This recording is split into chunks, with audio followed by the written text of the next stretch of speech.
Only a director can explain how a movie is made, since only he or she is aware of the complex series of details and decisions involved, from budget considerations to divine inspiration, from the earliest rehearsal to the final screening.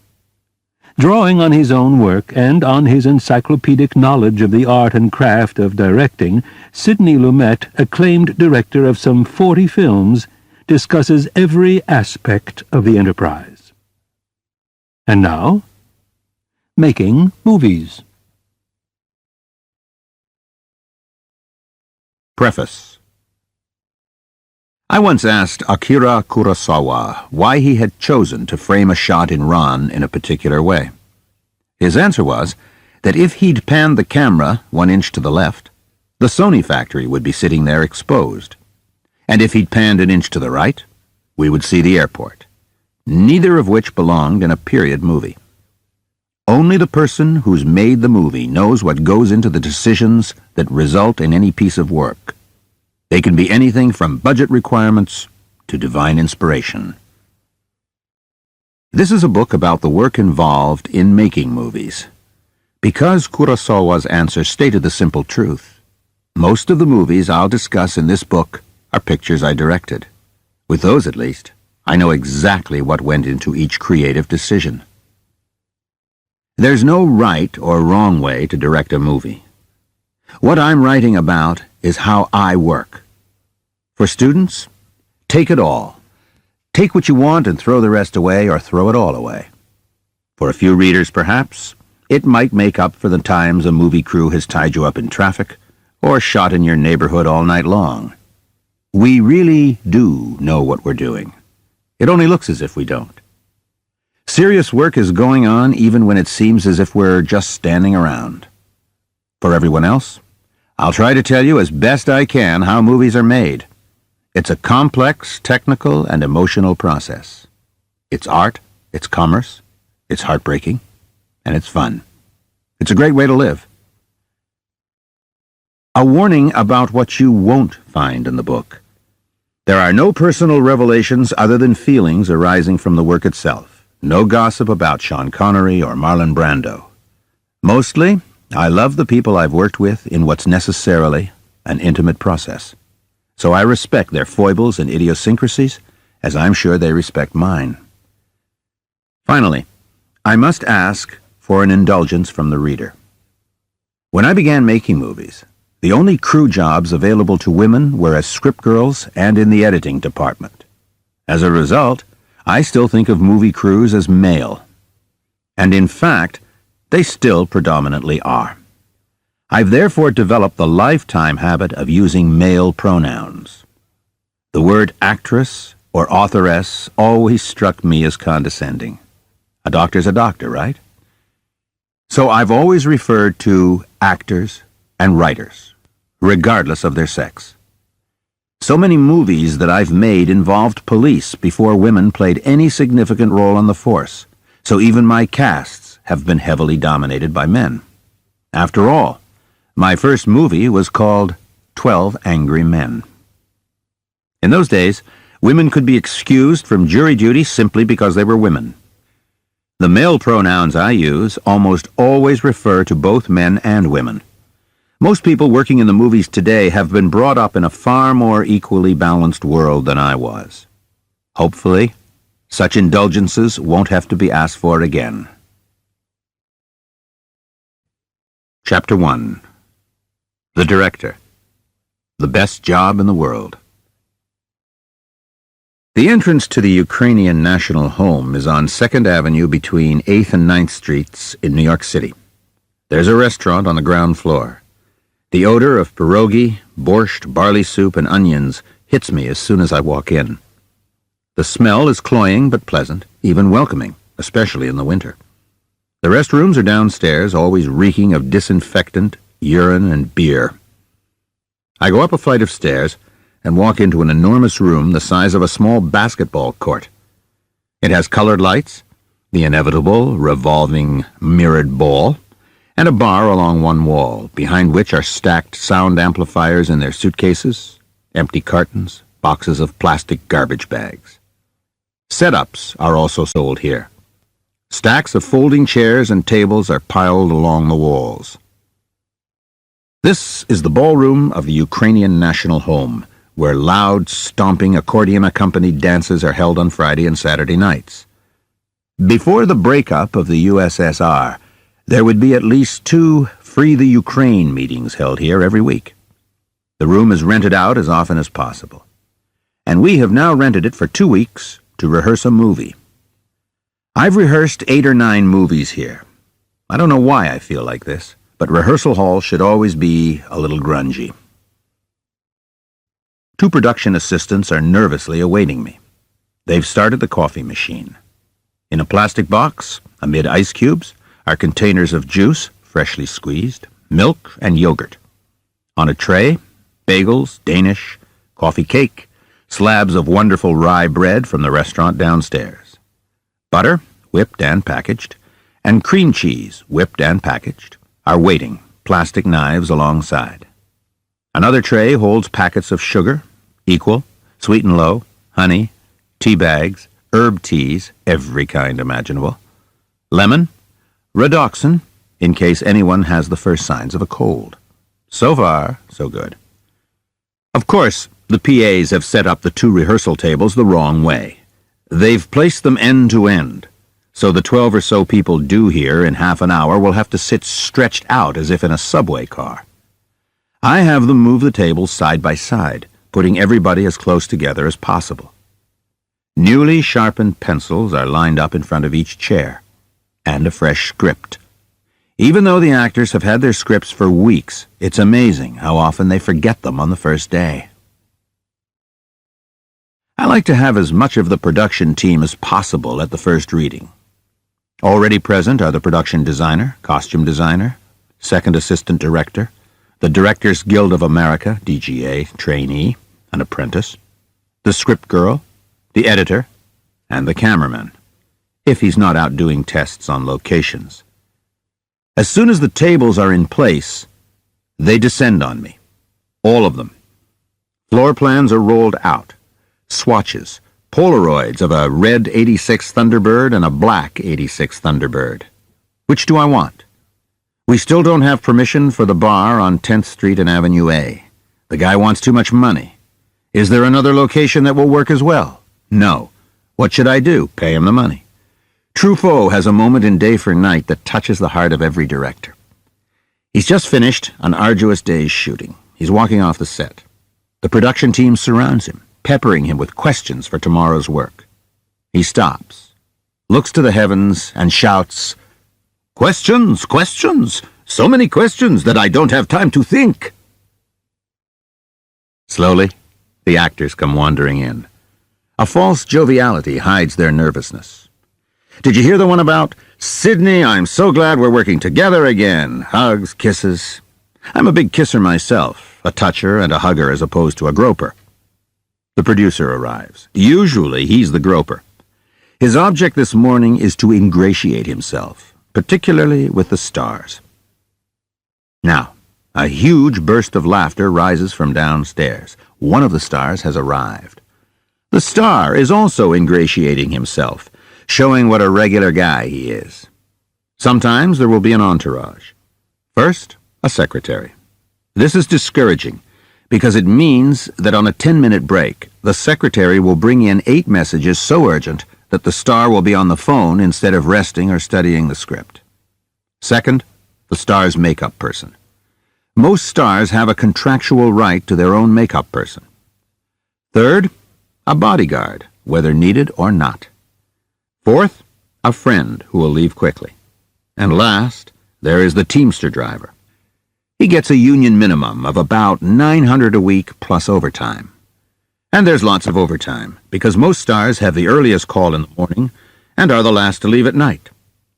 The Teamster will have nothing to do from the time he drops the star off at rehearsals until he picks the star up at night to take him home. So, the first thing the Teamster does is head for the coffee machine. He tries a piece of the coffee cake, then a Danish, a glass of orange juice to wash down the coffee, and then a bagel, heavily buttered to get rid of the taste of the Danish. A little egg salad, a little fruit, and finally, He tiptoes back downstairs again, to do whatever it is that Teamsters do all day. Not all stars keep an entourage. Sean Connery will bound up the steps 2 at a time, rapidly shake hands all around, then plop himself down at the table, open his script, and start studying. Paul Newman treads slowly upstairs, the weight of the world on his shoulders, puts drops in his eyes, and makes a bad joke. Then he opens his script and starts studying. I don't know how he manages without a secretary. Paul leads one of the most generous and honorable lives of anyone I've ever known. Between his popcorn and salad dressing and his other merchandising, all for charities he's created, which serve people overlooked by other charities, not to mention his movie work, his days are packed. But he does it all and never seems pressed. The unit publicity person is there too. They're annoying publicists, but their lives are hell. The actors hate them because they're always asking for an interview on the day the actor has to shoot his most difficult scene. The studio is always letting them know what they're sending to the West Coast is crap and unusable. The star's personal publicity people, jealously guarding their turf, want all requests to go through them. And we all know that nothing the publicists do now matters, because the picture won't be out for at least 9 months, and whatever photo was in the Daily News will have been long forgotten. And besides, the title of the movie will have been changed. Often the last to arrive is the writer. He's last because he knows that at this point, he's the target. At this moment, anything wrong can only be his fault since nothing else has happened yet. So he moves quietly to the coffee table, stuffs his mouth full of Danish so he won't have to answer any questions, and tries to become as small as possible. The assistant director is trying to set up the last of the medical exams for the insurance company. Leading cast members are always insured. And I'm making believe I'm listening to everybody, a phony warm smile on my face, just waiting for the minute hand to reach straight up, the start of the hour, so we can begin the reason for all this. We're here to make a movie. Finally, I can't wait any longer. It's still 3 minutes of, but I glance over to the AD. Nervous, but with a voice filled with authority, he says, "Ladies and gentlemen, or folks, or hey gang, can we take our seats?" The tone the AD uses is important. If he sounds like Santa Claus chortling ho, ho, ho, the actors know that he's afraid of them, and he'll have a rough time later. If he sounds pompous and officious, they'll surely screw him somewhere along the line. The best are the British ADs. Out of years of English good manners, they go quietly from one actor to the other. "Mr. Finney, we're ready for you now. Miss Bergman, if you please." The actors gather around the table. I give my first direction to them. I tell them where to sit. Actually, I've been directing this picture for some time. Depending on how complicated the physical production of the movie will be, I've been in pre-production anywhere from 2.5 to 6 months. And depending on how much work had to be done on the script, perhaps for months before pre-production began. Major decisions have already been made. There are no minor decisions in movie making. Each decision will either contribute to a good piece of work or bring the whole movie crashing down around my head many months later. The first decision, of course, was whether to do the movie. I don't know how other directors decide. I decide completely instinctively, very often on just one reading. This has produced very good movies and very bad ones. But it's the way I've always done it, and I'm too old to change now. I don't analyze a script as I read it for the first time. I just sort of let it wash over me. Sometimes it happens with a book. I read Prince of the City in book form and knew I desperately wanted to make a movie of it. I also make sure that I have the time to read a script straight through. A script can have a very different feeling if reading it is interrupted, even for half an hour. The final movie will be seen uninterrupted, so why should reading the script for the first time be any different? Material comes from many sources. Sometimes the studio sends it with a firm offer and a start date. That, of course, is the best of all worlds because the studio is prepared to finance the movie. Scripts arrive from writers, agents, stars. Sometimes it's material that I've developed, and then starts the agonizing process of submissions to studios and/or stars to see if financing will be forthcoming. There are many reasons for accepting a movie. I'm not a believer in waiting for great material that will produce a masterpiece. What's important is that the material involve me personally on some level, and the levels will vary. Long Day's Journey into Night is everything one can hope for. 4 characters come together and leave no area of life unexplored. However, I once did a picture called The Appointment. It had fine dialogue by James Salter, but a dreadful storyline that had been handed to him by an Italian producer. I presumed Jim needed the money. The picture had to be shot in Rome. Until then, I'd been having great difficulty in finding out how to use color. I'd been brought up on black and white movies, and almost all the movies I'd made until then were in black and white. The 2 color movies I'd done, Stage Struck and The Group, had left me dissatisfied. The colors seemed fake. The colors seemed to make the movies even more unreal. Why did black and white seem real and color false? Obviously, I was using it wrong, or, much more serious, not using it at all. I had seen a movie of Antonioni's called Red Desert. It had been photographed by Carlo De Palma. Here, at last, was color being used for drama, for furthering the story, for deepening the characters. I called De Palma in Rome, and he was available for The Appointment. I happily accepted the picture. I knew that Carlo would get me through my color block, and he did. That was a perfectly sensible reason to do the movie. I've done 2 movies because I needed the money. I've done 3 because I loved to work and couldn't wait anymore. Because I'm a professional, I worked as hard on those movies as on any I've done. 2 of them turned out to be good and were hits. Because the truth is that nobody knows what that magic combination is that produces a first-rate piece of work. I'm not being modest. There's a reason some directors can make first-rate movies and others never will. But all we can do is prepare the groundwork that allows for the lucky accidents that make a first-rate movie happen. Whether or not it will happen is something we never know. There are too many intangibles, as the following chapters will reveal. For anyone who wants to direct but hasn't made a first movie yet, there's no decision to make.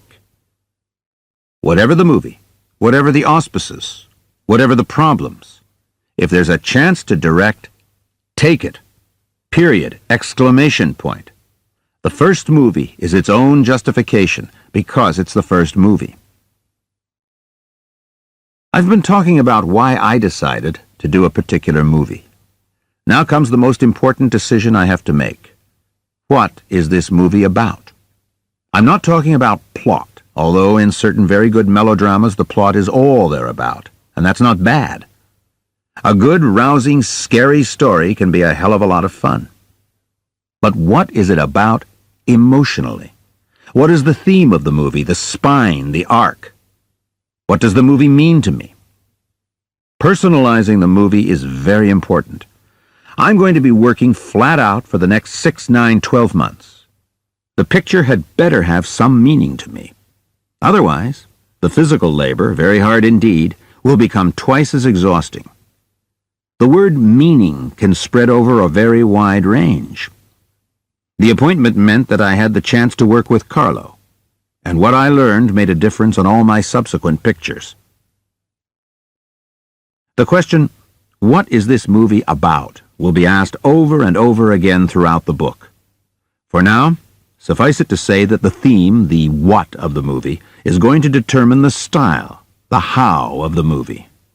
The theme will decide the specifics of every selection made in all the following chapters. I work from the inside out. What the movie is about will determine how it will be cast, how it will look, how it will be edited, how it will be musically scored, how it will be mixed, how the titles will look, and with a good studio, how it will be released. What it's about will determine how it's to be made. As I said earlier, melodrama can have its own justification because the question of what happens next is one of the delights that's carried over from childhood. It was a thrilling feeling the first time we listened to Little Red Riding Hood, and we're still thrilled when we see The Silence of the Lambs. That's not to say that The Silence of the Lambs is only about its story. Due to Ted Talley's fine writing, Jonathan Demme's extraordinary direction, and Anthony Hopkins' magnificent performance, it is also an exploration of two fascinating characters. But first and foremost, it's a nail-biter, a brilliant story that keeps you terrified and guessing.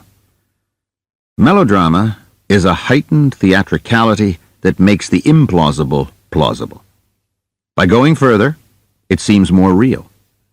Murder on the Orient Express is a first-rate whodunit that keeps you completely off balance. I remember, when I first read the script, shrieking with joy when it was finally revealed that they all done it. Talk about implausible. And after a bit of thought, I realized it was about something else. Nostalgia. For me, Agatha Christie's world is predominantly nostalgic. Even her titles are nostalgic. The Murder of Roger Ackroyd. What a name. Murder on the Orient Express. What a train. Death on the Nile. What a river. Everything about her work represents a time and a place that I never knew existed, and indeed, I wonder if they ever did. In subsequent chapters, I hope to illustrate how the concept of nostalgia affected every single department that worked on Orient Express. And in the end, a 40-year-old Agatha Christie whodunit wound up with 6 Oscar nominations. But there was another reason I wanted to do the picture. I'd always felt that I'd seriously hurt 2 movies by directing them too ponderously. They were The Group by Sidney Buckman from Mary McCarthy's book, and a little-known picture I did called Bye-Bye Braverman by Herb Sargent, adapted from Wallace Markfield's novel To an Early Grave. They simply weren't made with enough lightness of spirit. Certainly, The Group would have benefited from a lighter comedic feeling in its first 25 minutes, so that its deeper seriousness could emerge slowly. One of the book's leading characters, Kay, suffered from taking everything in life too seriously. The most minor problem would, in her eyes, become a crisis. The most casual remark could change her relationship to another person. Toward the end of the movie, Kay is leaning out a window, binoculars in hand, looking for German planes during World War II. She's convinced an air attack on New York is imminent. She leans out too far and falls to her death. The moment needed the kind of comic madness which turns to tragedy that, for example, Robert Altman is so good at. Bye-Bye Braverman was practically a perfect script, and I wound up with a pancake instead of a souffle. A cast of wonderful comic actors, Jack Warden, Zora Lampert, Joseph Wiseman, Phyllis Newman, Alan King, Sorrell Booke, Godfrey Cambridge, was left floundering like fish on the beach by a director who takes funerals and cemeteries too seriously. I knew that Murder on the Orient Express had to be positively gay in spirit. Some things we're naturally talented for, and some things we have to learn. Some things we just can't do. But I was determined to get this movie gay if I had to kill myself and everyone else to accomplish it. You've never seen anyone work so intensely on something meant to be light in spirit. But I learned. Again, the specifics will be dealt with in later chapters. I don't think I would have handled Network as well if it hadn't been for the lessons I learned on Orient Express. I could go down the list of my movies, dissecting the reasons I did them. The reasons have varied from needing the money to being involved with every particle of my being, as I was with Q&A. The whole process of movie making is magical, so magical, in fact, that it often serves as sufficient justification for one to go to work, just making the movies enough. One last word, however, on why I say yes to movie A and no to movie B. Over the years, critics and others have remarked that I'm interested in the judicial system. Of course I am. Some have said my theater roots show because of the number of plays I've done as movies. Of course they do. There have been a bunch of movies involving parents and children. There have been comedies, some done badly, some better, as well as melodramas and a musical. I've also been accused of being all over the place, of lacking an overwhelming theme that applies to all my work. I don't know if that's true or not. The reason I don't know is that when I open to the first page of a script, I'm a willing captive. I have no preconceived notion that I want the body of my work to be about one particular idea. No script has to fit into an overall theme of my life. I don't have one. Sometimes I'll look back on the work over some years and say to myself, oh, that's what I was interested in then.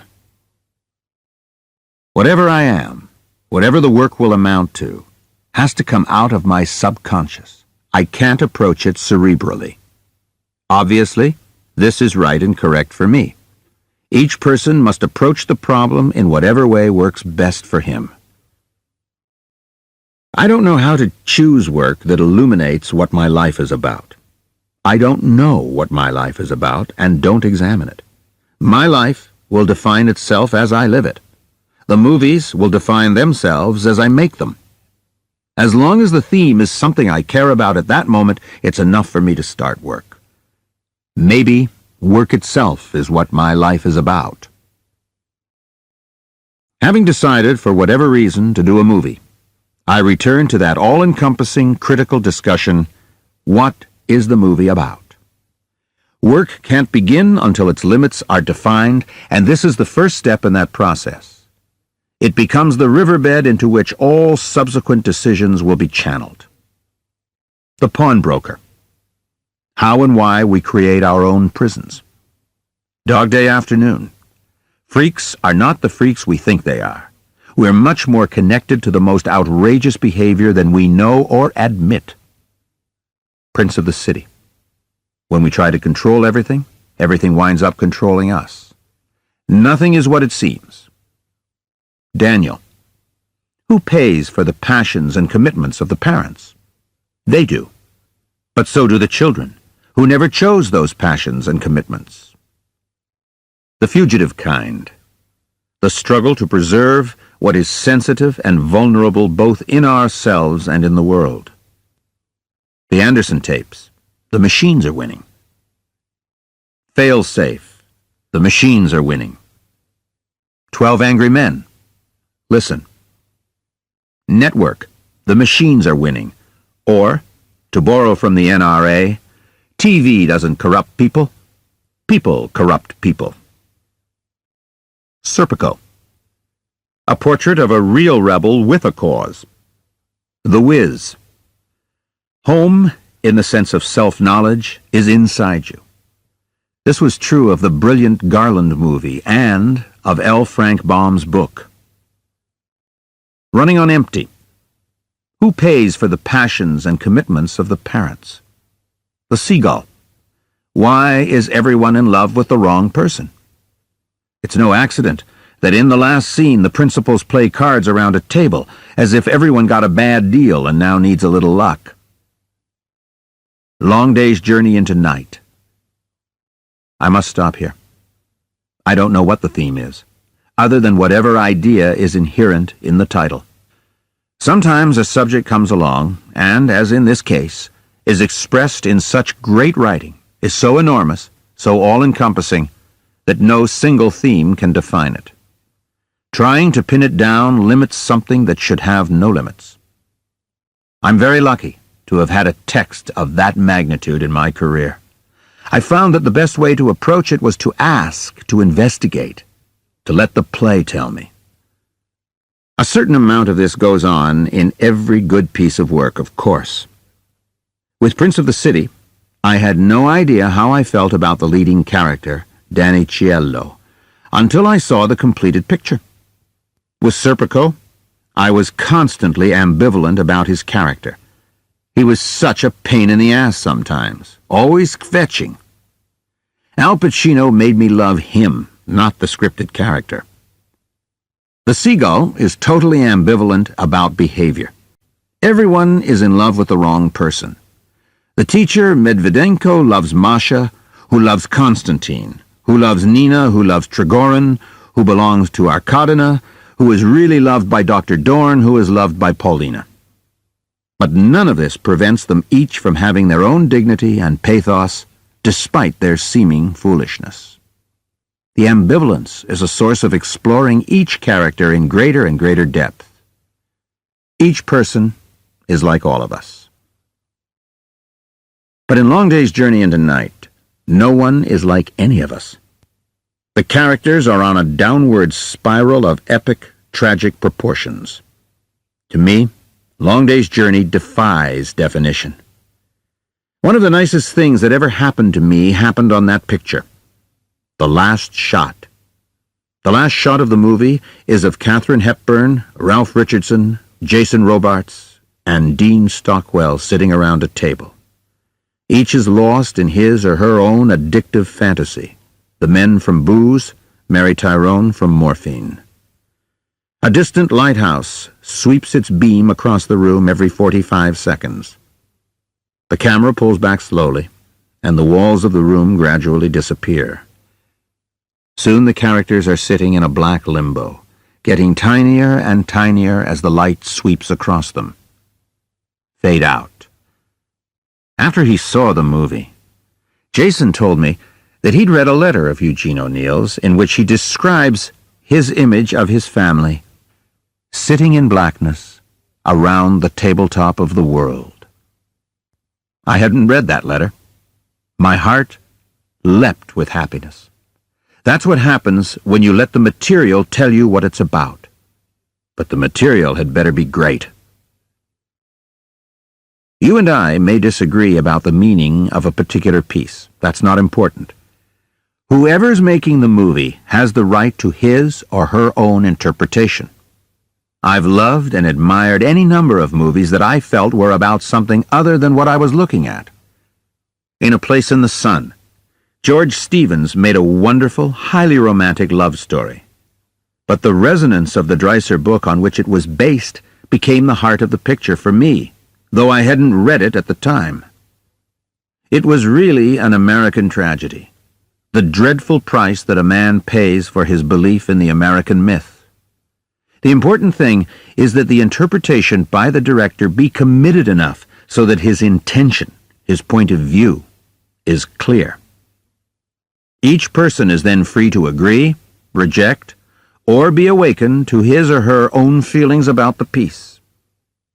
We're not out for consensus here. We're out for communication. And sometimes we even get consensus. And that's thrilling. Rightly or wrongly, I've chosen a theme for the movie. How do I pick the people who can help me translate it to the screen? We'll get into the specifics later, as each aspect of movie making is analyzed. But there's a general approach as well.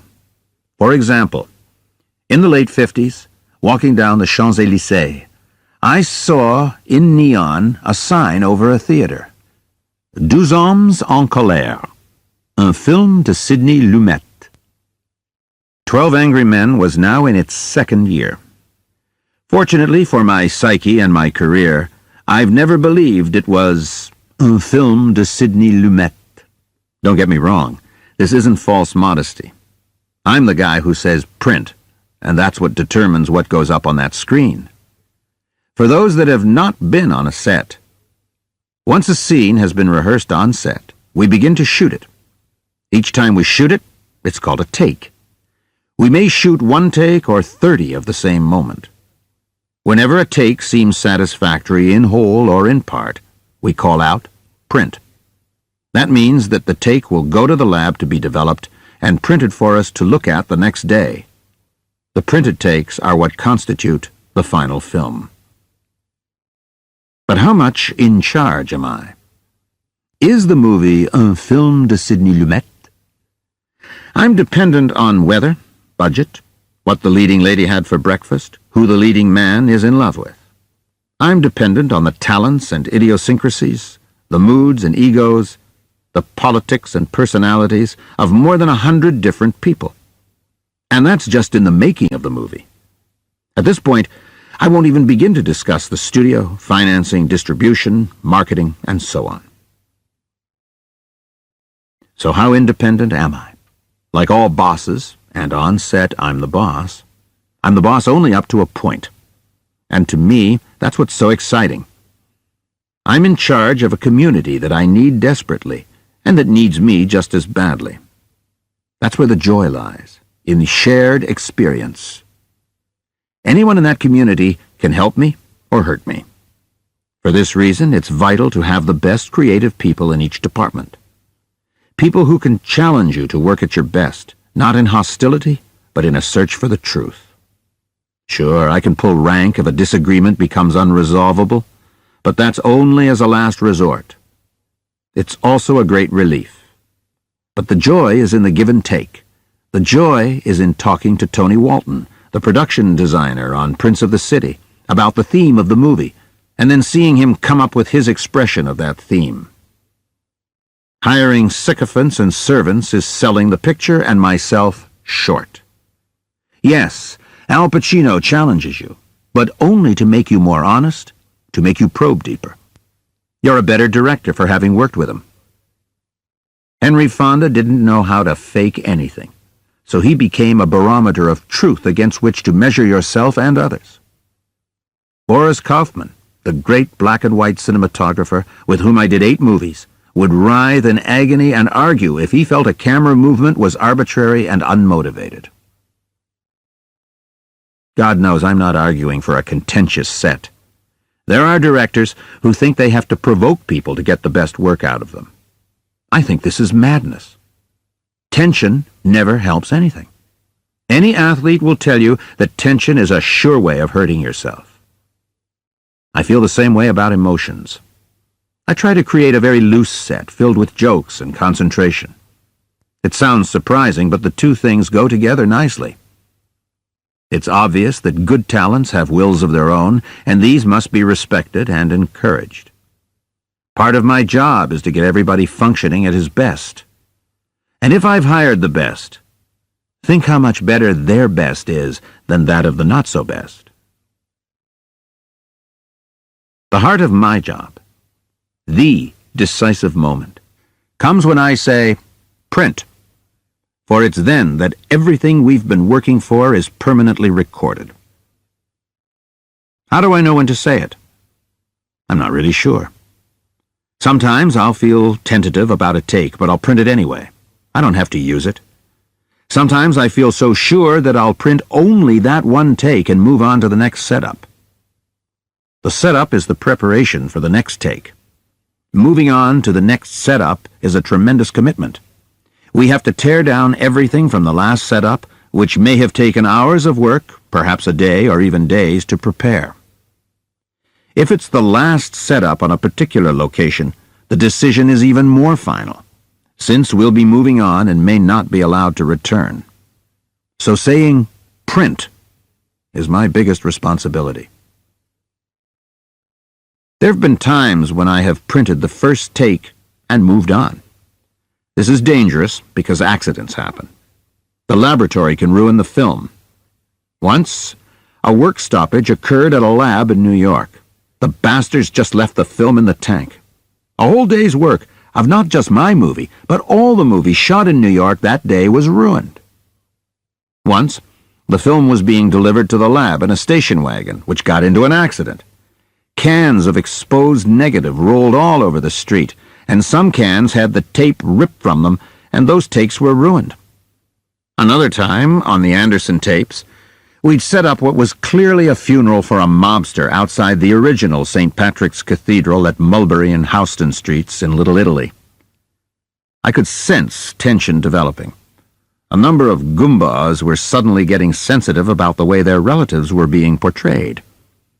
I don't have to tell you that it was a shakedown. Alan King was playing a gangster in the movie. He plunged right into the middle of a particularly hefty group of 6 guys. Their voices grew louder. Finally, I heard one of them. Why do we gotta be a bunch of hoods all the time? We got artists too. Alan? Who? Goomba. Michelangelo. Alan. They already did that movie. Goomba. Yeah? With who? Alan. Chuckles Heston. It fell on its ass. But the situation was serious. The assistant director came to tell me that he'd heard one of the local gentry muttering about getting the fucking negative. Our mob guys are very sophisticated in New York. So after each shot, we broke off the negative and gave it to a terrified production assistant who quietly slipped away and brought the negative up to the Technicolor labs on the subway. But what leads me to say print is completely instinctive. Sometimes I say it because I feel inside me that it was a perfect take, which we'll never improve on. Sometimes because it's getting worse with each take. Sometimes there's no choice. You've run out of light, and you're due to shoot in Paris tomorrow. Tough luck. Print it and hope that nobody sees the compromise. The greatest pressure in movie making is when you know that you've got only one take to get the shot. This happened on Murder on the Orient Express. Picture the following. We're in this enormous shed in a railway yard just outside Paris. Inside the shed stands a panting, snorting 6-car train, a whole train, all mine, not a toy train, a real train. It's been assembled from Brussels, where the Wagon-Lit Company keeps its old cars, and from Pontarlier in the French Alps, where French National Railways keeps its old engines. We've built a set of the Istanbul Railroad Station in London, transported it to Paris, and erected it in the shed so that the shed has become the Istanbul terminal of the Orient Express. 300 extras are assembled on the train platform and in the waiting room. The shot is as follows. The camera is on the Nike, a 16-foot motor-driven camera dolly. It's in its low position. As the train starts toward us, the camera dollies forward to meet it, and is at the same time being raised to about the middle of the train's height, about 6 feet. The train picks up speed coming toward us as we pick up speed coming toward the train. By the time the center of the fourth car has reached us, we have a full close-up of the Wagon-Lit symbol. It's very beautiful, gold on a blue background. It fills the screen. As it passes us, we pan the camera to follow the Wagon-Lit symbol until we've turned 180 degrees and are facing in the opposite direction. We've now risen to the full height of the crane, 16 feet, and we're shooting the train going away from us, getting smaller as it goes. Finally, we see only the 2 red lights of the last car as the train disappears into the blackness of the night. Geoffrey Unsworth, the brilliant British cinematographer, had taken 6 hours to light this enormous area. 4 of our stars, Ingrid Bergman, Vanessa Redgrave, Albert Finney, and John Gielgud, were appearing in plays in London. They finished their Saturday night performances, were flown over to Paris Sunday morning, and had to be back in London for their shows on Monday. The shot had to be done at night, since there's not much mystery and not nearly so much glamour in a train leaving a station in daylight.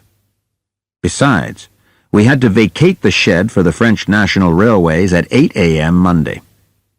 We couldn't rehearse the shot even once, because Jeff needed the train in place on the platform to light the whole scene.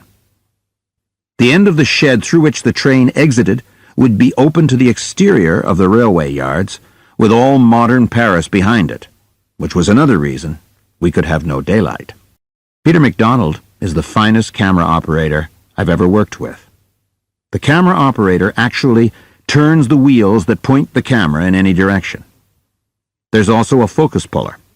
His job, obviously, is to keep focus. But that's not so easy when the camera's moving one way, the train is moving the other, and you're going to pan the camera around on letters, Wagon-Lit, where it's very easy to see if the focus is not perfect. He's working at a lens stop of 2.8, which makes the focus even more difficult.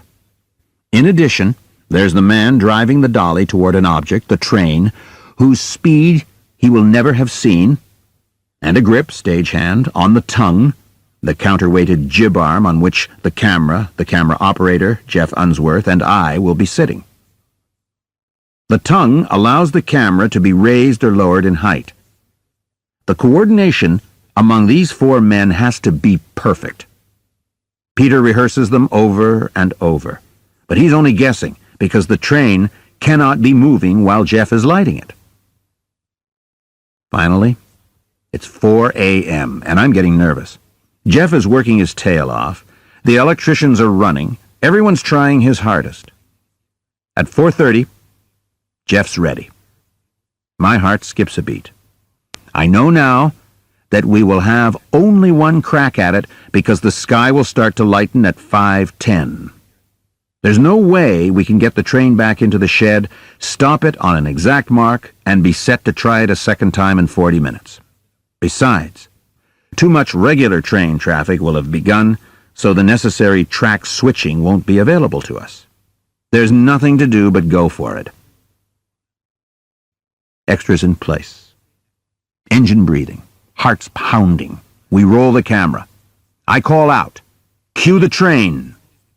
The bilingual French assistant cues the engineer. The train starts toward us. We start toward the train. The tongue starts up, raising the camera with it. The focus puller is already starting to shift focus toward the onrushing Wagon-Lit logo on the fourth car. It's upon us so fast that it's hard to follow by eye, much less through a camera. Peter whips that camera around with a speed that makes me glad he insisted I lock my seatbelt. The train bursts out of the shed and disappears into the night. Peter looks at me, smiles, gives a thumbs up. Jeff smiles, looks at me. I look down to the script girl and very quietly say, "Print." Another element that impinges on how much in charge I am is the budget. I'm not one of those directors who says, "Screw the company, I'll spend what I have to." I'm very grateful to anyone who's given me untold millions to make a movie. I could never raise that kind of money myself. I work on the budget with the production manager and on the schedule with the assistant director. Then I do everything humanly possible to stay within those limits. This is particularly important on pictures not funded by a major studio. Some of the pictures I've done have been combinations of private financing and the selling off of territories. It works as follows. Let's say the picture is budgeted at $10 million. Of this, $3 million is in what we call above-the-line costs. Property, director, producer, writers, actors. The other $7 million is for below-the-line costs. That is everything else. Sets, locations, trucks, studio rental, location, and studio crews, catering, legal fees, which are enormous, music, editing, mixing, equipment rental, living expenses, set dressing, furniture, curtains, plants, etc. Below the line, in other words, is the cost of the physical production of the movie. You don't have major studio backing, so the producer goes to any or all of the yearly meetings in Milan, Cannes, or Los Angeles, and tries to sell the distribution rights for the movie to individual distributors in France, Italy, Brazil, Japan, every country in the world. If he can hold on to the television rights, he can then sell those off country by country. Video cassette rights, cable television rights. In this way, he slowly accumulates the $10 million needed to make the movie. $2 million from Japan, $1 million from France, $75,000 from Brazil, $15,000 from Israel. No offer is too small. For this to work, however, two things are necessary. First, the producer must have an American distribution deal, a guarantee that the movie will be released in the United States. The second necessity is a completion bond, which is exactly what it says. Given by a company with ample financial resources, the completion bond guarantees that the picture will be completed. If the leading actor dies, if a hurricane destroys the set, if a fire burns the studio down, they, the completion bond company, having extracted what monies they can from the insurance company, will finance the completion of the movie. The part of their contract, and this is standard, reads that if the production is falling behind schedule and or running over budget while shooting, the bonding company can take over the movie. They have the right to then save money any way they like. If the original scene took place at the opera with 600 extras, they can demand that you shoot it in the men's room of the opera house. If you refuse, they can fire you. If you were going to mix the soundtrack in surround stereo, they can make you do a monaural mix because it costs much, much less. They own the movie at that point. Their fee, by the way, is anywhere from 3 to 5% of the budget of the movie. I ask again, how free am I? Interestingly enough, I don't mind limitations. Sometimes they even stimulate you to better, more imaginative work. A spirit may develop among the crew and cast that adds to the passion of the movie, and this can show up on screen. On certain pictures, I've worked for union minimum, and so have the actors. We did Long Day's Journey into Night that way. We did it because we loved the material and wanted to see the picture made no matter what.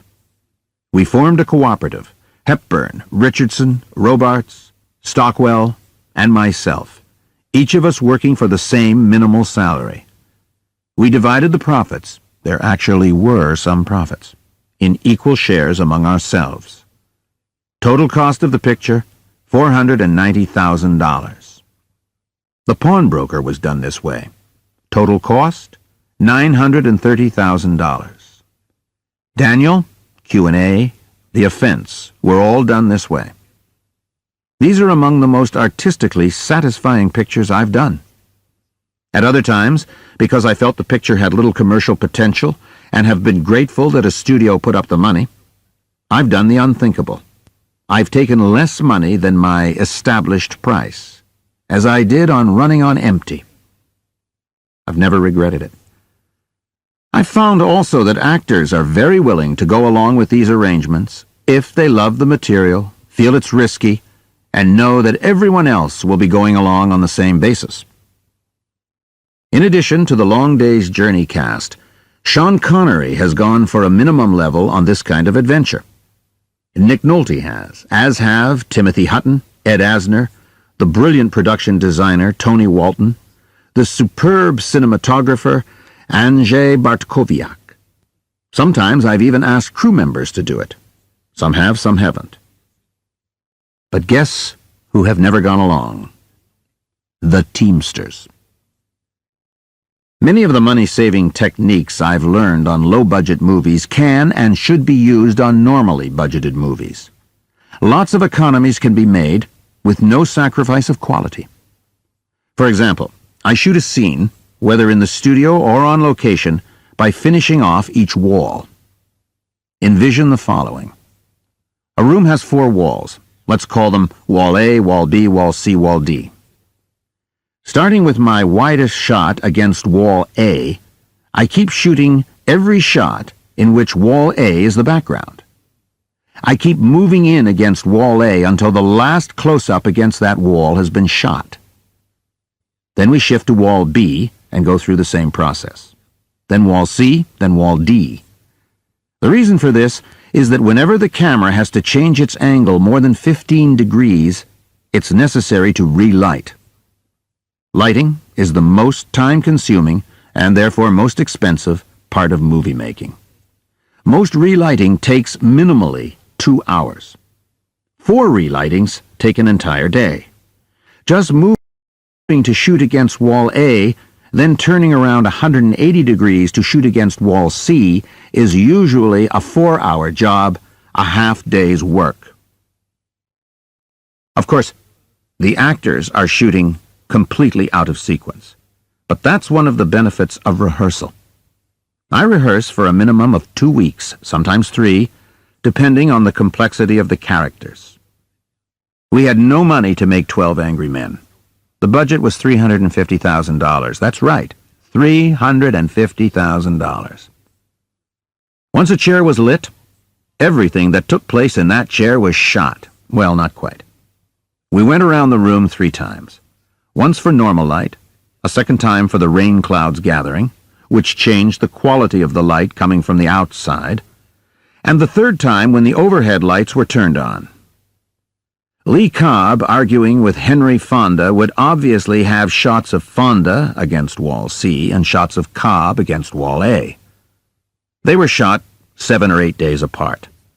It meant, of course, that I had to have a perfect emotional memory of the intensity reached by Lee Cobb 7 days earlier. But that's where rehearsals were invaluable.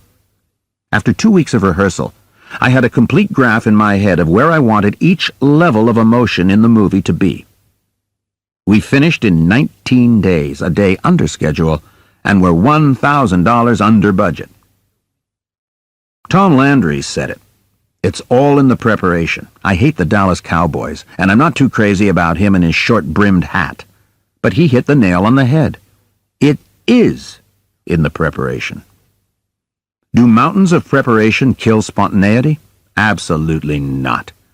I've found that it's just the opposite. When you know what you're doing, you feel much freer to improvise.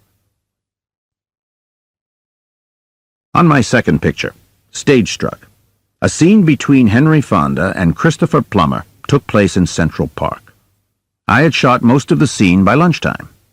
We broke for an hour, knowing that we had just a few shots to do after lunch to finish the sequence.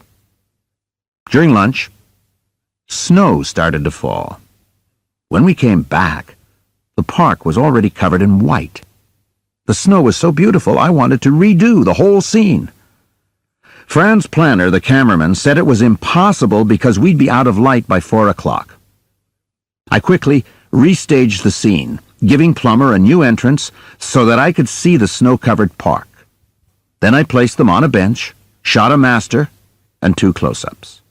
The lens was wide open by the last take, but we got it all. Because the actors were prepared, because the crew knew what it was doing, we just swung with the weather and wound up with a better scene.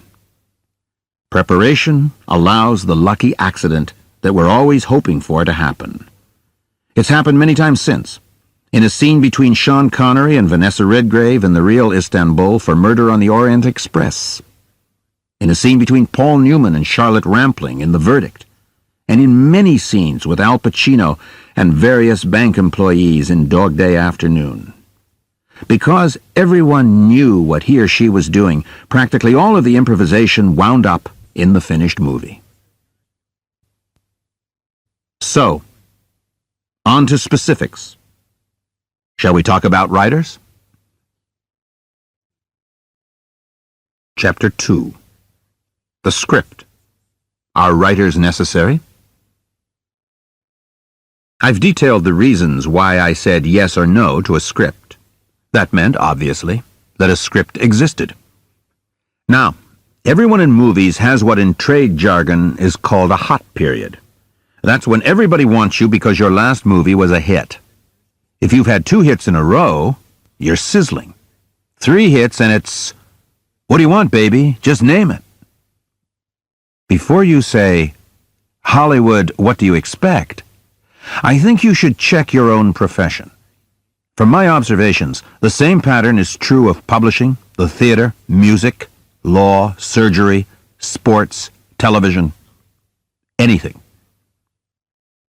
During some of my hot periods, and even some cooler ones, a script arriving from a studio usually has an accompanying letter that almost always includes the same phrase. Of course, we know the script needs work, and if you feel that the present writer can't do it, we're prepared to put on anyone you want. I've always been amazed at that. It's always a bad sign. To me, it indicates that they have no conviction about what they bought in the first place. The contempt that writers have endured from studios through the years is too well known to discuss again here. Most of the horror stories were true, as when Sam Spiegel had 2 writers working on the same picture on 2 different floors of the Plaza Athénée in Paris. Or when Herb Gardner and Patty Chayefsky, who had adjoining offices at 857th Avenue in New York, one day received identical offers for a rewrite on the same script. The producer was too dumb or too preoccupied to notice that scripts were being sent to the same address, one to room 625 and the other to room 627. The writers typed identical letters, turning down the offer. I come from the theater. There, the writer's work is sacred. Carrying out the writer's intention is the primary objective of the entire production. The word intention is used in the sense of expressing the writer's reason for having written the play. In fact, as defined in the Dramatists Guild contract, the writer has final say over everything: casting, sets, costumes, director, including the right to close the play before it opens, if he's dissatisfied with what he sees on stage. I know of one instance when this happened. I was brought up with the concept that the one who had the initial idea, who suffered through the agony of getting it down on paper, was the one who had to be satisfied. When I first meet with the scriptwriter, I never tell him anything, even if I feel there's a lot to be done. Instead, I ask him the same questions I've asked myself. What is this story about? What did you see? What was your intention? Ideally, if we do this well, what do you hope the audience will feel, think, sense? In what mood do you want them to leave the theater? We are 2 different people trying to combine our talents, so it's critical that we agree on the intention of the screenplay. Under the best of circumstances, what will emerge is a 3rd intention, which neither of us saw at the beginning. Under the worst of circumstances, an agonizing process of cross-purposes can occur, which will result in something aimless, muddy, or just plain bad winding up on the screen. I once knew a director who always prided himself on having a secret agenda that he thought he could sneak into the movie. He probably envied the writer's talent. Arthur Miller's first and I think only novel, Focus, was, in my opinion, every bit as good as his first produced play, All My Sons. I once asked him why, if he was equally talented in both forms, he chose to write plays. Why would he give up the total control of the creative process that a novel provides to write instead for communal control, where a play would first go into the hands of a director and then pass into the hands of a cast, set designer, producer, and so forth? His answer was touching. He said that he loved seeing what his work evoked in others. The result could contain revelations, feelings, and ideas that he never knew existed when he wrote the play. It's what we all hope for. Once we've agreed on the all-important question, what's this picture about, we can start in on the details. First comes an examination of each scene, in sequence, of course. Does this scene contribute to the overall theme? How? Does it contribute to the storyline, to character? Is the storyline moving in an ever-increasing arc of tension or drama? In the case of a comedy, is it getting funnier? Is the story being moved forward by the characters? In a good drama, the line where characters and story blend should be indiscernible. I once read a very well-written script with first-rate dialogue, but the characters had nothing specific to do with the storyline. That particular story could have happened to many different kinds of people. In drama, the characters should determine the story. In melodrama, the story determines the characters. Melodrama makes storyline its highest priority, and everything is subservient to story. For me, farce is the comic equivalent of melodrama, and comedy the comic equivalent of drama. Now, in drama, the story must reveal and elucidate the characters. In Prince of the City, Danny Ciello had a fatal flaw that made the ending of the movie inevitable. As a man, as a character, he was a manipulator. He felt he could handle anything and turn it to his advantage. The movie tells the story of a man like that getting into a situation he couldn't handle. No one could have. It was too big, too complex, with too many unpredictable elements, including other people, for anyone to control. Inevitably, it would all come crashing down around him. He created the situation, and the situation stripped him down to his essence. Character and story were one and the same. I think inevitability is the key. In a well-made drama, I want to feel, of course, that's where it was heading all along. And yet, the inevitability mustn't eliminate surprise.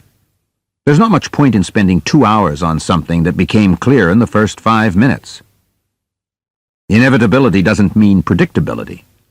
The script must still keep you off balance, keep you surprised, entertained, involved, and yet, when the denouement is reached, still give you the sense that the story had to turn out that way. From a scene-by-scene breakdown, we move on to a line-by-line examination. Is this line of dialogue necessary, revelatory? Is it saying it in the best possible way? In case of disagreement, I usually go along with the writer's decision. After all, he wrote it. It's also important that as director I understand each and every line. There's nothing more embarrassing than an actor asking the meaning of a line and the director not knowing the answer. It happened to me once on a picture called Garbo Talks. I suddenly realized that I didn't know the answer to the question the actor asked. The writer had gone back to California. I twisted and turned, bullshitting my way into an aspect of the character that the actor was thrilled to play. Later, looking at an earlier draft of the screenplay, I realized that a typo had crept in between drafts. The line meant the exact opposite of what I had explained to the actor. Not that I owned up to it. On Long Day's Journey into Night, I used the text of the play. The only adaptation made for the screen was to cut 7 pages of a 177-page text during rehearsals. And we cut those because I knew I was going to shoot those sections in close-ups. The use of close-ups would make those moments clearer sooner. Dog Day Afternoon was a completely different experience. The script was based on an actual incident. The producer, Marty Bregman, Pacino, and I had accepted a very good screenplay by Frank Pearson. Structurally perfect, with fine, biting dialogue, it was funny, compassionate, and very, very spare. By the 3rd day of rehearsal, I'd become nervous about an area that had nothing to do with the quality of the script or the actors. Here was a story that in plot was about a man robbing a bank so his boyfriend could have the money for a sex change operation. Pretty exotic stuff for 1975. Even the boys in the band had gotten nowhere near that aspect of gay life. I come from a working-class background. I remember going as a child to the Lowe's Pitkin on Pitkin Avenue in Brooklyn. It wasn't the most sophisticated crowd that piled in on Saturday night. I remember rude remarks being yelled down from the balcony at Leslie Howard in the Scarlet Pimpernel. As I said earlier, Dog Day Afternoon was a movie about what we have in common with the most outrageous behavior, with freaks. This was a movie in which I wanted the most emotionally moving moment to occur when Pacino is dictating his will before venturing outside the bank, where he's almost certain he'll be killed. The will contained a beautiful and actual line, "And to Ernie, who I love as no man has ever loved another man, I leave." This was going to be played to the same kind of audience that filled Lowe's Pitkin on Saturday night. God knows what might come down from that balcony.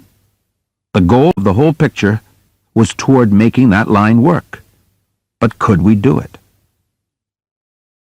With Frank's agreement, on the 3rd day of rehearsal, I told the actors that we were dealing with material that was sensationalist by its nature. Normally I'm not concerned about audience reaction. But when you touch on sex and death, Two aspects of life that hit a deep core. There's no way of knowing what an audience will do. They could laugh at the wrong places, catcall, start trying to talk back to the screen.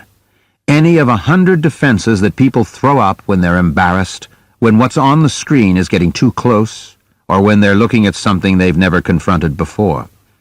I told the actors that the only way we could preclude this was to portray the characters they played as close to themselves as possible, to take as little as possible from the outside, to spare nothing of themselves from the inside. No costumes. They would wear their own clothes. I want to see Shelley and Carol and Al and John and Chris up there, I said. You're just temporarily borrowing the names of the people in the script. No characterizations, only you. One of the actors asked if they could use their own words when they wanted to. For the first time in my career, I said yes. It was a remarkable group. Pacino led them with a mad courage I've seen only 2 other times. Katharine Hepburn in Long Day's Journey into Night, and Sean Connery in a little-known film we did called The Offense, took equally wild risks in their performances. And Frank Pearson's ego was healthy enough that he could see what we were reaching for. Nor were we throwing the movie open to anarchy. I had recording equipment brought into the rehearsal hall. We improvised. Each night after rehearsal, the improvisations were typed up, and eventually the dialogue was created out of those improvisations. The wonderful scene on the telephone between Pacino and his male lover, played by Chris Sarandon, was improvised in rehearsal, sitting around a table. His following phone call to his wife was made up of Al's improvisations and Susan Peretz's, playing his wife, using the original lines from the script. It's one of the most remarkable 14 minutes of film I've ever seen. On 3 occasions, I left the improvisations for the day of actual shooting. 2 of the scenes between Al and Charles Durning as the cop in charge, and the extraordinary scene of Pacino throwing money to the crowd and feeling his power for the first time after a lifetime of failure. The scene that wound up with him shouting, "Attica, Attica!" I'd estimate that 60% of the screenplay was improvised, but we faithfully followed Pearson's construction scene by scene. He won an Academy Award for the screenplay, and he deserved it. He was selfless and devoted to the subject matter. The actors may not have said exactly what he wrote, but they spoke with his intention. The real bank robbery had taken place over a 9-hour time period. Needless to say, live television coverage was extensive. One of the robbers' friends sold a local television station a videotape of a mock wedding between John and Ernie, the real-life characters, in Greenwich Village. I saw the tape. John wore his army uniform, Ernie a wedding dress. Behind them were 20 guys in drag, bridesmaids. They were married by a gay priest who had come out and was subsequently defrocked. John's mother sat in the front row. The ring John put on Ernie's finger was made from a camera flashbulb. The original script had a scene in which that tape was played on television. The hostages in the bank are watching, and they see Sonny's male lover for the first time. Given my apprehensions about how this would play at the Lowe's Pitkin, I felt that if I reenacted the tape in the movie, we were dead. We'd never recover. That balcony crowd would never allow themselves to take Pacino or the movie seriously again. They'd go out of control, perhaps howl with laughter. So I cut the scene. I didn't even shoot it. Instead, I had a still picture of Ernie shown on TV, which preserved the content of the scene without taking an unacceptable risk. In every director's contract, there's a clause that says he will substantially shoot the approved script. Because most scripts go through many changes, the last draft submitted before filming begins is the shooting script. If the studio has any objections, they have time to voice them before principal photography starts. 2 weeks into shooting, the production manager came up to me and said that one of the high studio execs in California wanted to talk to me. I said that I was shooting, and I'd call back at the lunch break. A minute later, the production manager was back at my side. He said to stop shooting. He has to talk to you. Uh-oh. I went into the production office and picked up the phone. Me. Hi, what's so urgent? Hi, studio exec. Sidney, you have euchred us. I'd never heard the word euchred before. I figured it meant screwed. Me. What do you mean, euchred? Hi, studio exec. You've cut one of the best and most important scenes in the movie.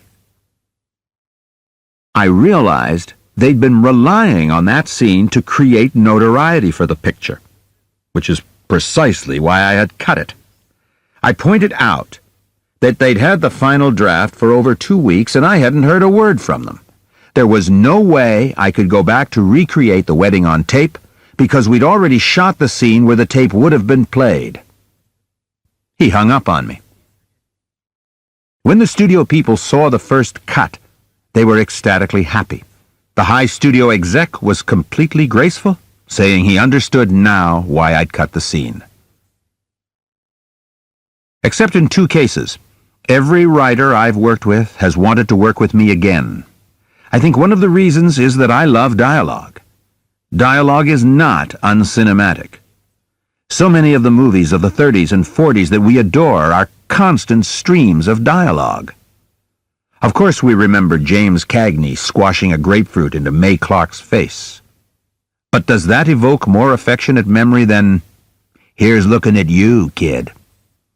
God knows Chaplin trying to eat corn on a mechanized feeder in modern times is a great sight gag.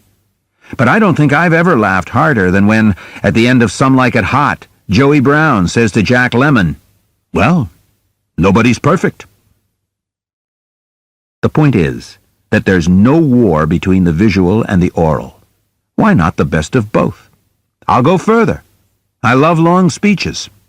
One of the reasons the studio resisted doing network was that Paddy Chayefsky had written at least 4 to 6-page monologues for Howard Beale, played by Peter Finch.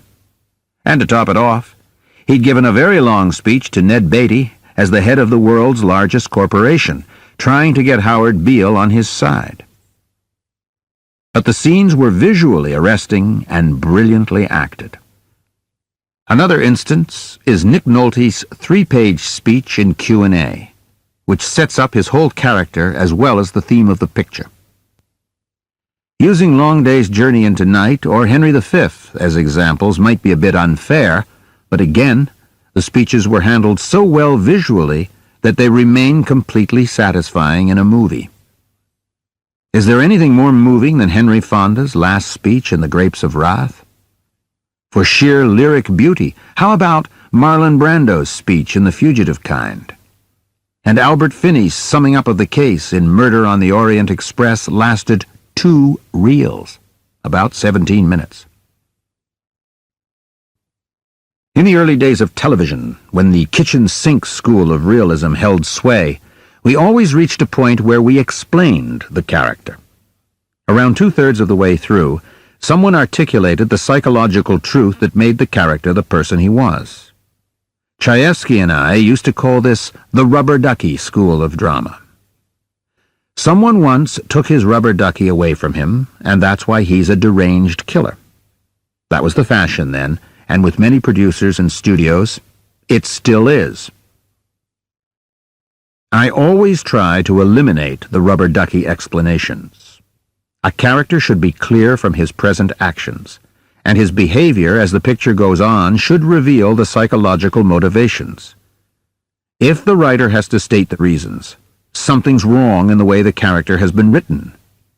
Dialogue is like anything else in movies. It can be a crutch, or when used well, it can enhance, deepen, and reveal. What do I owe the writer? A thorough investigation and then a committed execution of his intentions. What does the writer owe me? The selflessness that Frank Pearson showed on Dog Day Afternoon, or that Naomi Foner showed on Running on Empty. Naomi is a fine, talented, and original writer. Somehow, she fell in love with a scene that to me was her only bad idea in the whole movie. The young boy, played by River Phoenix, comes into a strange house, sits down at the piano, and begins to play a Beethoven sonata. Eventually, he notices that he's being watched by a young girl about his age. In the script, he segues into boogie-woogie piano music. I explained to Naomi why I thought it was a bad idea. There was a feeling of pandering to an audience. See, he's not really an egghead. He likes jazz, just like you and me. I'd seen the same scene as far back as Hosea Turby tickling the ivories in some remote Gloria Jean movie or Jeanette MacDonald singing swing in San Francisco. Naomi fought for it, so I decided to leave it in to see how it played in rehearsal. When I began to stage the scene, River asked if we could cut that bit. He felt false playing it. I saw Naomi pale. We started to talk about it. River told Naomi with great simplicity and earnestness how it compromised his character. It was enchanting to see this 17-year-old arguing with a serious writer twice his age. Finally, I suggested we try it for a few days to see if there was a value to it. At the end of rehearsal, Naomi came over to me. She said she didn't mind if I had to stretch to accommodate the scene, but she couldn't bear to see River turning himself inside out to make it work. She loved the scene, but she said, "Let's cut it." Sometimes the relationship between actors and writers gets very testy indeed. As the director, I have to be very careful here. I need them both. Most writers hate actors, and yet stars are the keys to getting a picture approved by a studio. Some directors have enormous power, but nobody has the power of one of the top stars. If the star demands it, any studio will drop the writer in less than 30 seconds, and the director too, for that matter. Most of the time, I've done enough work ahead of time so that this sort of crisis never arises. I'll come to an agreement with the writer before an actor has been approached, and I'll usually have a thorough discussion with the star about the script before we decide to go ahead. These experiences vary. Most actors, despite Hitchcock's pronouncement, are very bright. Some are superb on script. Sean Connery, Dustin Hoffman, Jane Fonda, Paul Newman are wonderfully helpful. One can gain a lot by listening to them. Pacino isn't terrifically articulate, but he's got a built-in sense of the truth. If a scene or a line bothers him, I pay attention. He's probably right. But stars can also destroy a script. David Mamet did the first adaptation of The Verdict. A major star became interested in doing the movie, but he felt that his character had to be fleshed out more. That sometimes means explaining what should be left unsaid, a version of the rubber ducky. The performance should flesh out the character. Mamet always leaves a great deal unsaid. He wants the actor to flesh it out, so he refused to do it. Another writer was brought in. The writer was very bright, and she simply filled in what had been unspoken in Mamet's script and picked up a fat fee. The script collapsed. The star then asked if he could work on it with a third writer. They did 5 additional rewrites. By now there was $1 million in script charges on the picture.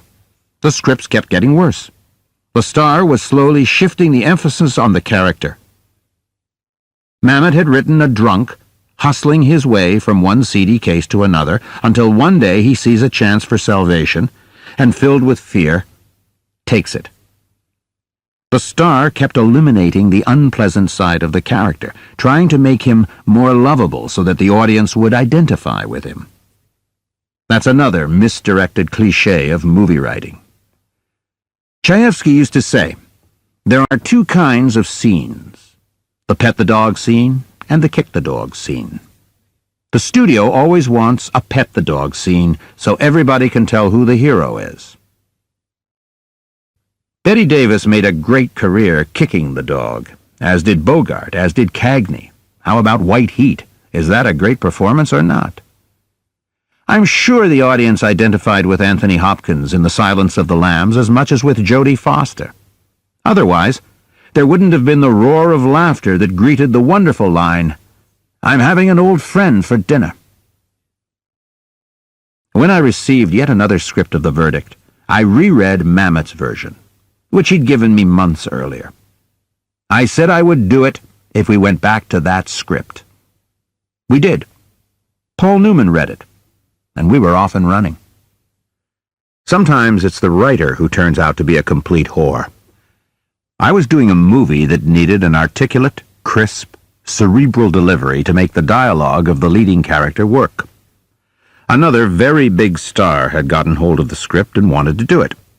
I said to the writer that though the actor was terrific, I wasn't sure he could handle this kind of dialogue.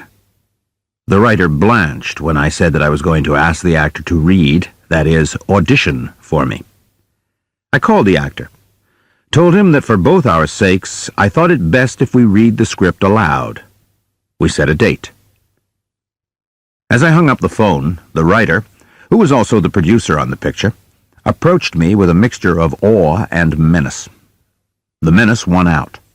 In a voice that would have made a mafia don seem like an angel, the writer-producer said, "You know, if you turn him down, the studio just might want to get rid of you."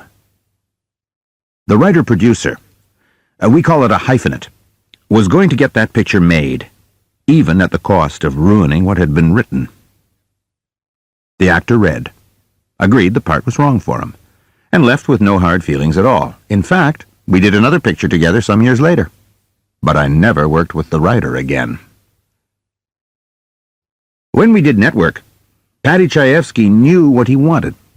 After all the difficulties in getting the picture okayed, I knew he was in no mood for any rewrites demanded by stars. I'd heard, too, that Faye Dunaway could be difficult.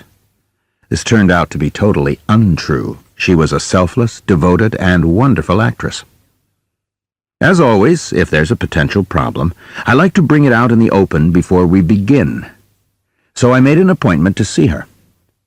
Crossing the floor of her apartment, before I'd even reached her, I said, "I know the first thing you're going to ask me. Where's her vulnerability? Don't ask it. She has none." Faye looked shocked. "Furthermore, if you try to sneak it in, I'll get rid of it in the cutting room so it'll be wasted effort." She paused just a second, then burst out laughing.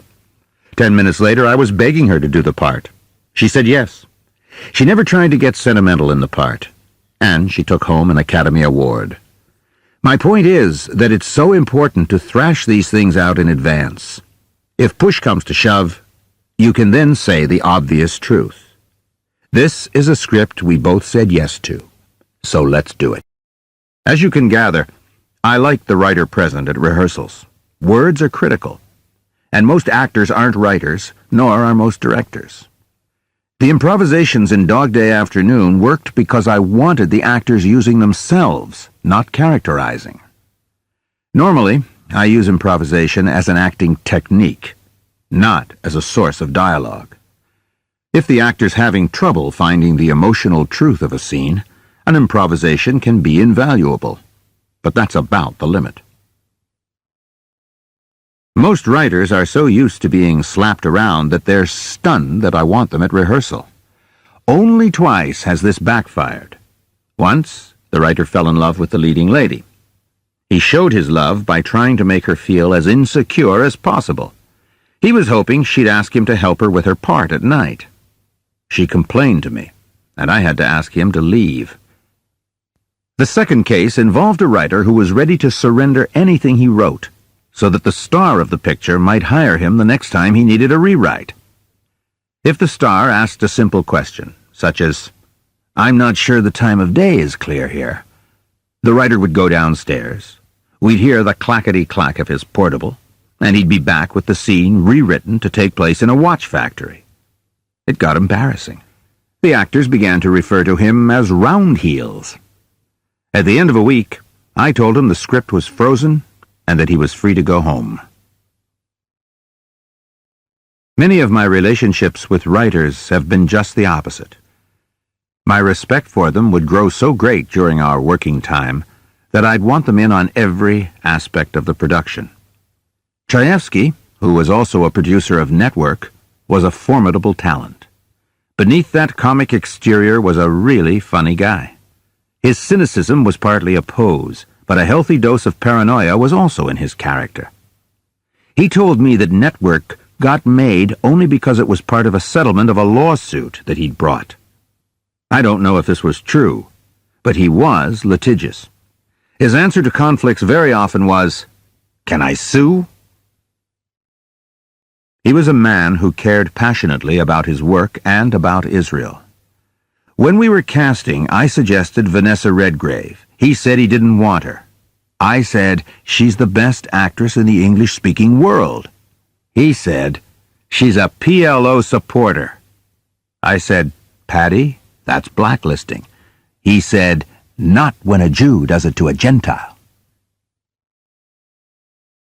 He clearly knew more about comedy than I did. In a scene where Howard Beale comes wandering into the building looking like a lunatic, mumbling in wet pajamas and a raincoat, the guard had a line as he opened the door. "Sure thing, Mr. Beale." In my heavy-handed way, I told the guard to take in Peter Finch's disheveled state, then humor him as he said the line. Paddy was at my ear in a second. "This is TV," he whispered. "He shouldn't even notice him." He was right, of course. The line got the laugh it deserved. It wouldn't have been funny delivered my way. But in the marvelously written and acted scene when William Holden tells Beatrice Straight he's in love with someone else, Paddy started toward me with a comment. I held up my hand and said, "Paddy, please, I know more about divorce than you do." We had a wonderful give and take during both rehearsal time and shooting time. There were no problems from the first reading of the script through the opening of the movie. Paddy came to rushes, when we look at the previous day's work, and I invited him into the cutting room. By that time, he was happy as could be, and he declined. After the first rough cut of the picture, we sat together with the script and made maybe 10 minutes of dialogue cuts, and that was it. When I look around at some of the absurdities in our lives, at the grotesque times we live through, I constantly wonder what Paddy might have done with them. He would have had too much to write about. I miss him every day. Another wonderful experience was working with Edgar Doctorow on Daniel. Some years ago, I was invited to Paris for a retrospective of my films at the Cinémathèque. At supper after the screening, many of the French directors were complaining about the lack of writers. I pointed out as gently as I could that they might be at fault. Because of the auteur nonsense with the all-powerful director, most self-respecting writers would, of course, resist getting involved in a movie. I said that not only did we have wonderful screenwriters in America, but some of our finest novelists were interested in writing for movies. Doctorow, Bill Styron, Don DeLillo, Norman Mailer, James Salter, and John Irving have written screenplays, both adaptations of their own novels and originals. Edgar was a case in point. He'd written a screenplay of his novel, The Book of Daniel, at least 7 years before we got the money to make the picture. I had read it back then and thought it was one of the best screenplays I'd ever seen. Over the years, whenever I was hired to do a picture for a studio, I submitted Daniel as a second picture. Finally, a terrific guy named John Heyman came along. He's one of those powerful men behind the financing of studios. He knows how to finance through a British bank, registered in the Bahamas, which then sends the money to Paramount Pictures on a boat of Panamanian registry, and somehow everybody makes money. After he went into business for himself, he sent me a script that I thought was terrific, and in turn I sent him Daniel. He loved it. At last we were going to make the movie. Doctorow was thrilled, though he worried that the picture might be injured once it was turned over to a studio for distribution. I told him this couldn't happen, because contractually I had final cut. Final cut means that whatever I hand in as the final picture cannot be touched in any audio or visual component. This is the last thing any studio wants to give up, so it's very difficult to achieve. I'd had Final Cut for many years, since Murder on the Orient Express. In those years, I don't think more than 10 directors had it. Before we had begun rehearsals on Daniel, Edgar asked me to share Final Cut with him. I explained that Final Cut was one of the most difficult things for a director to achieve and was therefore precious. I also told him that directors' contracts were always built on precedents. If I shared the cut with him, I would face similar demands in the future, and before I knew it, what had taken 20 movies to achieve would be dissipated. I did promise him, however, that nothing he disapproved of would wind up on the screen. This was only due him. He's one of our finest novelists, and I knew how close to his heart the Book of Daniel was. He'd written the screenplay on spec, that is, with no assurance that it would ever get done, and now, for the first time, he had to join in a collaborative venture. He'd written a play that Mike Nichols had directed, but that was conceived as a play. It wasn't an adaptation of a previous work. Edgar accepted my explanation, and we set to work. He was present at casting, rehearsals, and as much of the shooting as he wanted to be. On the first day of shooting, I shot his amazing scene where the children are handed over the heads of the crowd at a fundraising rally for their parents. I had 6 cameras and 5,000 extras. I looked over to him just before we rolled the cameras. He was weeping. It had been a long wait for him. He was present at the rushes, and I asked him to join me in the cutting room, only the second time I'd ever done that. The picture was difficult to edit because in both the book and the screenplay, Doctorow had fractured time, so that past, present, and out-of-time narrations addressed to the audience were all mixed up. Together we argued, discussed, asked, doubted, were tired, exhilarated, or depressed. We went on the road when the picture opened to do publicity for it. For me and for Edgar, it was a first-rate collaboration. Despite its critical and financial failure, I think it's one of the best pictures I've ever done. Generally, I don't invite the writer to the rushes or the editing room, for reasons I'll discuss in a later chapter. But if it's possible, I want the writer to see the first cut. First cuts of a picture always have to have some time taken out of them. Most writers are able to see repetitions in their own work. Because of the camera, some of what's been written may become clear sooner. And in a disciplined final cut, any duplication should go. The writer can be helpful in this process. In a sense, a movie's constantly being rewritten. The various contributions of the director and the actors, the music, sound, camera, decor, and editing are so powerful that the movie is always changing. All these factors add digressions, increase or subtract from clarity, change the mood, or tip the balance of the story. It's like watching a column of water whose color keeps changing as different dyes are added. I think it's important for the writer to understand and, ideally, enjoy the process. In movies, it's inevitable, and as long as the primary intention has been kept, the new elements should be welcomed. At the beginning of this chapter, I mentioned that on the best of movies, a third intention emerges, which neither the writer nor the director can foresee. I don't know why this happens, but it does. On every movie I've done that I felt was really good, a strange amalgam was reached that surprised both the writer and me. This is the surprise that Arthur Miller talked about. Of course, the original intent is present, but all of the individual contributions from all the different departments add up to a total far greater than their individual parts. Movie-making works very much like an orchestra. The addition of various harmonies can change, enlarge, and clarify the nature of the theme. In that sense, a director is writing when he makes a picture. But I think it's important to keep the words specific. Writing is writing. Sometimes the writer includes directions in the script. He gives long descriptions of characters or of physical settings. Close-ups, long shots, and other camera directions may be written into the script. I read these carefully because they're reflections of the writer's intention. I may follow them literally, or find a completely different way of expressing the same intention.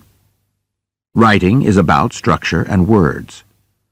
But the process I've been describing, of the sum being greater than the parts, that's shaped by the director. They're different talents. Some people can do both, but I've never known anyone who wasn't better at one than the other.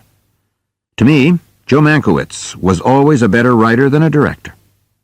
John Huston was a brilliant, perhaps great director, who also wrote well. It's hard to tell about directors whose language I can't speak. I'll never forget my shock at Zabriskie Point, Antonioni's first picture in English. I'd always loved his work. I still loved what he'd done directorially, but the language in the picture was a real problem. Most writers who began directing did so in order to protect the integrity of their work. They'd been violated so many times by directors who had no idea what they were doing that the writers picked up the megaphone in self-defense. I've written 2 scripts, Prince of the City in collaboration with J. Presson Allen, and Q&A, because I was particularly close to the stories and I felt I knew the sound of the characters as well as anyone. That said, I consider myself a director, not a writer. There's a powerful magic about being a writer that I still marvel at. Finally, I must confess that the closeness expressed for writers might be a bit disingenuous on my part. There are times when writers are a pain in the ass. I'm sure any number of writers have felt the same about me. Sometimes they've taken the job as a gig to earn a buck, as I have, to work rather than not work, as I also have. I'm pretty sure that if I want a new writer on the script, the studio or producer will let me pick one. But I've only done this once. Final Cut is a tremendous source of security. I can eliminate a scene or a line that I don't like or haven't liked from the beginning. This has happened more than once, but not often. The director, because he says print, has a lot of power. But the results are best when he doesn't have to use it. Chapter 3. Style. The most misused word since love. Not so long ago, I read a review of Carlito's Way, directed by Brian De Palma. The critic was an admirer of his work, as I am. The critic wrote that De Palma had found an ideal visual style for tragedy. However, there's a problem here. Carlito's Way is not a tragedy. In the same review, the critic wrote that the picture was a conventional genre piece, adding that there's really no way to think of this picture as a unified, coherent work, and calling the picture coarse commercial material. If De Palma found the ideal visual technique to express the straight-line inexorability of tragedy in the movie that is described in the earlier quotes, what would he have to find to bring Oedipus Rex or Hamlet to the screen? My quarrel's not with De Palma or even with the picture, but with the critic. Discussions of style as something totally detached from the content of the movie drive me mad. Form does follow function in movies, too. I realize there are many works of art that are so beautiful they need no justification. And maybe some movies wanted nothing but to be beautiful, or to be just a visual exercise or experiment. And the results might be highly emotional because they were only supposed to be beautiful. But let's not start using highfalutin terms like ideal visual technique of tragedy.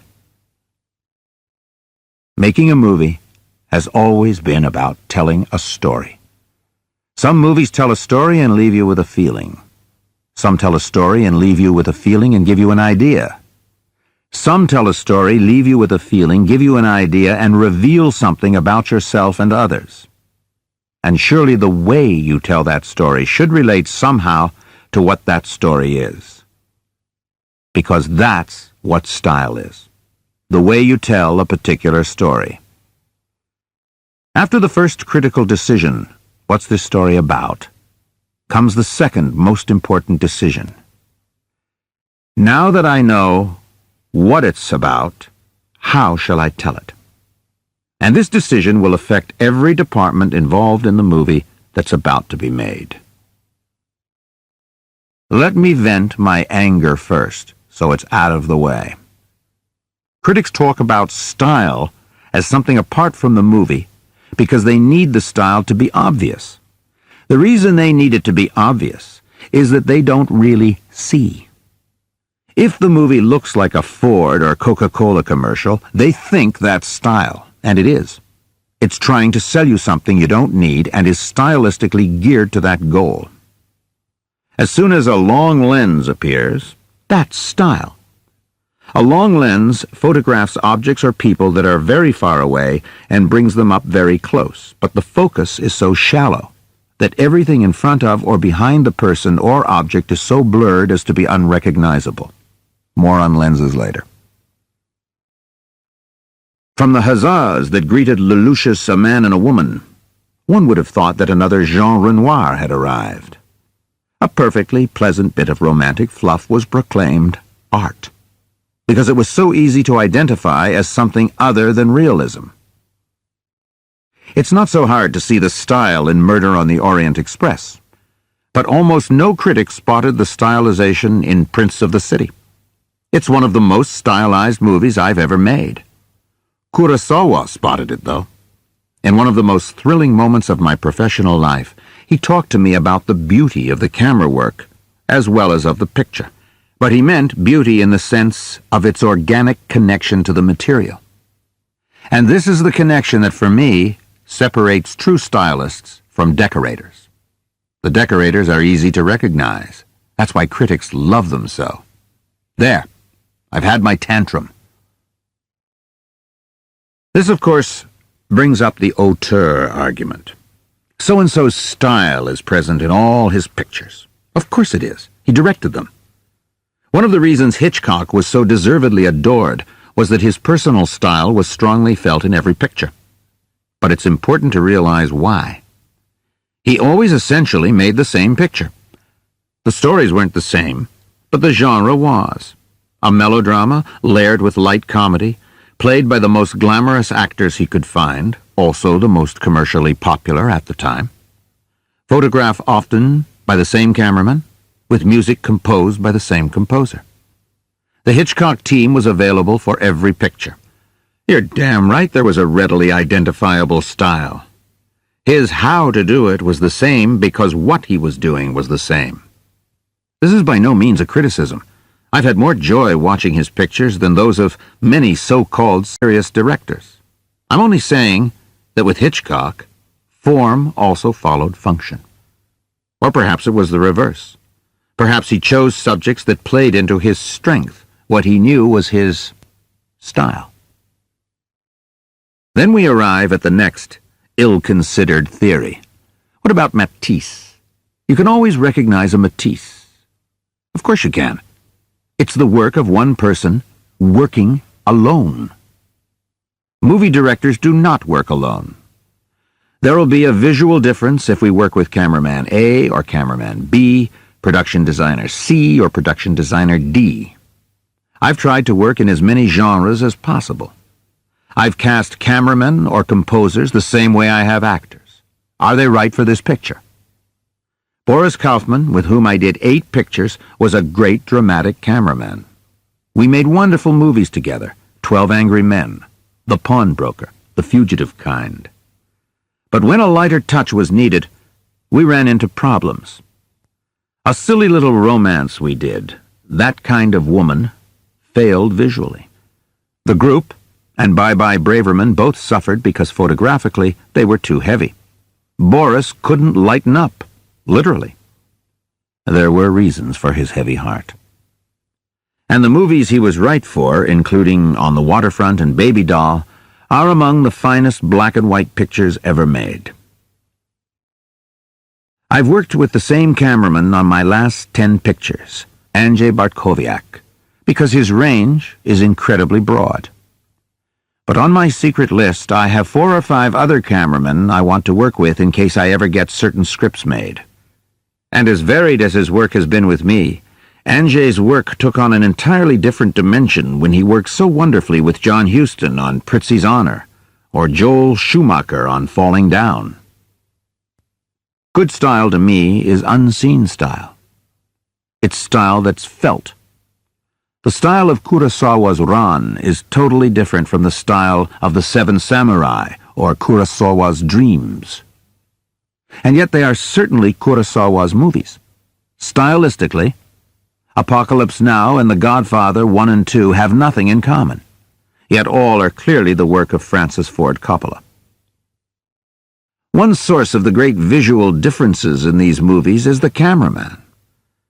Gordon Willis shot both Godfathers, and Vittorio Storaro, Apocalypse Now.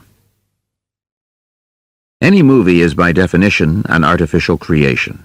It's made by people coming together to explore a story. Stories take various forms. There are 4 primary forms of storytelling: tragedy, drama, comedy, and farce. No category is absolute. In City Lights, Chaplin moves from one form to the other with such grace that you're never aware of which of them you're in. Furthermore, there are subdivisions in drama and comedy. In drama, there's naturalism, Dog Day Afternoon, and realism, Serpico. In comedy, there's high comedy, The Philadelphia Story, and low comedy, Abbott and Costello Meet You Name It. Some pictures deliberately contain more than one form. The Grapes of Wrath is a combination of realism and tragedy. Blazing Saddles, a combination of low comedy and farce. These are not exact, qualifiable elements, and very often they overlap. What I always try to determine is the general area where I think the picture belongs, because the first step in finding the style is to start narrowing down the choices I'll have to make. As this paring down starts, an interesting phenomenon begins to take place. Clearly, the production starts to become more stylized. The increased stylization can reveal a more profound truth. Carl Dreyer's The Passion of Joan of Arc is a perfect example. The picture was made within a very limited, highly stylized vocabulary. As the range of visual language was reduced, the movie took on wider and wider implications. Finally, a simple close-up of Falconetti in Joan's last moment of suffering said it all. War, death, religion, transcendence. The more confined and specific the choices were, the more universal the results became. To go literally from the sublime to the ridiculous, Hollywood usually thinks that universality means generalization. Many years ago, I wanted very much to direct the movie of Marjorie Morningstar. It was a world I knew well.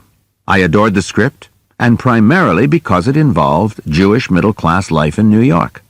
I was afraid for the Jews if I didn't do it.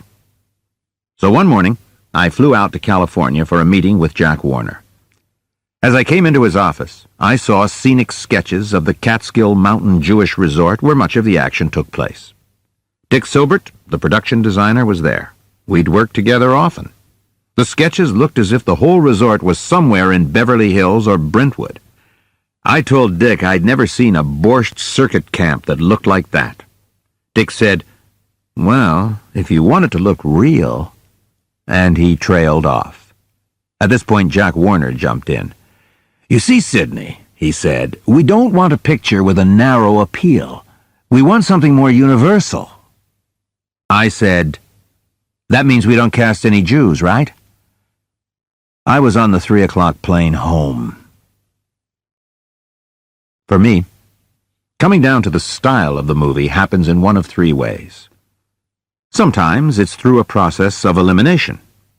Well, it's not this, it's not that. This was true of Prince of the City, for example. As I've said, the what of this picture was, in a world of secrets, nothing is what it seems. I'll discuss in later chapters how this affected the camera, the sets, and costumes, the editing, etc. But to begin with, that theme eliminated certain stylistic choices.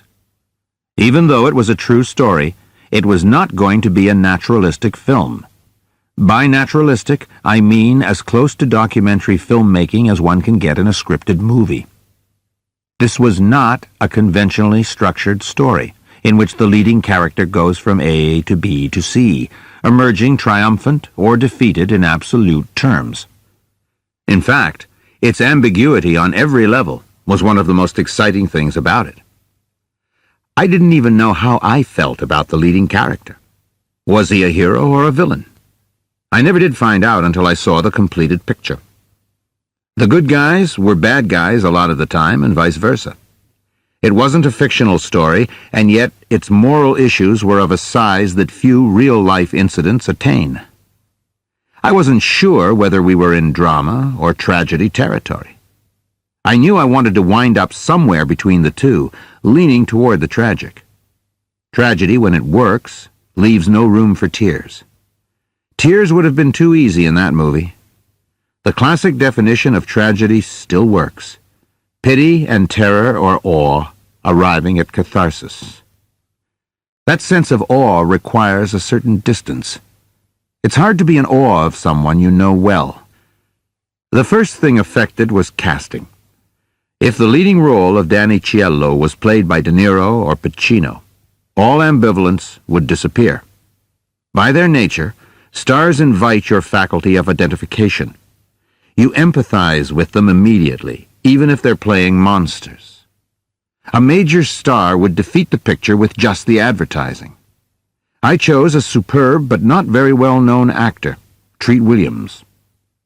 This may have defeated the commerciality of the movie, but it was the right choice dramatically. Then I went further. I cast as many new faces as possible. If the actor had done lots of movies, I didn't use him. In fact, for the first time in one of my pictures, out of 125 speaking parts, I cast 52 of them from civilians, people who'd never acted before. This helped enormously in two areas. First, in distancing the audience by not giving them actors with whom they had associations, and second, in giving the picture a disguised naturalism, which would be slowly eroded as the picture wore on. On A True Tragedy, Long Day's Journey into Night, I took the opposite tack. We had to achieve in the production the tragic dimensions of the script. I wanted not just stars, but giants. They had to be the best actors, great actors if possible, and in addition, have great personas. I thought immediately of Katharine Hepburn for the critical role of Mary Tyrone. My first meeting with Hepburn did not go well. More later. I felt she was fighting to dominate the situation, which could lead to problems during shooting. When we left the meeting, Eli Landau, the producer, asked if I wanted to look for someone else. No, I said. She's magnificent. When Mary Tyrone falls, it's got to be like a giant oak falling. I'll work through whatever problems arise. Let's go with her. Ralph Richardson and Jason Robards also had powerful personalities supporting their brilliant talent. Dean Stockwell's part is poorly written, but visually, he was the embodiment of the tortured young poet. And that was the cast. Sometimes the style of the picture is apparent when I close the script after the first reading. That's the second and easiest way of deciding on a style. Murder on the Orient Express is one example. There, we were dealing with a melodrama that had a wonderful plot, but it also had to have another quality, romantic nostalgia. What could be more nostalgic or romantic than an all-star cast? This hadn't been done in years, though there'd been any number of all-star casts in the 30s, 40s, and 50s. The plot was wonderful but complicated. So what could make you listen more attentively than a star giving the clues? We wound up with Sean Connery, Ingrid Bergman, Lauren Bacall, Jacqueline Bisset, Vanessa Redgrave, John Gielgud, Michael York, Wendy Hiller, Albert Finney, Richard Widmark, Rachel Roberts, and Tony Perkins. Even the supporting parts were treated as larger than life. For the small part of the doctor, I chose George Coulouris. A lovely actor, he nevertheless pours 10 quarts of water into a 5-quart pail when he acts. Perfect. The stars help make the implausible plausible. Another example of knowing immediately was Dog Day Afternoon. Because of the then shocking material, I felt that my first obligation was to let the audience know this really had happened. That accounts for the whole opening section of the movie. We went out with a hidden camera and photographed every ordinary incident we could shoot on a hot August day. When we finally cut to Pacino, John Casal, and Gary Springer sitting in a car in front of a bank, they seemed just like one more shot of a group of people on that oppressive summer day in New York. You weren't even aware that the story had begun. The third way is a slow process of investigation where the style emerges from a constant reiteration of the theme. Long discussions with the writer, cameraman, production designer, and editor allow the style to, in a sense, present itself. One day, you suddenly know how to do the picture. This happened on Daniel. Theme. Who pays for the passions and commitments of the parents? The children, who never chose those passions and commitments. In addition, time was fractured. The script jumped forward and backward in time. Sometimes we were in the present, sometimes 20 years earlier, then 5 years earlier, then back to the present, then 15 years earlier. What slowly presented itself was that if we visually separated the parents' lives from the children's, 2 worlds would emerge. We accomplished this through the use of color in the decor, filters in the camera, tempos in the editing. I'll break this down in later chapters. The essential thing for now is that a complex series of talks allowed us to find a solution that gave emotional weight to each character, resolved the story thematically, and at the same time, let the audience know where they were in time.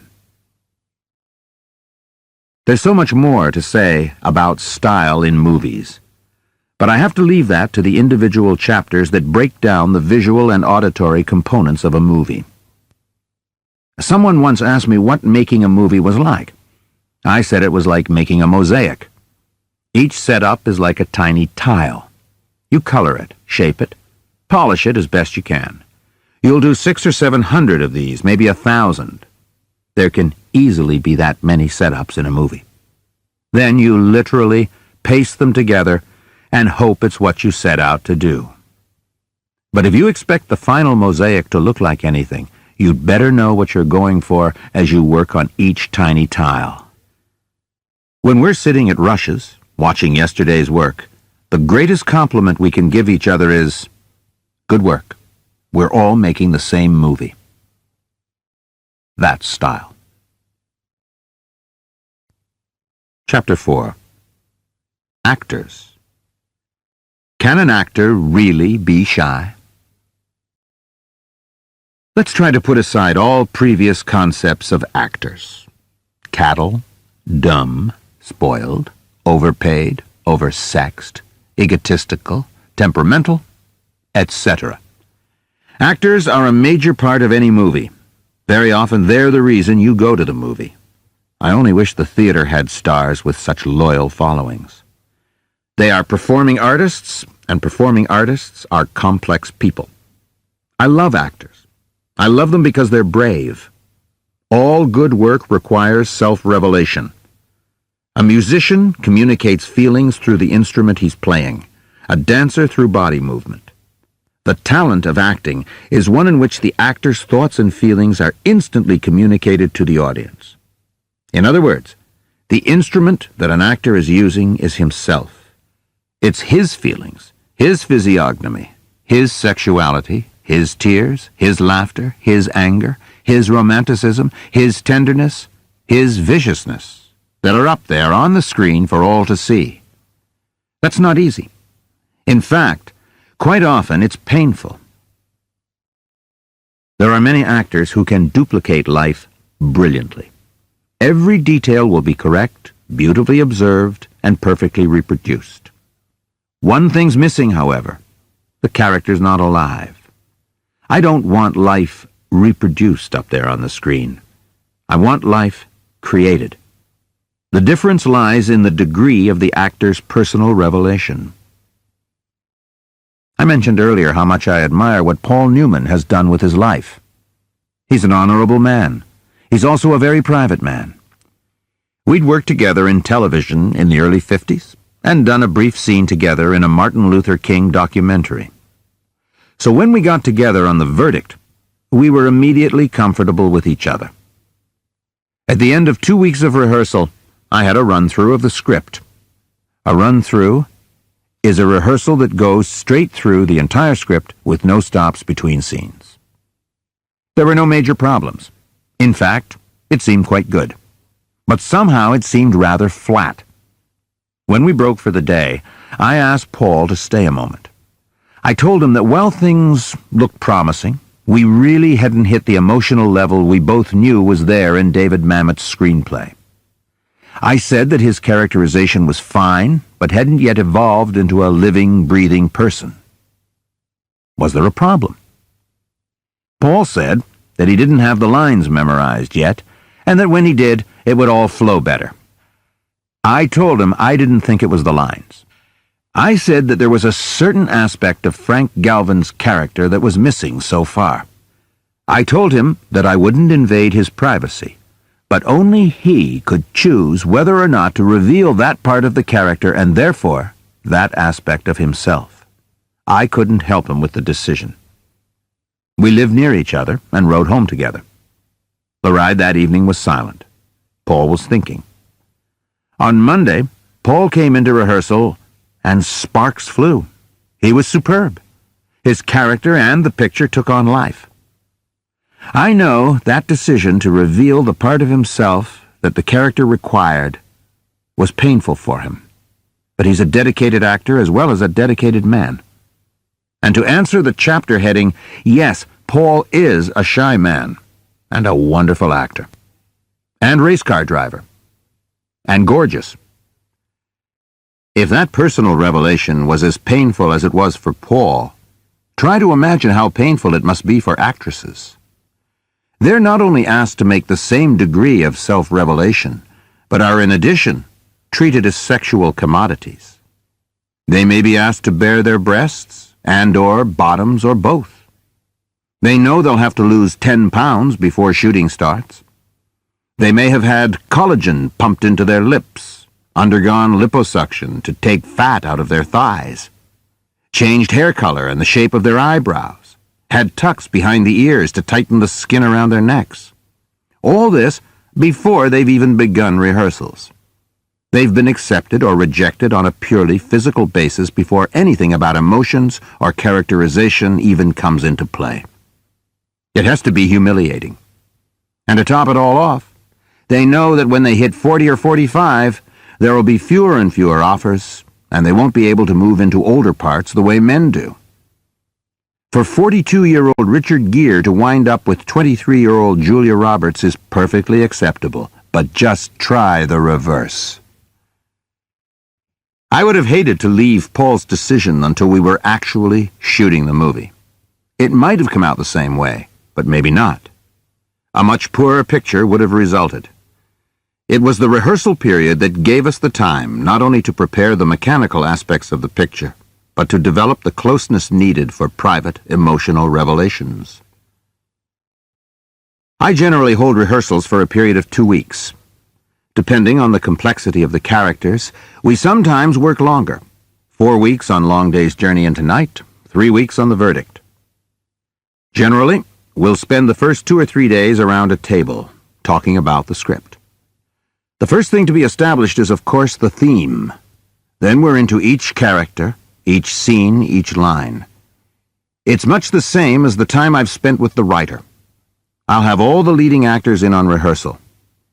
Sometimes an actor will have a critical scene with a character who appears in only one scene in the movie. I'll bring that small part actor in for a day or two in the second week of rehearsals. We read the script non-stop first, then spend the next 2 days breaking it down into its components, winding up on the third day with another non-stop reading. One of the interesting peculiarities in the process is that the second nonstop reading after 3 days of rehearsal usually isn't as good as the first. This is because the actors' instincts were pushing them on that first day. But instinct wears out quickly in acting because of repetition. The nature of movie making is repetition. So one has to substitute actions that can stimulate emotions to compensate for the loss of instinct. That's what the 2 days of discussions have been about. In other words, we've begun to use technique. By the time we reach that second reading, instinct has been used up, but we still haven't had enough time to find all the emotional triggers that the actors need. And this is why the reading isn't as good. In this same period, we're seeing if any rewrites are necessary. We're beginning to sense whether transitions are missing in character or plot, whether all the necessary information is conveyed clearly, whether the picture is too long or its dialogue not crisp enough. If there's major work to be done, the writer may disappear for a few days. Minor revisions can be handled right in the rehearsal hall. On the 4th day, I start blocking, that is, staging, the scenes. Each interior we'll use in the movie has been laid out in tape on the floor in its actual dimensions. The tapes are in different colors, so everyone can see which rooms they represent. Furniture is put in the same places where it will appear on the actual sets. Phones, desks, beds, knives, guns, handcuffs, pens, books, papers, all there. 2 chairs, side by side, become a car, 6 chairs, a subway. The actors are up on their feet, and it's cross here, sit on this line. Sidney, I'd be more comfortable not looking at her in this section. We stage everything. Chases, fights, knee, elbow, and hip pads a must. Walks in Central Park, everything, whether indoors or out. I call it throwing it up on its feet. The process takes about 2.5 days. Then we start again from the beginning, stopping now to make sure every move in the staging flows from what was discussed around the table. I don't stage the piece in my head before rehearsals, nor have I laid out much in the way of camera movement. I want to see where the actors' instincts lead them. I want each step to flow organically from the previous step, from reading to staging to deciding how to shoot the picture. This stop-and-go, on-our-feet procedure may take another 2.5 days. So by now, we're in our 9th day. I'll ask the cameraman in to watch a run-through. The writer has been in attendance throughout, and if I like the producer, I'll invite him to the camera run-through. On the final day of rehearsal, we'll do 1 or 2 run-throughs. Of course, I always rehearse in sequence. This is because movies are never shot in sequence. Access to locations, budget, the availability of actors playing smaller parts, proximity of locations so the trucks don't have too far to travel. Many different priorities exist that force shooting to be scheduled in a certain way. Rehearsing in sequence gives the actors the sense of continuity, the arc of their characters, so they know exactly where they are when shooting begins, regardless of the shooting order. Howard Hawks was once asked to name the most important element in an actor's performance. His answer was confidence. In a sense, that's really what's been going on during rehearsal. The actors are gaining confidence in revealing their inner selves. They've been learning about me. I hold nothing back. If the actors are going to hold nothing back in front of the camera, I can hold nothing back in front of them. They have to be able to trust me, to know that I feel them and what they're doing. This mutual trust is the most important element between the actor and me. I worked with Marlon Brando on The Fugitive Kind. He's a suspicious fellow. I don't know if he bothers anymore, but Brando tests the director on the 1st or 2nd day of shooting. What he does is to give you 2 apparently identical takes, except that on one, he's really working from the inside, and on the other, he's just giving you an indication of what the emotion was like. Then he watches which one you decide to print. If the director prints the wrong one, the indicated one, he's had it. Marlon will either walk through the rest of the performance or make the director's life hell, or both. Nobody has the right to test people like that, but I can understand why he does that. He doesn't want to pour out his inner life to someone who can't see what he's doing. At the same time they're learning about me, I'm finding out things about the actors. What stimulates them? What triggers their emotions? What annoys them? How's their concentration? Do they have a technique? What method of acting do they use? The method, made famous at the Actors Studio, based on the teachings of Stanislavski, is not the only one. Ralph Richardson, whom I saw give at least 3 great performances in theater and film, used a completely auditory, musical system. During rehearsals of Long Day's Journey into Night, he asked a simple question. 45 minutes later, I finished my answer. I talk a lot. Ralph paused a moment and then sonorously said, "I see what you mean, dear boy. A little more cello, a little less flute." I was, of course, enchanted. And, of course, he was putting me down, telling me not to be so long-winded. But we talked in musical terms from then on. "Ralph, a little more staccato. A slower tempo, Ralph." I subsequently found out that when he appeared in the theater, he played a violin in his dressing room before a performance, as a warm-up. He used himself as a musical instrument, literally. Other actors work in rhythms. "Sidney, give me the rhythm of it." The answer is dum-de-dum-de-dum-de-dum. Or they want line readings, a technique other actors hate. The actors are also learning about each other. They're revealing themselves to each other, sharing in greater and greater amounts their personal feelings. Henry Fonda told me that on the first day of shooting a Sergio Leone movie, he had to shoot a sexy love scene with Gina Lollobrigida. No rehearsal, right to it. Actors are very different about love and sex scenes. Some shy away from them. The wife of an actor I worked with wouldn't allow him to do them. I know that if an affair develops between 2 actors, it will usually begin on either the day I stage the love scene or the day I shoot it. An actor, who must remain nameless, wanted to be in on the casting of the woman who was going to play opposite him. When I asked why, he said he had to be able to relate to her sexually if he was to play their love scenes properly. So I asked him, what if the script called for him to kill her? Would he have to relate to her murderously in order to play the part? Things were a little testy between us for the next few days. The most moving example of how much of themselves actors must pour into a character happened on Network. William Holden was a wonderful actor. He was also very experienced. He'd done 60 or 70 movies by the time we worked together, maybe more. I noticed that during the rehearsal of one particular scene with Faye Dunaway, he looked everywhere but directly into her eyes.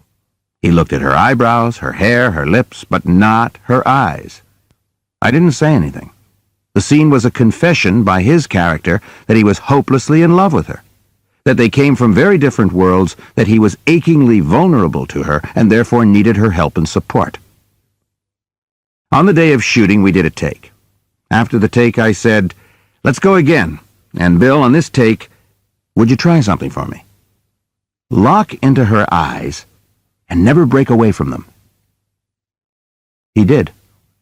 Emotion came pouring out of him. It's one of his best scenes in the movie. Whatever he'd been avoiding could no longer be denied.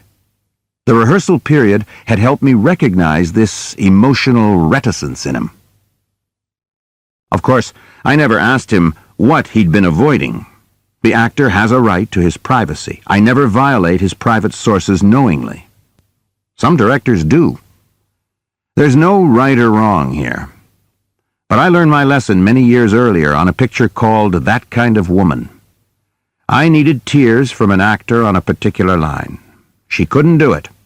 Finally, I told her that no matter what I did during the next take, she should keep going and say the line. We rolled the camera. Just before she reached the line, I hauled off and slapped her.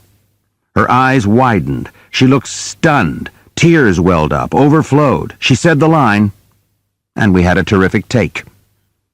When I called cut print, she threw her arms around me, kissed me, and told me I was brilliant. But I was sick with self-loathing. I ordered an ice pack so her cheek wouldn't swell up and knew that I would never do anything like that again. If we can't get it by craftsmanship, to hell with it. We'll find something else that'll work as well. In the chapter on style, I mentioned that for Long Day's Journey into Night, I wanted Katharine Hepburn because of her acting and her strong persona.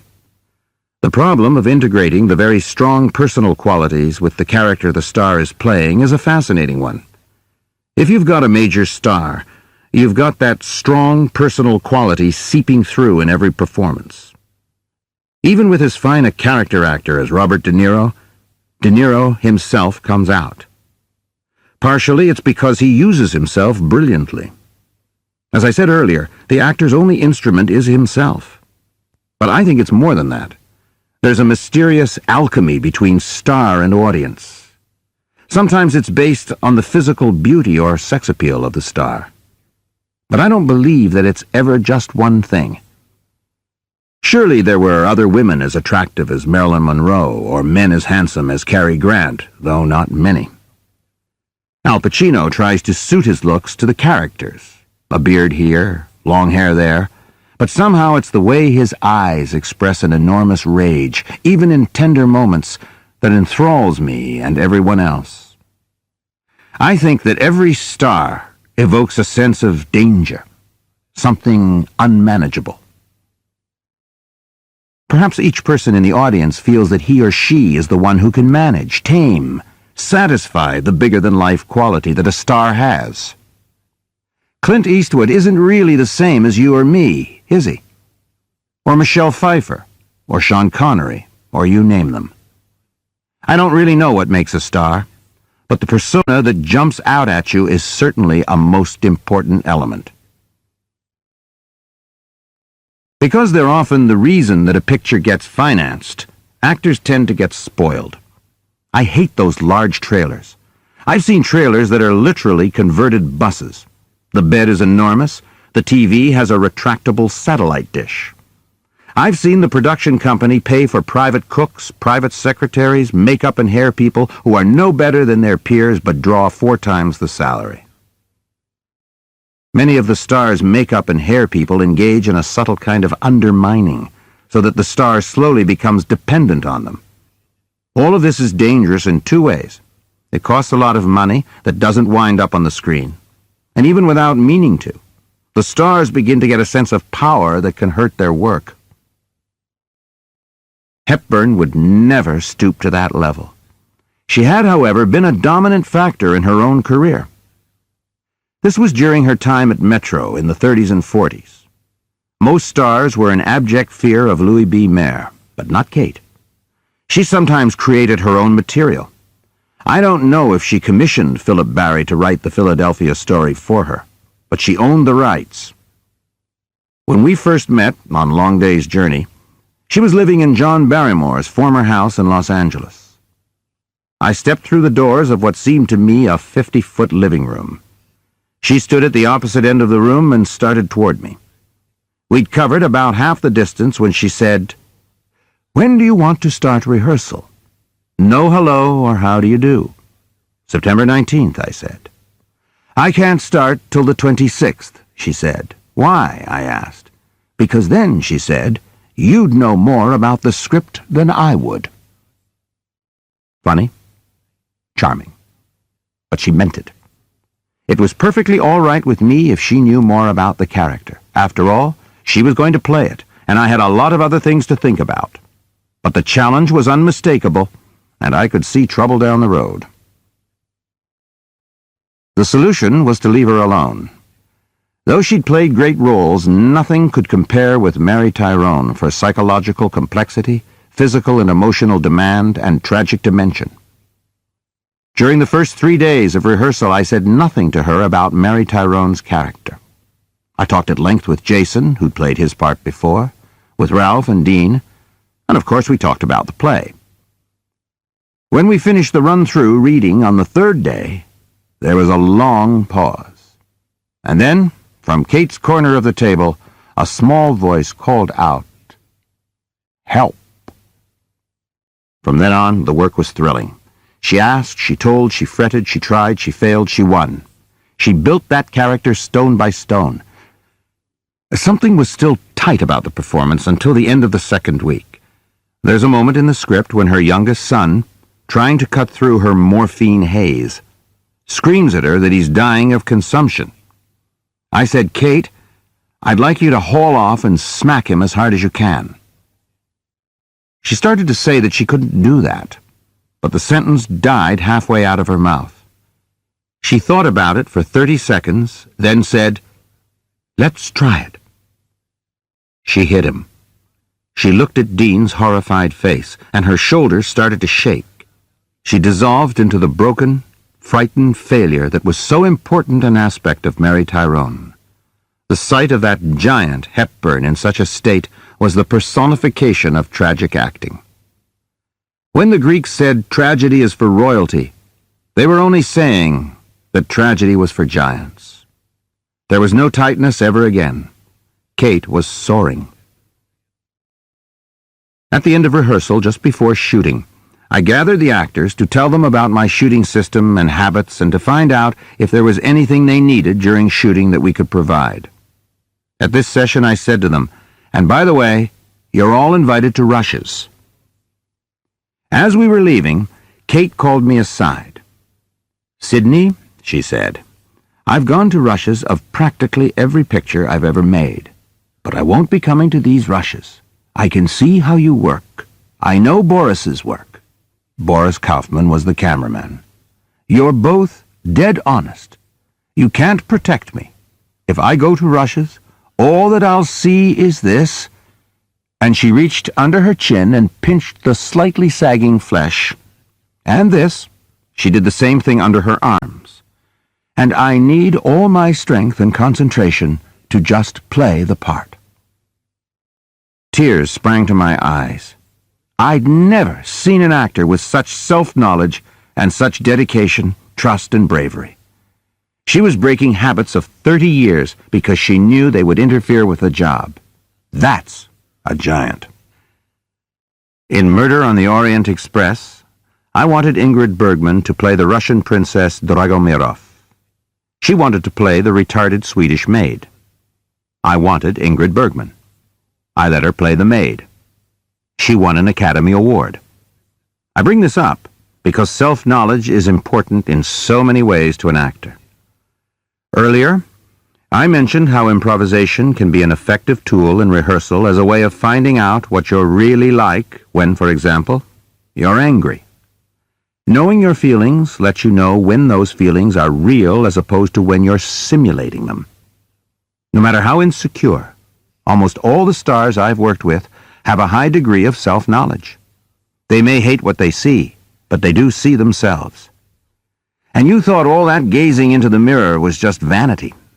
I think it's self-knowledge that serves as the integrating element between the actor's natural persona and the character he's playing. We're fortunate in this country. Almost all our stars are very good actors. And of the ones who aren't, most of them want to be. So a great many study acting when they're not working. Many attend classes of different kinds on both coasts. In London, too, different techniques are taught. How does Paul Newman, the method, work with Charlotte Rampling, no method but wonderful? Alan King, nightclubs, with Ali McGraw, no formal training? Ralph Richardson, Classical Royal Academy, with Dean Stockwell, a version of the method? Marlon Brando, the method, with Anna Magnani, self-taught? How can we get actors with totally different life experiences and acting techniques to look like they're making the same movie? The answer is remarkably simple, but like all simple things, it's hard to achieve. Just as in life, real talking and listening to one another is very, very difficult. In acting, that's the basis on which everything is built. By now, I have an almost set speech I make just before the first reading of the script. I will say to the actors, "Go as far as you feel. Do as much or as little as you want to. If you feel it, let it fly. Don't worry whether it's the right emotion or the wrong one. We'll find out. That's what rehearsals are for. But minimally, talk to each other and listen to each other. Don't worry about losing your place in the script as long as you're really talking and listening to each other. Try to pick up on what you just heard." Sanford Meisner was one of the best acting teachers of my time. With beginning students, he spent the first month or 6 weeks getting them to really talk and listen to one another. That's all. It's the great common denominator where different acting styles and techniques meet. A charming thing happened at the first reading of Murder on the Orient Express. 5 stars of the English theater were appearing in the West End at the time. John Gielgud, Wendy Hiller, Vanessa Redgrave, Colin Blakely, and Rachel Roberts. Sitting with them were 6 movie stars: Sean Connery, Lauren Bacall, Richard Widmark, Tony Perkins, Jacqueline Bisset, and Michael York. Ingrid Bergman and Albert Finney bridged both worlds. They began to read. I couldn't hear anything. Everyone was murmuring their lines so quietly they were inaudible. I finally figured out what was happening. The movie stars were in awe of the theater stars. The theater stars were in awe of the movie stars. A classic case of stage fright. I stopped the reading and, saying that I couldn't hear a thing, asked them to please talk to one another as if we were at Gielgud's house for dinner. John said he'd never had such illustrious guests to dinner, and off we went. Most good actors have their best take early. Usually by the 4th time you've done it, take 4, they've poured out the best in themselves. This is particularly true of big emotional scenes. Movies, however, are a technical medium. Things go wrong despite preparations. A door slams off the set, the microphone gets in the shot, the camera operator goofs, the dolly pusher misses his cue. When this happens, the actor has an awful time. Having emptied out once, he now has to fill up again. The only way around the problem is to shoot take after take, because the refill can come at any time after take 8 or take 10 or take 12.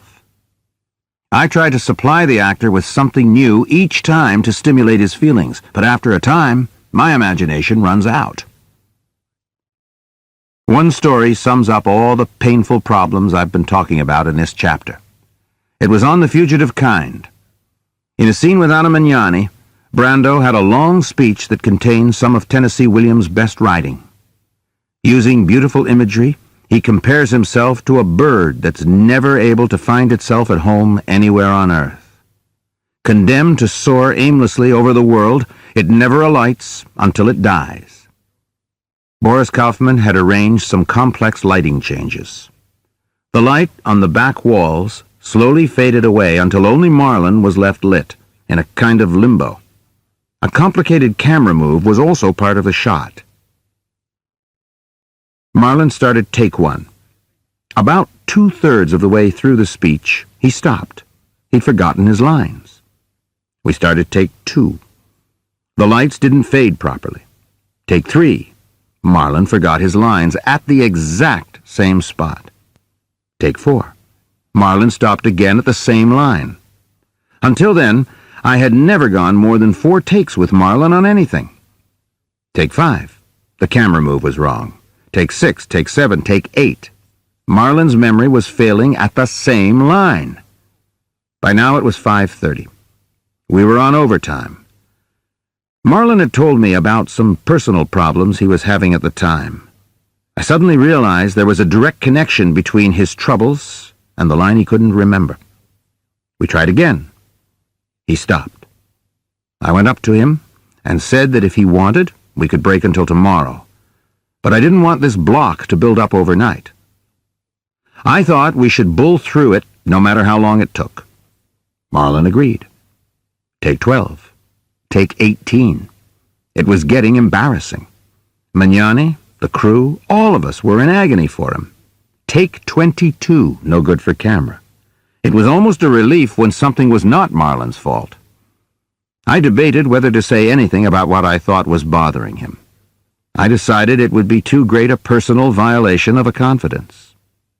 Take 27, 28.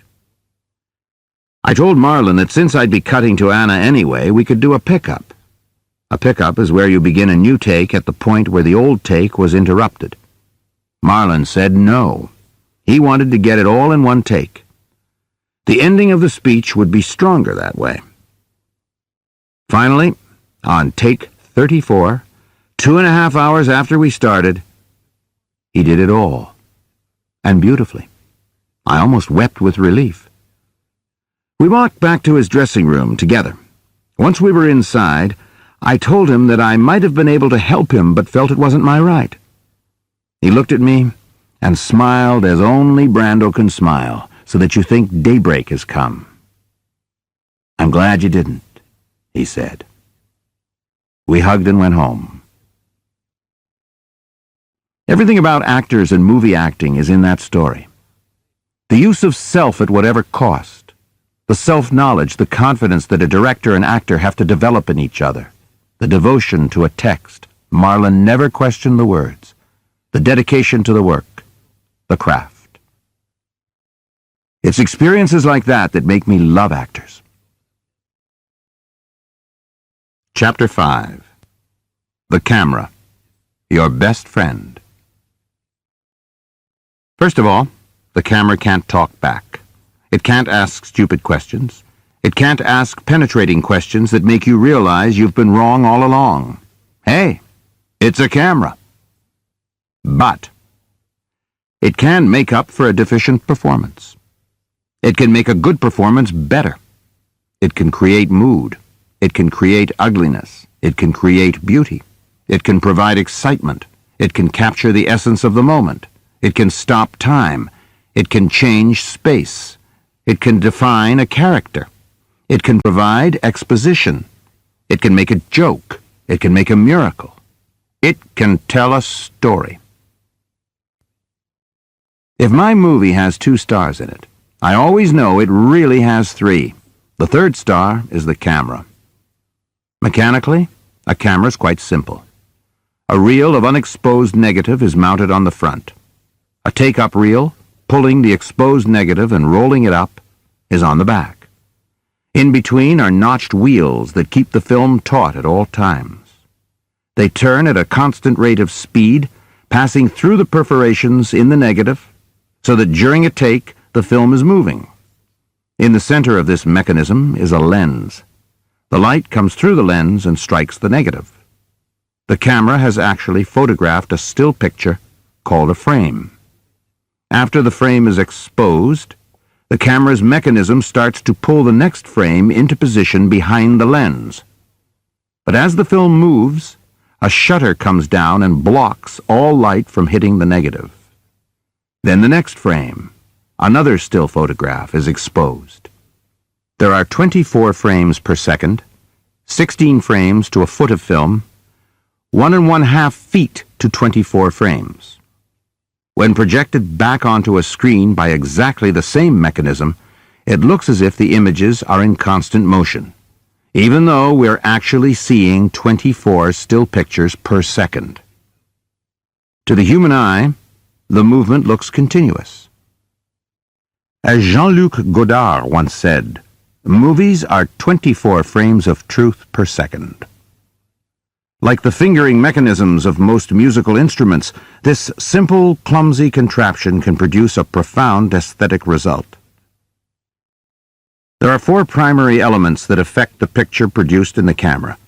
First, there's the light that exists even before it enters the lens. This light can be natural, artificial, or a combination of both. Second, there are color filters and nets, usually placed behind the lens to control the color and change the quality of the light. Third, there's the size of the lens itself. Fourth is the lens stop, which determines the amount of light that will pass through the lens onto the film. There are other factors. The angle of the shutter, the negative stock, and so forth. But these 4 basic elements will suffice for now. The most fundamental photographic choice I make is what lens to use for a particular shot. Lenses vary over an enormous range from 9mm to 600mm and beyond. Technically, we refer to the lenses on the lower millimeter range, 9mm, 14mm, 17mm, 18mm, 21mm, as wide-angle lenses, and to those from 75mm on up as long lenses. The distance from where the image reverses itself to the recording surface, the film, is what determines the millimeter count of the lens. The distance from lens to film is less when using a 35mm lens than when using a 75mm lens. Therefore, a 35mm lens takes in a significantly larger area than a 75mm lens. The wider angle lens, 35mm, has a much larger field than the 75mm lens.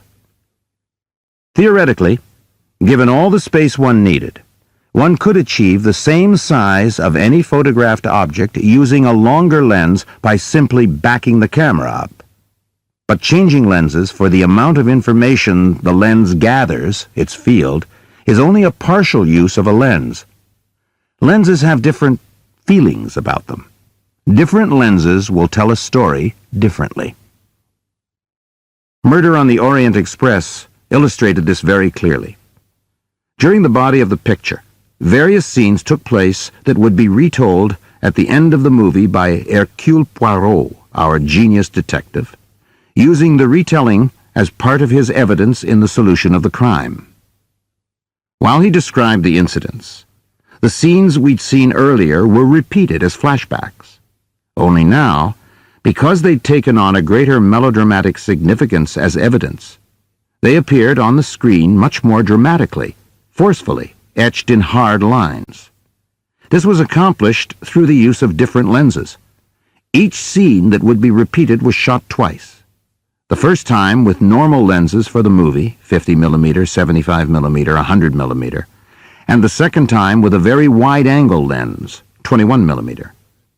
The result was that the first time we saw the scene, it appeared as a normal part of the movie. Viewed the second time, it was melodramatic, fitting in with the drama of a solution to a murder. Lenses have different characteristics. No lens truly sees what the human eye sees, but the lenses that come closest are the mid-range lenses from 28mm to 40mm. Wide-angle lenses, 9mm to 24mm, tend to distort the picture. The wider the lens, the greater the distortion. The distortions are spatial. Objects seem farther apart, especially objects lined up from foreground to background. Vertical lines seem to be forced closer together at the top of the frame. Longer lenses, from 50mm upward, compress the space. Objects that are lined up from foreground to background seem closer together. The longer the lens, the closer the objects seem, both to the camera and to one another. These distortions are tremendously useful. For example, if I were doing a tracking shot or dolly, or simply panning from right to left, I could create the illusion of the photographed object traveling at much greater speed by using a long lens. Because it seems closer, the object seems to travel past the background at a much greater speed on a long lens. The foreground object, a car, a horse, a running person, seems to be covering more ground faster. Conversely, if I wanted to increase the speed of an object moving toward or away from me, I would use a wide-angle lens. This is because the object seems to be covering greater distances as it's approaching or leaving us. The lenses have another characteristic. Wide-angle lenses have a much greater focal depth of field. The amount of space in which an object moving toward or away from the camera stays in focus without changing the focus of the lens mechanically. Again, this can be put to tremendous use. If I wanted to get rid of as much background as possible, I'd use a long lens. The background, even though it seems closer, is so out of focus that it becomes unrecognizable. But with a wide-angle lens, although the background seems farther away, it will be sharper and therefore more recognizable. Sometimes, when I need a long lens but want to keep the image sharper, we'll pour in more light. The more light, the more focal depth, and vice versa. The added light will give us a greater focal depth, compensating somewhat for the loss of depth that the long lens created. It gets even more complicated. Since light affects the focal depth, the stop, the amount of light allowed to pass through the lens, is very important. The stop is created by opening or closing a diaphragm mounted in the lens. We call it opening up, letting in more light by setting the diaphragm in its most open position, or stopping down, closing the diaphragm so it allows the least amount of light to reach the film. Phew! The purpose of these boring technical discussions is to convey that the basic photographic elements, lens, stop, light, and filters, are wonderful tools. They can be used not just out of necessity, but to achieve aesthetic results. Perhaps I can illustrate with some examples. 12 Angry Men, Boris Kaufman, photographer. It never occurred to me that shooting an entire picture in one room was a problem. In fact, I felt I could turn it into an advantage. One of the most important dramatic elements for me was the sense of entrapment those men must have felt in that room. Immediately, a lens plot occurred to me. As the picture unfolded, I wanted the room to seem smaller and smaller. That meant that I would slowly shift to longer lenses as the picture continued. Starting with the normal range, 28mm to 40mm, we progressed to 50mm, 75mm, and 100mm lenses.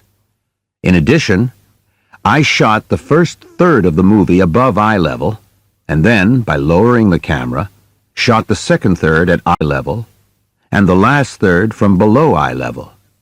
In that way, toward the end, the ceiling began to appear. Not only were the walls closing in, the ceiling was as well. The sense of increasing claustrophobia did a lot to raise the tension of the last part of the movie. On the final shot, an exterior that showed the jurors leaving the courtroom, I used a wide-angle lens, wider than any lens that had been used in the entire picture. I also raised the camera to the highest above-eye level position. The intention was to literally give us all air, to let us finally breathe after 2 increasingly confined hours. The Fugitive Kind, Boris Kaufman, photographer. For the first time, I tried assigning lenses to characters. Brando's character, Val Xavier, is trying to find love for himself and others as the only possibility of his own salvation. I once asked Tennessee Williams if the name Val Xavier was a disguised version of St. Valentine, the Savior. He merely smiled that enigmatic little smile of his. With a long lens, because of its shorter focal depth, the image tends to be a bit softer. In fact, by using a long lens at a wide-open stop, a close-up may have the eyes sharp, but the ears and back of the head slightly out of focus. So I tried whenever possible to use a longer lens for Brando than for any other person in the scene. I wanted an aura around him of gentility and tenderness. Anna Magnani's character, Lady, starts off as a hard, bitter woman. As her love affair with Val grows, she softens. So as the picture progressed, I slowly increased the use of long lenses on her until toward the end, the same lens was used for Lady and Val. He'd changed her life. She was now in his world. Val's character began and ended the same. Lady's character underwent a transition. To emphasize her progression, once we were using the same lens for each of them, we added nets to her side. A net is literally a piece of net held in a rigid metal frame that fits behind the lens outside the camera. It diffuses the light, further softening the image. The net must be used very subtly, especially when it's intercut with shots of a character who does not have a net. There are various degrees of net, from light to heavy. At the end of the picture, Lady finds out she's pregnant. In a lovely speech, she compares herself to a fig tree in her father's garden that, once dead, came back to life. Boris used everything he could: long lens, nets, and 3 different stages of heavily gauzed light to give her a glowing quality. Looking back on it now, I think we went a bit too far, but at the time, I thought it looked great. I'd like to pause here for a moment to talk about light. Clearly, there's more control on an interior, where the cameraman is providing the light artificially. But on exteriors, it's quite amazing to see how much control a good cameraman does have. If you've ever passed a movie company shooting on the streets, you may have seen an enormous lamp pouring its light onto an actor's face. We call it an arc or a brute, and it gives off the equivalent of 12,000 watts. Your reaction has probably been, "What's the matter with these people? The sun's shining brightly, and they're adding that big light so that the actor is practically squinting." Well, film is limited in many ways. It's a chemical process, and one of its limitations is the amount of contrast it can take. It can adjust to a lot of light, or a little bit of light, but it can't take a lot of light and a little bit of light in the same frame. It's a poorer version of your own eyesight. I'm sure you've seen a person standing against a window with a bright sunny day outside. The person becomes silhouetted against the sky. We can't make out his features. Those arc lamps correct the balance between the light on the actor's face and the bright sky. If we didn't use them, his face would go completely black. And an arc does cause squinting. I bet you thought all those Western heroes had that squint naturally. A perfect illustration of the use of contrast is The Hill. Oswald Morris, photographer. The Hill is the story of a British Army prison in North Africa during World War II. Only the camp is for British soldiers, sent there for discipline problems or criminal behavior.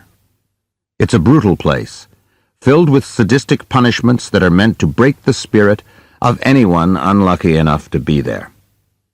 Wanting a very contrasty negative, we used Ilford stock, which was rarely used because photographers found it too contrasty. We decided to shoot the entire picture on 3 wide lenses. The first third on a 24mm, the second on a 21mm, the last on an 18mm. I mean everything, close-ups included. Of course, the faces became distorted. A nose looked twice as big, the forehead sloped backward. At the end, even on a close-up with the camera no more than a foot from the actors' faces, you could see the whole jail or enormous vistas of the desert behind them. That's why I used those lenses. I never wanted to lose the critical element in plot and emotion. These men were never going to be free of the jail or of themselves. That was the theme of the picture. I wanted their surroundings powerfully present at all times. To get back to contrast, the exteriors were shot in the desert. The light was blinding, the heat so horrendous that during the day we dehydrated completely. After a few days, I asked Sean Connery if he was peeing at all. "Only in the morning," he said. When we came to a close-up, and the actor wasn't facing the sun, Ozzy would ask if I wanted to see the actor's face. If I said yes, the electricians would roll up the brute. If I said no, Ozzy would say, "How about eyes?" If yes, he'd tear off a white piece of cardboard, or if the camera was close enough to the actor, take his handkerchief and use it as a reflector to bounce the hot light from the sky into the actor's eyes. In fact, in the early days of movies, before they had portable generators, cameramen used what were called reflectors, huge boards papered with silver foil which would reflect the sun wherever the cameraman wanted. They're still used today when the budget's tight. Murder on the Orient Express. Jeffrey Unsworth, photographer. Our goal here was sheer physical beauty. Two ways of achieving this, among many others, are the use of long lenses to help soften the whole image and backlight. Backlight is one of the oldest and most frequently used ways of making people look more beautiful. Light is focused from behind the actor to the back of the head and shoulders. The light is of greater intensity than that hitting the actor's face. If you've ever walked in the woods toward a setting sun, or looked south down Fifth Avenue on a sunny day from a slightly elevated point of view, you might remember how beautiful the leaves or the avenue looked. That's because they were backlit. Backlight is used so much in movies because it works. It made Dietrich, Garbo, all of them, even more beautiful than they already were. Network. Owen Roisman, photographer. The movie was about corruption, so we corrupted the camera. We started with an almost naturalistic look. For the first scene between Peter Finch and Bill Holden on 6th Avenue at night, we added only enough light to get an exposure. As the picture progressed, camera setups became more rigid, more formal. The lighting became more and more artificial. The next to final scene, where Faye Dunaway, Robert Duvall, and 3 network gray suits decide to kill Peter Finch, is lit like a commercial. The camera setups are static and framed like still pictures. The camera also had become a victim of television. All of these transitions in lenses and in lighting happen gradually. I don't like any technical devices to be apparent. When they're stretched over a 2-hour period, I don't think the audience is ever conscious of the changes taking place visually. The Deadly Affair. Freddie Young, photographer. Thematically, it was a film about life's disappointments. I wanted to desaturate the colors. I wanted to get that dreary, lifeless feeling London has in winter. Freddie suggested pre-exposing the film.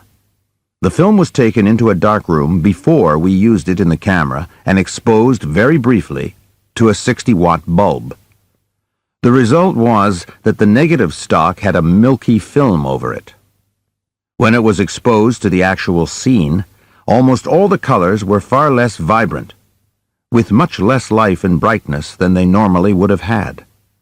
This process is called pre-flashing. The Morning After. Andrzej Bartkowiak, photographer. Here, I wanted the exact opposite of The Deadly Affair. Living in Los Angeles was part of the debilitating influence on the character played by Jane Fonda. I wanted all color exaggerated. Red's redder, blue's bluer.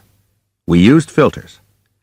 Behind the lens are little slots where frames about 2.5 inches by 3.5 inches can be inserted. These frames and slots can hold pieces of glass or gelatin that are colored to various specifications. When we could see the sky, Andrzej would add a blue filter that covered only the sky. The sky came out bluer. Every color was reinforced in this way. One day, because of smog and clouds toward the end of the day, the sky had an orange haze. Andrzej turned the scene into the color of an orange Julius hot dog stand. These filters have some drawbacks. They limit camera movement, since you don't want the blue sky filter to bleed into the white building or the actor's face. But used judiciously, they can be very helpful. Colored gelatins can also be used in front of the lights that illuminate the set. Many photographers use them constantly. Oswald Morris, with whom I did 3 movies, began the technique with Moulin Rouge, where it was used for the entire film. The advantage of using gels on lights is that individual objects or parts of the set can be specifically colored as highlights or to define areas. Used over an entire set, they can convey a mood. Gels used on the lens cut down the amount of light and therefore affect the stop. Used in front of lights, the stop is unaffected or can be compensated for by more wattage. Prince of the City. Andrzej Bartkowiak, photographer. Photographically, this was one of the most interesting pictures I've done. Going back to its theme, nothing is what it appears to be, I made a decision. We would not use the mid-range lenses, 28mm through 40mm. Nothing was to look normal or anything close to what the eye would see. I took the theme literally. All space was elongated or foreshortened, depending on whether I used wide-angle or long lenses. A city block was twice as long or half as long, depending on the choice of lens. In addition, Andrzej and I laid out a very complex lighting plot. At the beginning of the movie, the leading character, Danny Ciello, was completely aware of everything around him. As events became more complex, as he lost more and more control over them, his moral crisis deepened. He knew he was being forced into a corner where he would have to betray his friends. His thoughts and actions became more focused on himself and his 4 police partners. In the first third of the movie, we tried to have the light on the background brighter than on the actors in the foreground. For the second third, the foreground light and the background light were more or less balanced. For the last third, we cut the light off the background. Only the foreground, occupied by the actors, was lit. By the end of the movie, only the relationships that were about to be betrayed mattered. People emerged from the background. Where something took place no longer mattered. What mattered was what took place, and to whom. I made another decision that seems important to me. Except for one instance, I never framed a shot so the sky was visible. The sky meant freedom, release, but Danny had no way out. The only shot that had sky in the frame was practically nothing but sky. Danny is walking on the Manhattan Bridge. He climbs up a catwalk overlooking the rails of the subway that runs between Brooklyn and Manhattan. He's contemplating suicide. By now, that's his only possible freedom, his only possible release. Dog Day Afternoon, Victor Kemper, photographer. For this picture, I wanted the exact opposite of the rigid visual structure of Prince of the City. As I said earlier, the first obligation was to let the audience know that this event had really happened. Therefore, the first decision made was that we use no artificial light. The bank was lit by fluorescence in the ceiling. If we had to supplement the light because of focus problems, we simply added more fluorescence. Outside, at night, all the light came from the enormous spotlights of the police emergency van on the scene. The bounce light, reflecting off the white brick and glass exterior of the bank, was bright enough to illuminate the faces of the people facing the bank. 2 blocks away, Victor placed a lamp to backlight the crowd standing on the corner. The lamp was placed above a real streetlight, and this gave the crowd a natural backlight. We had to augment it because the camera would not have been able to read the light on the crowd from the real streetlight. Inside the bank, when the power was shut off, the orange emergency lights automatically went on. We augmented these simply to get enough light for an exposure. And for the improvised scenes in the street and in the bank, I used 2 and sometimes 3 handheld cameras to reinforce the documentary feel. Long Day's Journey into Night, Boris Kaufman, photographer. A lot of critics condescendingly called it a photographed stage play. This was easy to say since I used the play's text. I even faded to black at act endings. The theatrical origin was easily identifiable. No effort was made to disguise it. But the critics were incapable of seeing one of the most complex camera and editing techniques of any picture I've done. Obviously, I'm very proud of it as a movie. Here's the main reason. If you took a close-up from Act 1 of Hepburn, Richardson, Robarts, and Stockwell, put it into a slide projector, and next to it projected a close-up of those same people from Act 4, you'd be shocked at how different they look. The ravaged, worn, exhausted faces at the end have almost nothing to do with the composed, clean faces at the beginning. It wasn't only acting. This was also accomplished by lenses, light, camera position, and length of takes. Editing and art direction will be dealt with later. At the start of the picture, everything was peachy pie normal. Both the lenses and the light could have been used for an Andy Hardy movie. I moved the first part of Act 1 outdoors and shot it on a sunny day, so this journey into night could seem even longer. I wanted more light at the beginning to contrast with the blackness of the end. As for interior light, each character was, whenever possible, lit differently. Hepburn and Stockwell always with gentle front lights, Robarts and Richardson with light centered but above them. As the picture continued, the light on the three men became harsher, more severe.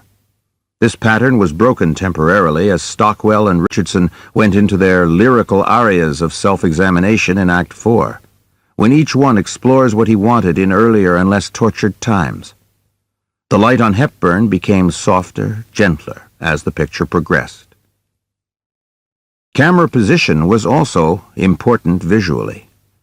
For the men, we started at eye level, and the camera slowly dropped, until in two critical scenes in Act 4, the camera was literally at floor level. For Hepburn, this pattern was reversed. Camera position went higher and higher, until in her next-to-last scene at the end of Act 3, I was using a crane to go higher still. And of course, lenses. Longer and longer lenses on her as she slipped into her dope-ridden fog.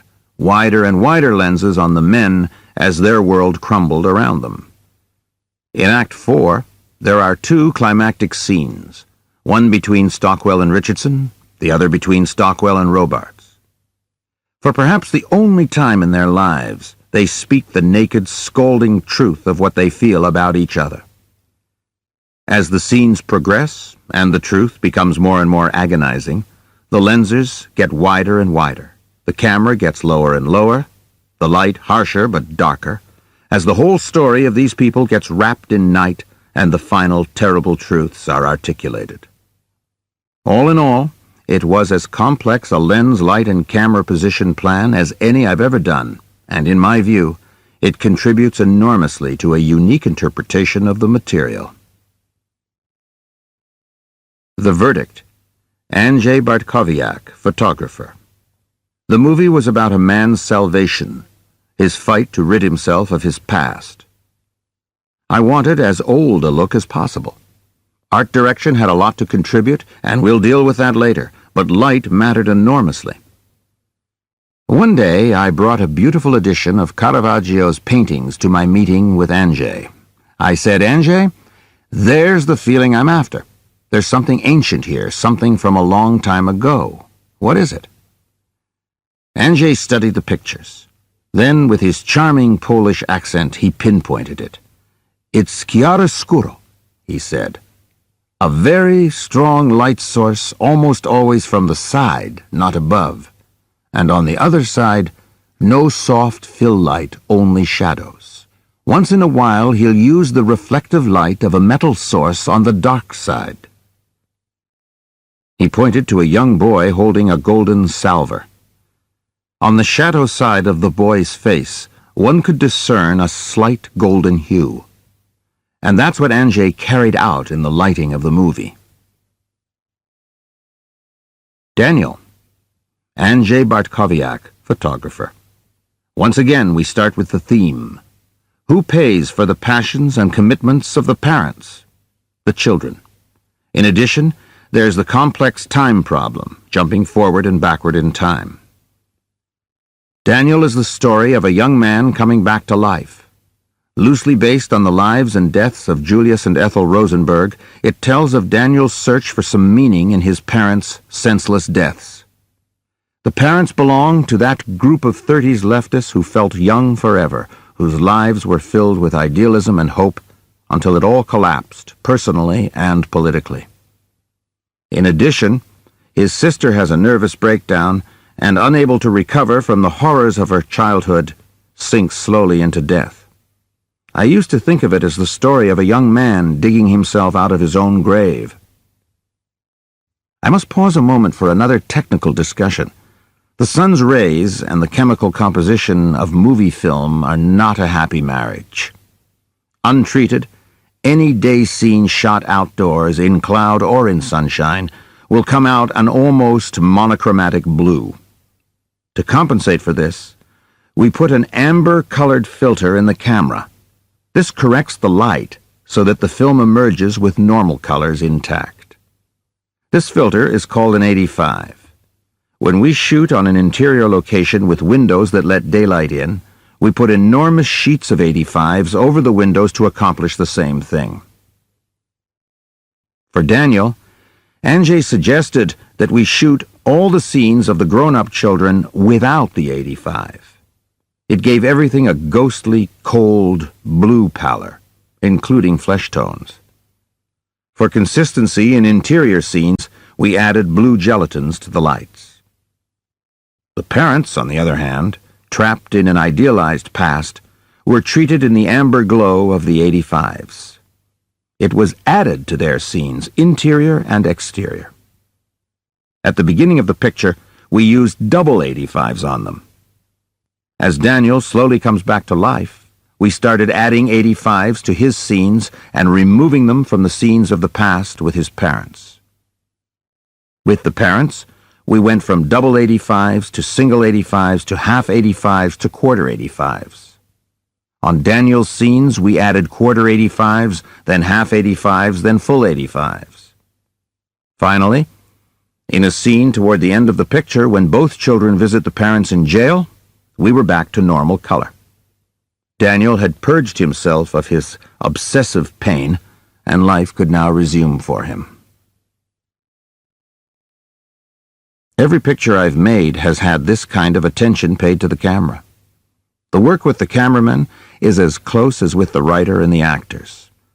As much as anyone, the photographer can harm or gloriously fulfill my purpose in doing the picture in the first place. During shooting, most directors' closest relationship is with the cameraman. That's why most directors work with the same cameraman year after year, as long as the style can be achieved. The overriding consideration for me, as is apparent in all these examples, is that the techniques come from the material. They should change as the material changes. Sometimes it's important not to do anything with the camera, to just shoot it straight. And equally important for me is that all this work stay hidden. Good camera work is not pretty pictures. It should augment and reveal the theme as fully as the actors and directors do. The light Sven Nykvist has created for so many of Ingmar Bergman's movies is directly connected to what those movies are about. The light in Winterlight is totally different than the light in Fanny and Alexander. The difference in lighting is related to the difference in the themes of the movies. That's the true beauty in movie photography. Chapter 6. Art Direction and Clothes. Does Faye Dunaway really have the skirt taken in 16 different places? The answer is yes. She does. And she's right. Nothing can make actors feel more comfortable or uncomfortable than the clothes their characters are wearing. Aside from comfort, however, clothes contribute an enormous amount to the style of the picture. When Betty Bacall makes her first appearance in Murder on the Orient Express, she's wearing a full-length, peach-colored, bias-cut velvet dress with a matching hat and egret feather. Jacqueline Bisset, for her first appearance, wears a full-length blue silk dress, a matching jacket with a white ermine collar, and a tiny pillbox hat with a feather. Now, Tony Walton, who did the clothes, knows that nobody gets on a train dressed like that. But what people actually wear isn't the point. In fact, what people really wear when getting on a train is the last thing we would have considered. The object was to thrust the audience into a world it never knew, to create a feeling of how glamorous things used to be. The opening titles were geared to this. I personally shot the satin that was to be the background for the titles. Tony chose the typeface. I said earlier, that there are no unimportant decisions in a movie. Along with camera, art direction, the settings, and costume design are the most important elements in creating the style, in other words, the look, of the movie. In today's films, the title is production designer. The title came into being when William Cameron Menzies served as production designer on Gone with the Wind. He was in charge of every visual aspect of the movie, not just clothes and sets, but camera, special effects, the burning of Atlanta, and eventually the laboratory work on the release prints. Today, production designer is a fancier title for art director. Tony Walton was both art director and costume designer for Murder on the Orient Express. We've done 7 pictures together. He's not only superb at his job, but he also makes an artistic contribution over and above his own departments. I respect his opinion on script, casting, editing, camera work, every part of movie making. He's the personification of what I mean when I talk about working with the best. He makes me work harder and better. We had an interesting problem on Orient Express. Earlier, I talked about backlight as a component of glamorous photography. But you need space for backlight, and train compartments are small. Tony had gone over to Belgium to see the wagon-lit storage sheds, where the old railway cars were kept. He reported back that the real thing was more glamorous than anything he could design. So he disassembled the interior paneling in Belgium, stripping the wood from the steel cars they were mounted on, and shipped it over to England. There, the panels were laid out on the floor and reassembled on plywood flats, so we could move the walls in and out for camera positions or lights. Once a compartment was assembled, Tony began polishing the wood. The painters polished and polished. What Tony and Jeff Unsworth, the cameraman, had decided was to hit the highly polished surface with light and let its reflection serve as backlight. It wasn't as powerful as direct light, but it served the purpose. Richness was the order of the day. Lalique glass panels, real silver on the tables, velvet on compartment seats. When we couldn't find a restaurant ornate enough for the picture, Tony converted the mezzanine of an old movie palace in London into a restaurant. No detail was spared in creating a glamorous look. Would white or green creme de menthe look more beautiful served on a silver salver? We decided on green. For the Princess Dragomirov, 2 French poodles or 2 Pekingese, the Peaks. For a vegetable cart in the Istanbul station, cabbages or oranges.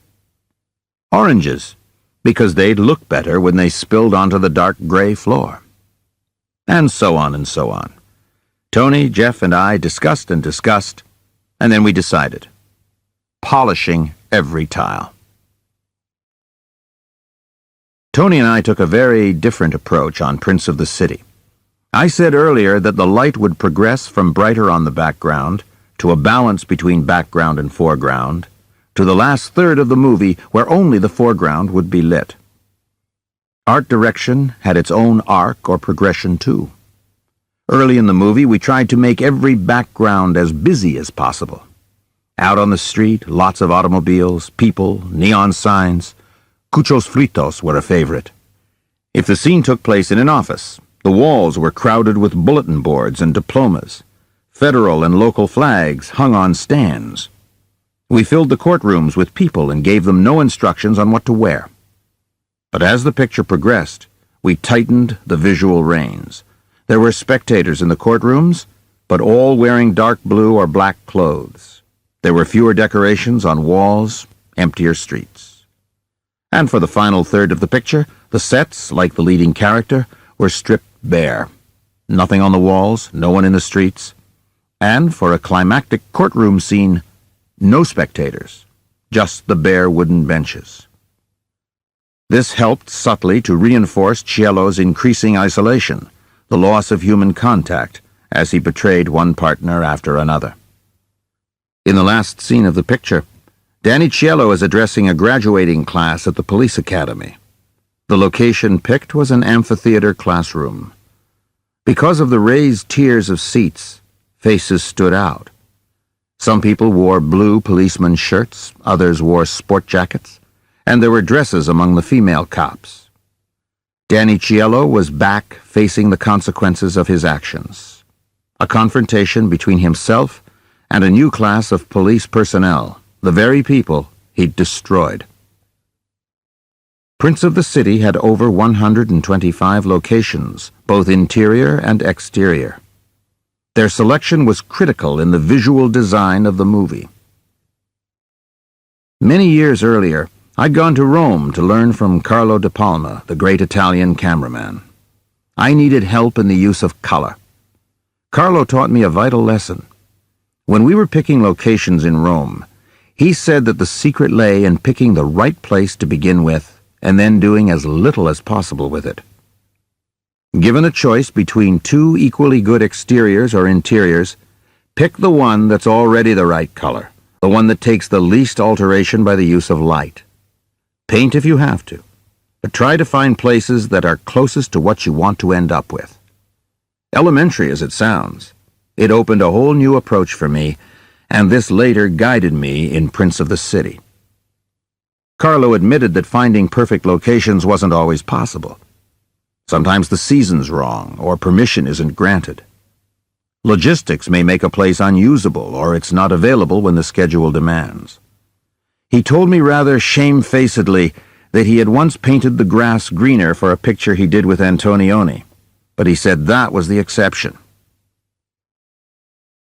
A natural result of the careful location selection is that we often evolve a color palette for a movie. The verdict is about a man haunted by his past. Ed Pizzoni, a former assistant of Tony's, was the art director. I told him we'd use only autumnal colors, colors with a feeling of age. That immediately eliminated blue, pink, light green, and light yellow. We looked for browns, russets, deep yellows, burnt orange, burgundy reds, autumnal hues. Studio sets were done in those colors. If we got stuck on a location and had an unwanted color, we got permission to repaint it. Phil Rosenberg is a wonderful art director with whom I've worked many times. On Garbo Talks, a light, fluffy piece, Phil and I decided that the palette would be Necco wafers. Charm was an important part of the movie. For those of you too young to remember, Necco wafers were a wonderful kids' candy roll. Inside the package were perhaps 25 sugar wafers in various pastel colors, very light green, pink, tan, aqua, white. They reminded me of a Mediterranean seaside village, one pastel piled on top of another. In Daniel, the palette was critical. Every color that was used for the parents had to be compatible with the heavy use of 85s that gave the parents' scenes the golden, warm amber glow we were after. The scenes with the grown-up children had to allow an emphasis on the blue or cold side. A warm brown would have fought against what we wanted to achieve with the grown children, and blue would have hurt us in the scenes with the parents. In the morning after, we looked for expanses of high color. No color was excluded, but we wanted one color to dominate each scene. Jane Fonda's rooms were various shades of pink. In the chapter on camera work, I discussed what we did with filters to enhance the color of the sky. When I saw the orange sky in rushes, it was so shocking that I thought the audience might need some preparation. The previous scene, which fortunately I hadn't yet shot, was set at an outdoor fast food joint. I ordered orange umbrellas over the tables so the ambient light for the scene itself would take on an orange hue. For the title sequence, I found a series of walls, yellow, red, brown, blue, and just had Fonda walking dejectedly past them. Buildings were deep blue, baby pink, any strong color. Los Angeles can provide an endless supply of that kind of decor. On other pictures, I've wanted a hodgepodge. For Q&A and Dog Day Afternoon, everything had to feel accidental, no planning, no color control. On both pictures, I told the art director and the costume designer not to consult with each other. I wanted no relationship between the sets and the costumes. Whatever happened, happened. Sometimes, rather than selecting a color palette, I've picked an architectural style.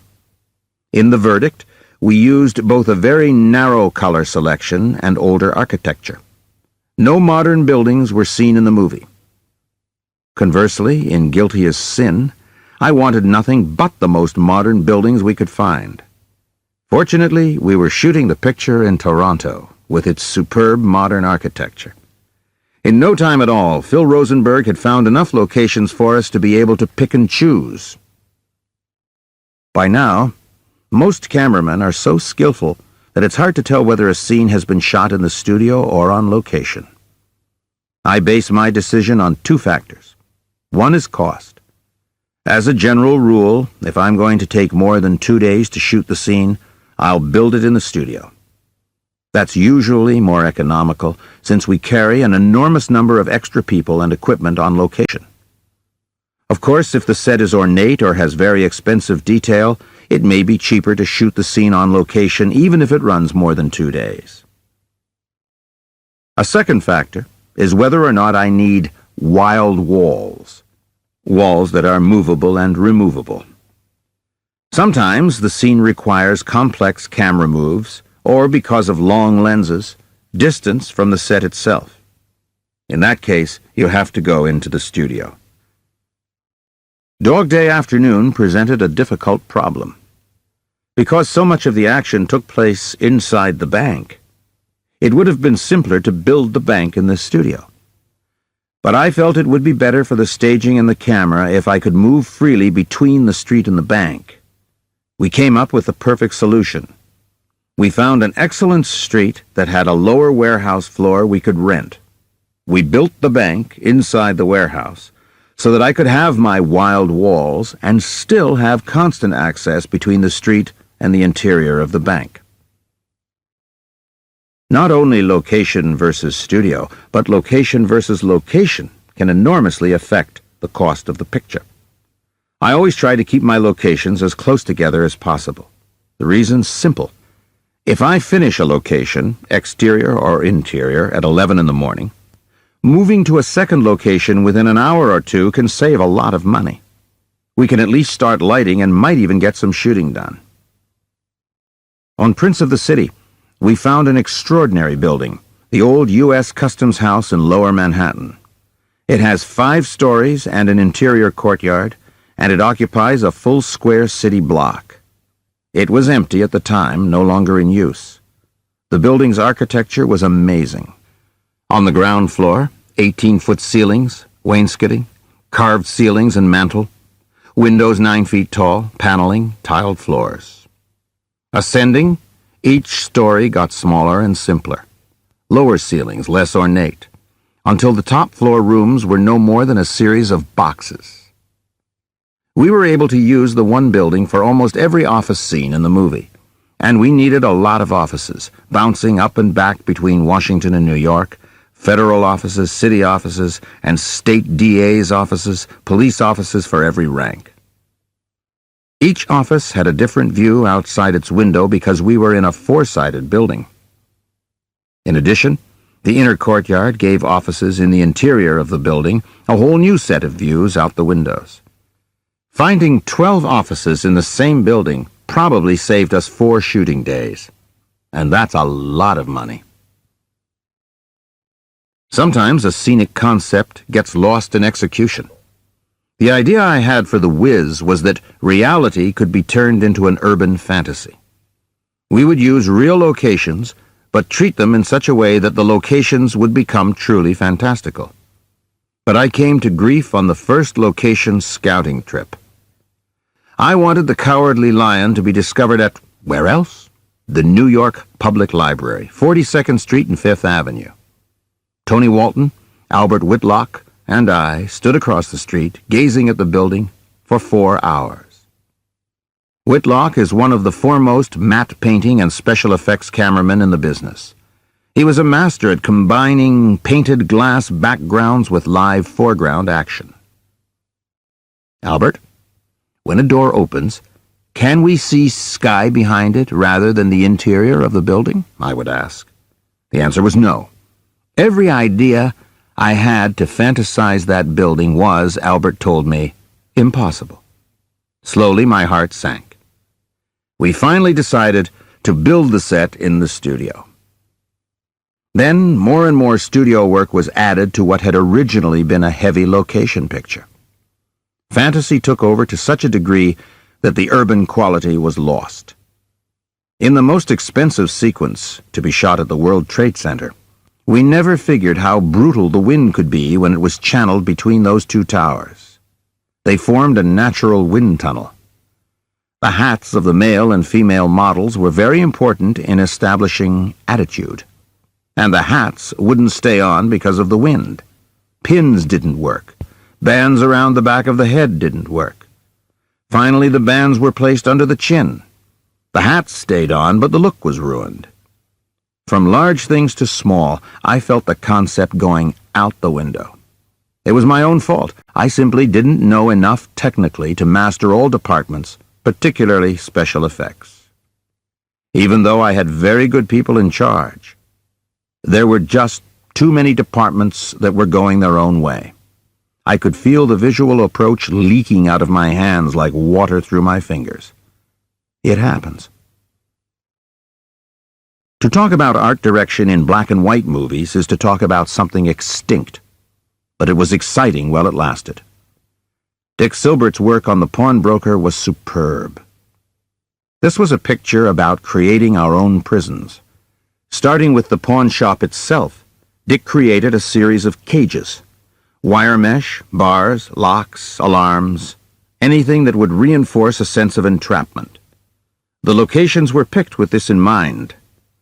The supposedly wide-open spaces of suburbia at the beginning of the picture were cut up by fences clearly delineating each house's 125-foot frontage.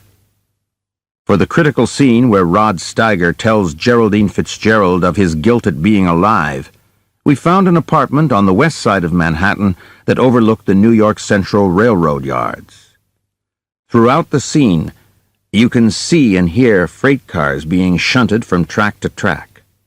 That kind of visual and auditory corroboration of a scene's context is invaluable. In The Fugitive Kind, also designed by Silbert, the main action took place in a dry goods store. We discussed trying to place Brando against light, uncluttered backgrounds. Dick designed the store so that its second story was cream-colored. By lowering the camera, we almost always framed Brando against a lighter background. These elements may sound small, but they add up. They're a necessary part of the unity each production demands. Color is highly subjective. Blue or red may mean totally different things to you and me, but as long as my interpretation of a color is consistent, eventually you'll become aware, subconsciously I hope, of how I'm using that color and what I'm using it for. A great deal of art direction and costume design affects performance. When Kate Hepburn walked onto the set of the living room of Long Day's Journey into Night, she smiled and said, "It's bone-chillingly marvelous," which is my chair.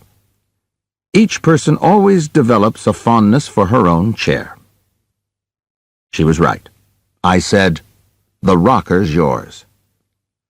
We'd anticipated such a question. Already in place, beside her rocker, were the women's magazines of the period and the knitting that her character barely touched. I had a wonderful prop man who always had the mail in a house addressed to the character. Papers on a desk were specific to that person and his profession. When the actor opened a folder in a conference room scene, papers in the folder were about the subject to be discussed. These things helped the actor's concentration immeasurably. They put him into a real world, a world that exists on more than just the written page of the script. On A Stranger Among Us, the Judaica in the rabbi's house was so rich that we had a security man on set when we weren't using it. Nothing helps actors more than the clothes they wear. Anne Roth is an amazing costume designer. She can take the most everyday clothes and turn them into some sort of contribution to both the actor and the picture. On Family Business, Sean Connery came into rehearsal after having been with Anne for a clothes fitting. He looked happy. I asked him how it had gone. "She's bloody marvelous," he said. "She's given me the whole bloody character now." That's the greatest compliment an actor can give. It's the equivalent of saying, "We're all making the same picture." Chapter 7. Shooting the movie. At last.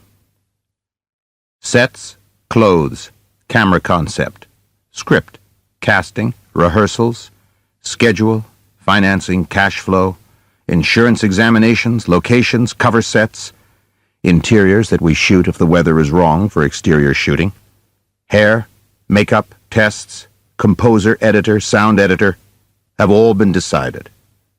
Now we're shooting the movie at last.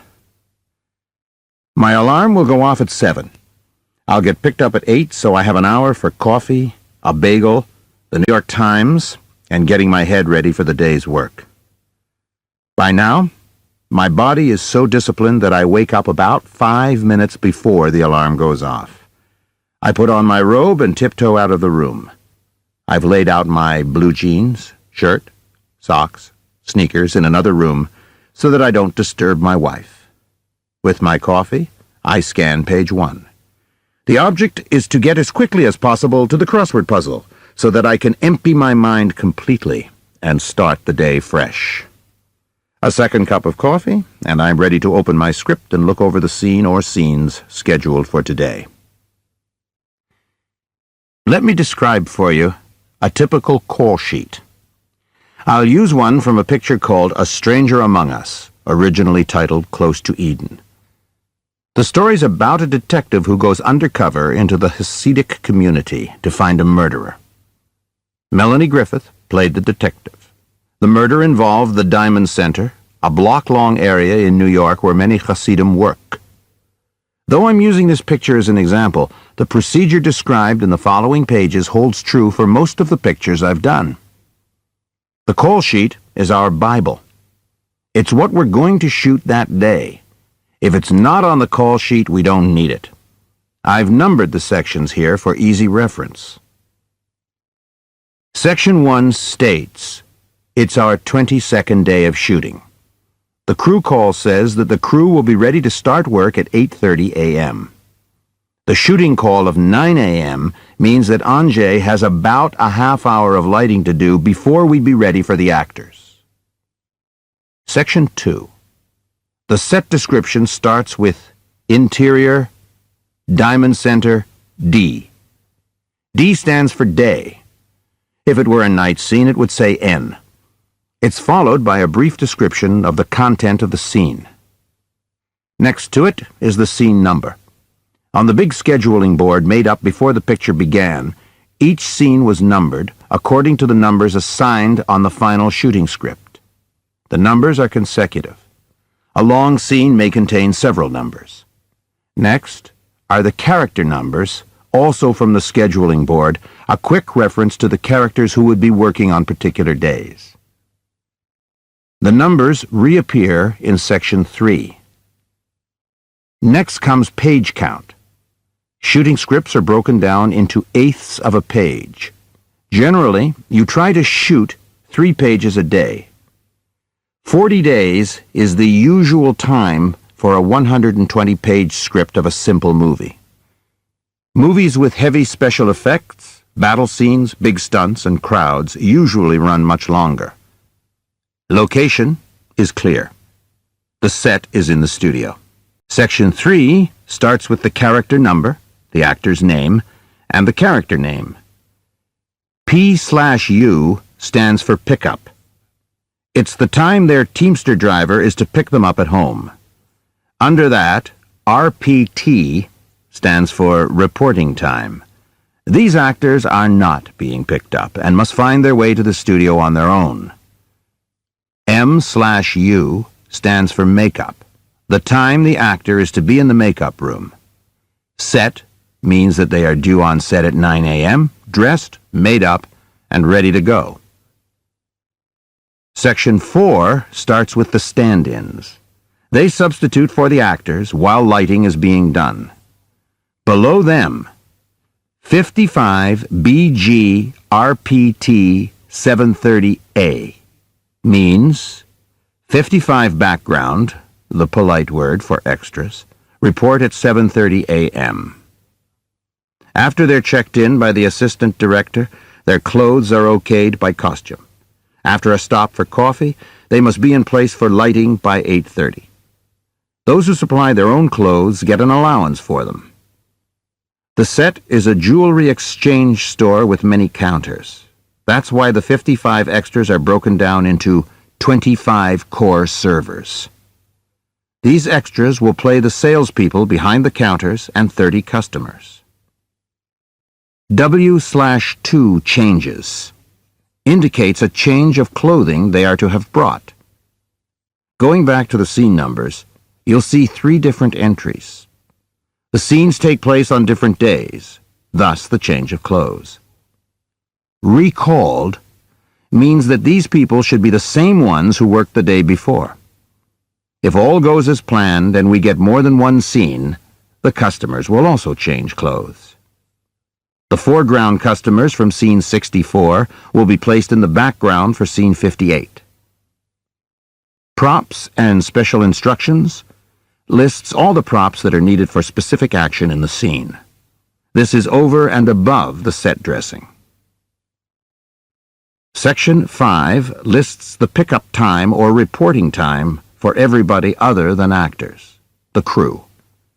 Stills refers to the still photographer, who shoots all those thrilling shots you see on posters in movie lobbies. PA stands for production assistants. PAs are the gophers of movies, hard-working, underpaid film students or relatives of the producer who want to learn about movies. Good PAs are a godsend and can work their way into the union after several pictures. Grips are stagehands. Carps and dressers are the carpenters and set dressers who are working on upcoming sets being built on the same stage. Per D. Rassane tells them to report for orders from the construction chief, Dick Rassane. Stunts, O/C, and special effects, O/C, means that there's no stunt work or special effects that day. Coffee and is ready first at 7 a.m. Section 6 repeats the pickup times under transportation for the sake of the Teamster drivers who get confused if they have to read too much. I'm out my door 5 minutes early. I'm always early. The station wagon's waiting for me. Bert Harris, the assistant director, is stretched out on the back seat, a container of coffee in his hand, his eyes closed. 2 blocks away, I can see Anjay pedaling toward us furiously. He lives on a boat on the Hudson River and bikes to my house every morning. I worry constantly, especially in bad weather. I once had to replace a cameraman during shooting. It's a nightmare. A hug for Anjay, a grunt to Bert. I get into the front seat. Anjay throws his bike in the back, and we're off. I like to ride to work with the AD and the cameraman. One of us may have thought of something that had been omitted. Or a new problem may have come up. Maybe Melanie called Bert last night to say she felt a cold coming on. Can we shoot around her till her voice loosens up? Or Anjay may report that they ran into a problem when they were roughing in the lighting last night. He's going to need another half hour. I hate that. I like to put the actors to work as close to their on-set time as possible. These sorts of problems always arise. They're not too serious. The ride to the studio is uneventful and quiet. Anjay reads the newspaper, Bert dozes, I study my script and think. The driver knows I don't like conversation or the radio. What we're doing matters. It needs concentration. Last night I thought of a camera move during Eric's speech. That means when I turn around to shoot Melanie's side, I'll need a different wall put back up. I tell Bert. He mumbles, "Gotcha," and I know it will be done. We pull up at the studio. A PA is waiting out front. He says Sidney's here into his walkie-talkie. We do that with all the essential personnel. We don't want to wait until 10 minutes have gone by to find out that somebody's late. Anjay heads for the coffee, Bert to the soundstage, and I walk to the makeup rooms to say good morning to the actors. Generally, we just have a quick hug in the makeup room. I may say that rushes look good, but I don't necessarily talk about rushes. I don't want the actors to expect automatic praise. They have to trust me, and squandering praise destroys its meaning. By 8:25, I'm on the set. I don't know about other directors, but I rarely leave the set when lighting's being done. First of all, there's no place I'd rather be. Second, I love to watch how the cameraman's attacking the problem. Each one works differently. My presence is also good for the crew. They work harder. Is the camera operator rehearsing with the dolly grip? He should be. Has the focus puller gotten his marks? The distances between the lens and the actors? Sometimes, when working with a wide-open stop, he has to mark the distances with chalk on the floor. How good is the grip with cutters and nets? A cutter is an opaque board or slat that cuts light off from any place the cameraman doesn't want it to hit. A net reduces the amount of light. Each cutter or net is held in place by a grip stand, a three-legged stand with bars that can be angled in any direction to hold the cutter in place. Each grip stand requires a sandbag so that the stand doesn't fall if someone trips over it. And everybody trips over it. The sheer detail of lighting a set is mind-boggling. That's why it takes so long. The stand-ins are wearing the same colors that the actors will wear in the scene. If the stand-in wears a dark jacket, and the actor shows up in a white shirt, it will necessitate some relighting. That means time, and time is a lot of money. In the meantime, Bert and the second AD are blocking in the extras. You stand here, you cross here. They work as quietly as they can, because Anjay is constantly instructing the electricians and grips on lighting. Anjay will turn to the third AD and say, 15 minutes. The third AD will rush off to tell the actors that we'll be ready for them in 15 minutes. The work of blocking the extras can be critical. Often the entire reality of the scene can be ruined by staging them badly. You've seen it 100 times. The star comes out of the courtroom. Microphones are shoved in his face. Cameras are clicking. And in the chaos, somehow there are no people between the star and the movie camera. Or someone's in front, but he's very short. Ugh. Nowhere was the crowd more critical than in Dog Day afternoon. We had a minimum of 500 people a day for over 3 weeks. Before we started, Bert and I broke them down to individual characters. 16 yentas, busybodies, who were then broken down even further. You two know each other, you four hate those two because they're too good at mahjong. These 6 teenagers were playing hooky. These 4 arrive later and stay for the show rather than go to the movies. We made an enormous diagram of the whole area, placing each extra as he arrived on the scene. A group of 4 truck drivers was put on a particular corner. Later that night, when a group of 16 gays from the village arrived to demonstrate in support of Pacino's character, the truck drivers were in the right position to start a fight. The skill with which the extras were directed in Schindler's List is vital to the brilliance of that movie. There are no small decisions in movie making. When we actually started shooting Dog Day Afternoon, I talked to the extras for over an hour from atop a ladder. The individuals they were playing were explained to them in detail. Since we knew we'd never be able to keep the people who actually lived in the neighborhood out of the shots, we got the extras to involve the neighborhood people in the situations. It got so participatory that by the second week of shooting, we didn't have to tell anybody how to react. They just did what came naturally, and it was wonderful. One of the reasons I prefer working in New York is that real actors work as extras. They're members of the Screen Actors Guild, and many appear regularly on and off Broadway. Many have worked their way into speaking parts. In Los Angeles, extras belong to the Screen Actors Guild, a special union for people who do nothing but extra work. Often they don't even know what picture they're working on. They come from all over the country, shaving their heads, dressing like Minnie Pearl or Minnie Mouse, emphasizing whatever physical characteristic they feel might get them hired, just wanting a job for 180 days a year. If they can get into a shot of less than 5 people, They become special business and receive a slight increase in their day's pay. If they have evening clothes, it'll be stated on their resume, and they'll get paid extra for a dinner jacket or an evening gown. They're then called dress extras. It's thoroughly depressing.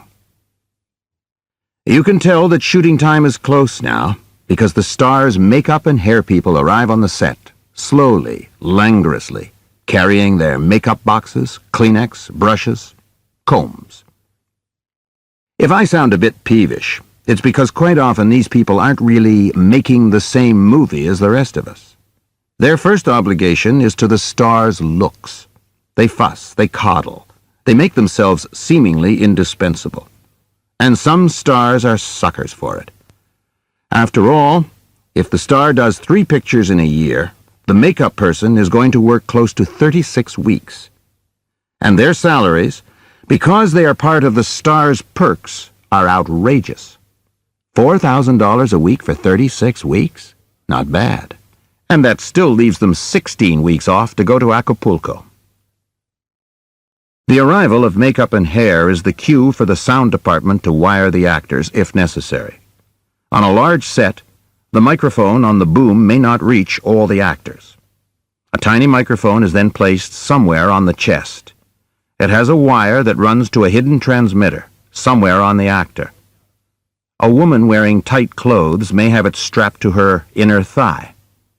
On the take, the transmitter is turned on and sends a radio signal that allows the sound man to record the dialogue in his receiver. Occasionally, a take is ruined because 2 chatty Pakistani cab drivers are driving past the studio and we pick up the wrong transmitter. Anjay is ready. The actors are on set. The AD calls for bells. A sharp bell that would frighten a fireman sounds 3 times on the stage and just outside. We take our first rehearsal. Don't work, I tell the actors. Just make the moves and use the volume you'll be using for sound. I don't want the actors wasting any emotion. They're in for a long day, and I want them to save their emotions for the take. After the first rehearsal, we always have things to fix. Up until now, all lighting was done on the second team, the stand-ins. Now, with the first team, the actors themselves, there are corrections to be made. This is normal, and none of the actors mind. Then, because the actor moves at a different pace than the stand-in, a camera movement will have to be adjusted. The varying physical characteristics of the actors may also necessitate changes. Sean Connery is 6'4". Dustin Hoffman isn't. Trying to get them in a tight 2-shot presents some problems. I tend to shoot everything at eye level, but I'm talking about my eye level. And I'm Dustin's height, 5'6". For example, Sean, give me a Groucho. That means, will you start lowering your body before you sit? As Sean comes toward us, the camera has to pan up to hold his head in the frame. Because of his height, this can mean that the camera's seeing over the top of the set, shooting into the lights. We don't want to move the lights after all that work. And unless we want a ceiling for dramatic reasons, we don't want to put one in. Sean does the Groucho. Most experienced actors can do it without breaking their concentration. Give me a slight banana on that cross from left to right. That means, as you're crossing, arc slightly away from the camera for the same reason that you gave us the Groucho. Otherwise, we'd be shooting off-set. The script girl may whisper in my ear, "He's picking up the drink a little late." When we shot over his shoulder yesterday, he picked up his drink at the beginning of the sentence. If he's now picking it up at the end of the sentence, I'll have a problem later in the editing room when I want to cut from yesterday's shot to today's. These technical considerations are mere refinements rather than problems. Most actors are used to them after a few pictures. Henry Fonda was more accurate than the script girl. On 12 Angry Men, the wonderful Faith Hubley was script girl and had noted that the cigarette was lit on such and such a line. Fonda said it was on the preceding line. We shot it both ways. Henry was right. Anjay has fine-tuned his lighting. We've done our Grouchos and Bananas. If the shot has a complicated camera move, I'll rehearse it as many times as necessary until the camera operator, dolly grip, and focus puller are comfortable. A good dolly grip is indispensable. It's not only a question of getting the camera to the right position, hitting the mark. He also has to be able to watch and feel the actor. Often, during a take, the actor's tempo will change drastically. He may go much faster or slower than he did in rehearsal. The camera obviously has to keep pace with him, and that's the dolly grip's responsibility. During these rehearsals, I'm constantly telling the actors not to work full out, just to walk it until all mechanical problems are out of the way. Because of our rehearsals back at the Ukrainian home, the actors are well prepared. Very often, we'll hit it on the first take. Many movie crews approach the first take as a dress rehearsal. I knock that idea out of their heads on day one. On the first shot, I'll pick something that involves no acting and is mechanically simple. Dustin Hoffman walks down the street and goes into the building. I call cut and ask the camera operator, "Good for you?" He says, "Yes." I call print and move on to the next setup. Everyone on the crew now knows that take one can wind up on 2,000 screens this Christmas. This isn't a dress rehearsal. It's for real. Technical problems are out of the way. We're ready for a take. I ask makeup to check them out, quickly. One of the hardest things to teach makeup and hair people is that the final thing I want the actor to be thinking about is the scene about to be played, not how he looks. Most of the time, just as you're ready to roll, they pile in with their combs, mirrors, brushes. For some actors, it's just another technical consideration. But I've seen actors wave them off. Bells. Now the stage is really silent. Roll it! The sound man rolls his tape. When it's up to speed, he calls, "Speed!" The camera operator hits the switch. The camera's up to speed. The second assistant cameraman lifts a slate in front of the camera. Printed on it are my name, Angé's name, the producer's name, the name of the picture, and, the only important thing, the scene number and take number. He'll call, "Scene 68, take 1. Then he'll slap a hinge stick onto the slate. The stick and the top of the slate have diagonal stripes on them. The stick hits the slate and makes a loud clap. In fact, in England, the person who does this is called the clapper boy. The diagonal stripes coming together visually and the audio clap provide a synchronization mark for the picture and soundtrack. At this point, these are separate entities. The editor syncs the film this way for rushes the next day. I'm so aware of the actor's concentration, I'll sometimes call for end sticks instead. I don't want that loud clap to disturb him at the beginning of the take. I find that slating it at the end of the take is useful for actors with little experience. The operator nods to me. I call action. Just like in the movies. We've reached the moment of truth. My calling action says it all. Internal action, external action, perform, do. Acting is active, it's doing. Acting is a verb. I pointed out earlier how little control the director has over certain vital areas. One of these is the operation of the camera. I mentioned Peter MacDonald, the operator on Murder on the Orient Express. Peter was a kind of genius at his job, as well as being a master technically. The operator has 2 wheels to control the movement of the camera. One moves the camera up and down, the other moves it from side to side. A good operator can move the camera in a straight line on a perfect 45-degree angle from lower left to upper right. But Peter was far more skilled than that. He could tape a pen to the lens shade so that it stuck out in front of the camera. Then he'd put a piece of paper on a grip stand at the point of the pen. Then he'd write your name on that paper. But it wasn't just his technical brilliance. Many operators have that. When a shot is complicated, the cameraman or I can show the operator the opening frame and the closing frame. We can say that as the camera moves, we want to see this or that. Pick up the wine glass on the table during the move. But basically, the operator is framing the picture at all times during the take.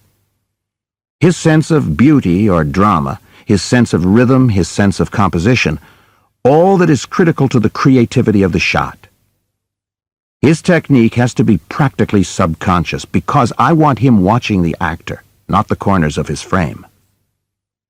It's been invariably true that the best camera operators will do their best take when the actor's doing his best take. It sounds romantic, but it's part of the mystique of movie making. It was, of course, true of Peter. His eye was so creative that when he made suggestions on the composition of a shot, it was always better than what I had in mind. Once, I had an operator who, for whatever psychological reason, invariably screwed up the actor's best take. The fourth time it happened, I replaced him. A character shot in close-up is usually talking or reacting to one person or more. Again, to help maintain reality and concentration, I like to have the off-camera actor or actors gathered around the camera to work with the actor being photographed. Clearly, this was a must in 12 Angry Men. Sometimes the off-camera actor doesn't really work with the on-camera actor. He may be afraid of using up the feeling if his side hasn't been shot yet. Sometimes it's a subtle form of sabotage. Visiting a set one day, I saw the star feeding off-camera lines to a day player, an actor hired for a small part on a daily basis. The star sat on a high stool and didn't even look at the other actor. In fact, her attention was riveted on her crocheting. This can create very bad feelings on a set. Whenever I see it happening, I take immediate steps by talking to the off-camera actor as gently or firmly as is needed. This opens up an important area. When the actor is being photographed looking at someone off-camera, he can obviously see past him to the whole darkened studio. We call this the actor's eye line.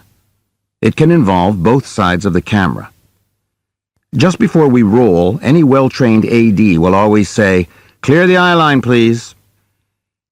If William Holden is making love to Faye Dunaway, he doesn't want to see some teamster sipping coffee behind her.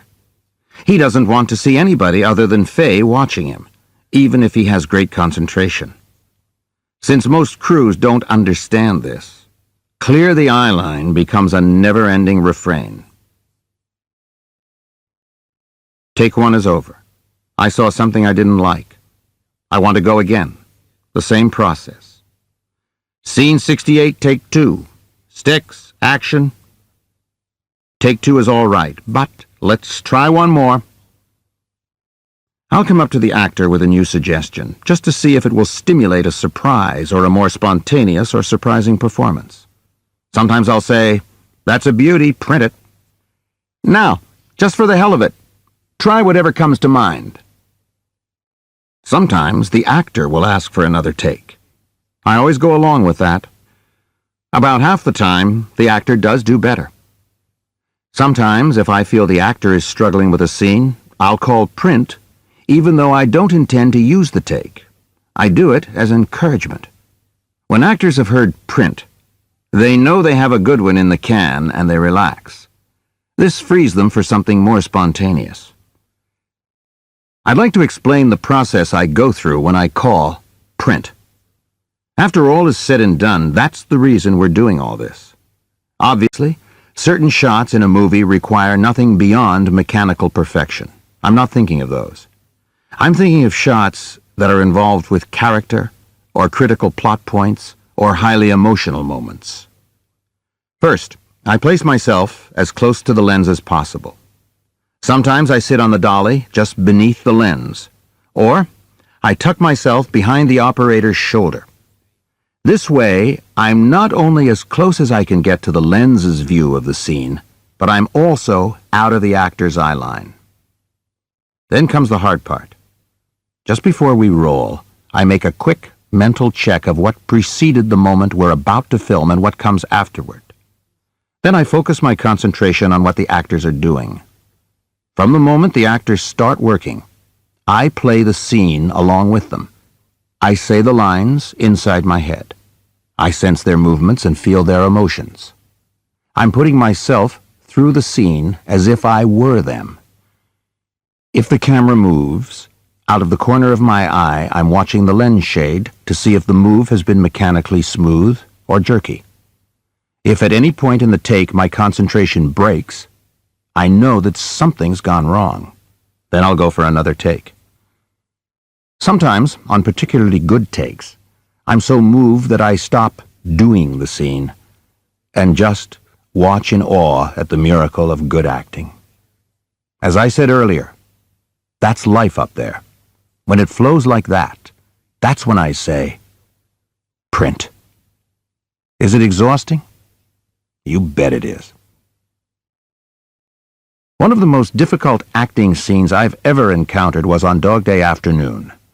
About 2/3 of the way through the movie, Pacino makes 2 phone calls, one to his male wife and lover, who's at the barbershop across the street, and the second to his real wife in her home. I knew Al would build up the fullest head of steam if we could do it in one take. The scene took place at night.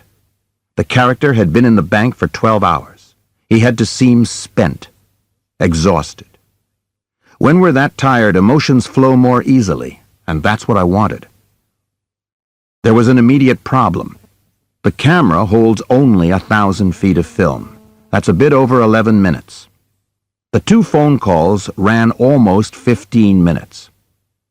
I solved it by putting 2 cameras next to each other, the lenses as close together as was physically possible. Naturally, both lenses were the same, 55mm as I remember.